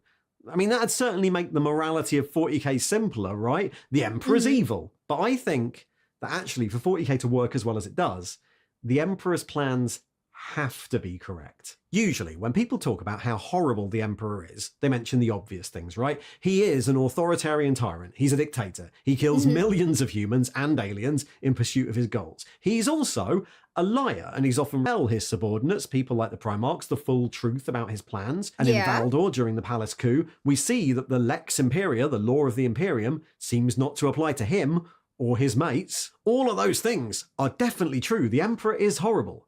And we can compare that to our own history. Right. Human history has a string of authoritarian dictators who initiated massive wars or murdered millions of people, all in the promise that what they were doing was 100% totally necessary. That once their grand, bloody plans had happened, everyone would be better off afterwards. Many of those dictators even believed what they were doing. They were sincere, at least at first. And millions of people died as a result of those grand plans, which then usually turned out to be wrong. Their plans did not make everything better at the end. The dictator and their immediate family usually ended up being really filthy rich and living a life of questionable luxury, while their people's lives got way worse. And it's tempting to just walk away from 40k with that as the lesson, right? Look what happens when you let an authoritarian dictator win. But of course, the Emperor's right. So we have to look at the other side too. Even when we think war is justified, the leaders and governments who do it still do many of those things, right? About the only war in recent history that most people would agree was justified was the Allied resistance to the Axis powers in World War II. But even the Allied powers restricted people's freedoms, conscripted them into armies, which were then marched into battle in the knowledge that many of them would die. They used propaganda, lied to their own population, they hid details of specific operations from their own side, even high-ranking members of their own side. They restricted information to those who needed needed to know.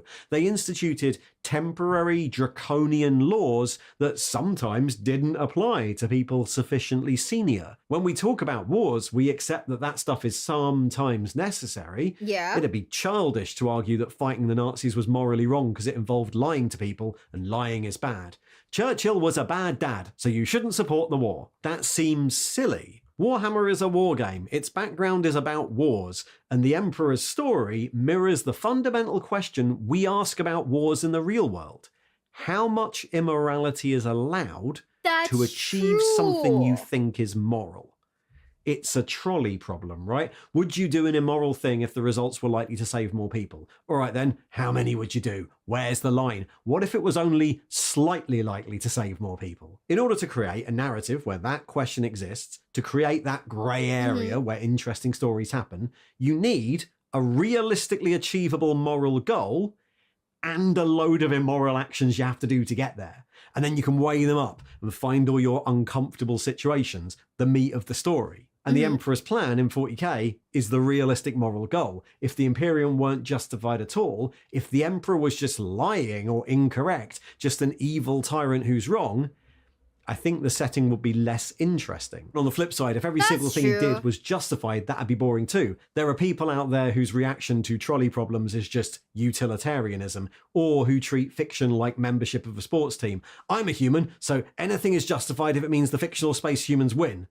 That's also boring. That's a Saturday morning cartoon in terms of morals. Yeah, in order to be I interesting, agree. the truth needs to be in this weird grey area in the middle. It's much more easier to see that when you look at the setting of Warhammer 40k. In 40k, the Imperium really does need to fight wars of survival. Millions of conscripted soldiers drafted to fight against swarms of Tyranids, exterminatus to stop demonic possession and warp rifts. We understand that the Imperium's battle for survival is sometimes needed, but we also understand that this has made the Imperium so hidebound and dogmatic that it also fights wars out of basically tradition or martial honor. It wastes millions of lives for no gain at all, or sacrifices planets because of inefficiency. And that one thing feeds the other. It's a world where you can have an honest Imperial character fighting for the survival of their friends, and evil tyrants slaughtering millions out of tradition, and the truth is like somewhere in the middle. Those grey areas are just slightly different when we're talking about the Great Crusade or the Horus Heresy. Do you really need your soldiers to wipe out every single Xenos like a frothing zealot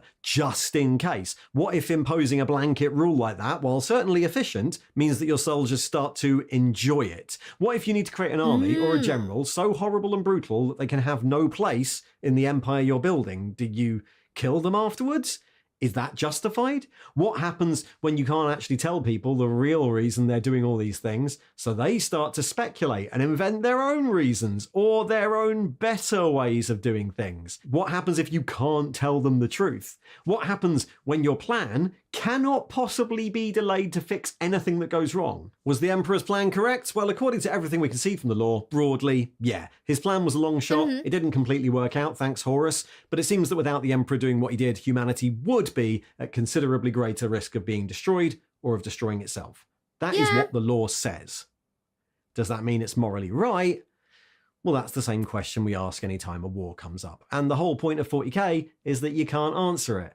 What's acceptable? How far is too far? These are questions raised constantly in the lore. The theme of many war narratives is to ask, at what cost? At what cost was winning achieved? Was it worth it? That question would be robbed of all its meaning if it turned out the goal was pointless all along. The Emperor's plans being right allows Warhammer to do that, to contrast the apparent requirement, the morality of that goal, with the reality of what had to be done to achieve it. And I think that horror, that tragedy, makes it a more interesting setting to tell all these stories in. Thanks for watching. I do agree. I do agree that the Emperor was right in his plans for humanity. Was he a terrible dad? Absolutely. Was he a terrible communicator? Absolutely. Did everyone around him also kind of get fucked up by chaos? Also absolutely. But like, you know? But everyone is just, you know, awful. And I guess we do enjoy being awful, so hey. So hey, I guess like, yeah, no. the whole gray area bit just makes like so much sense, you know?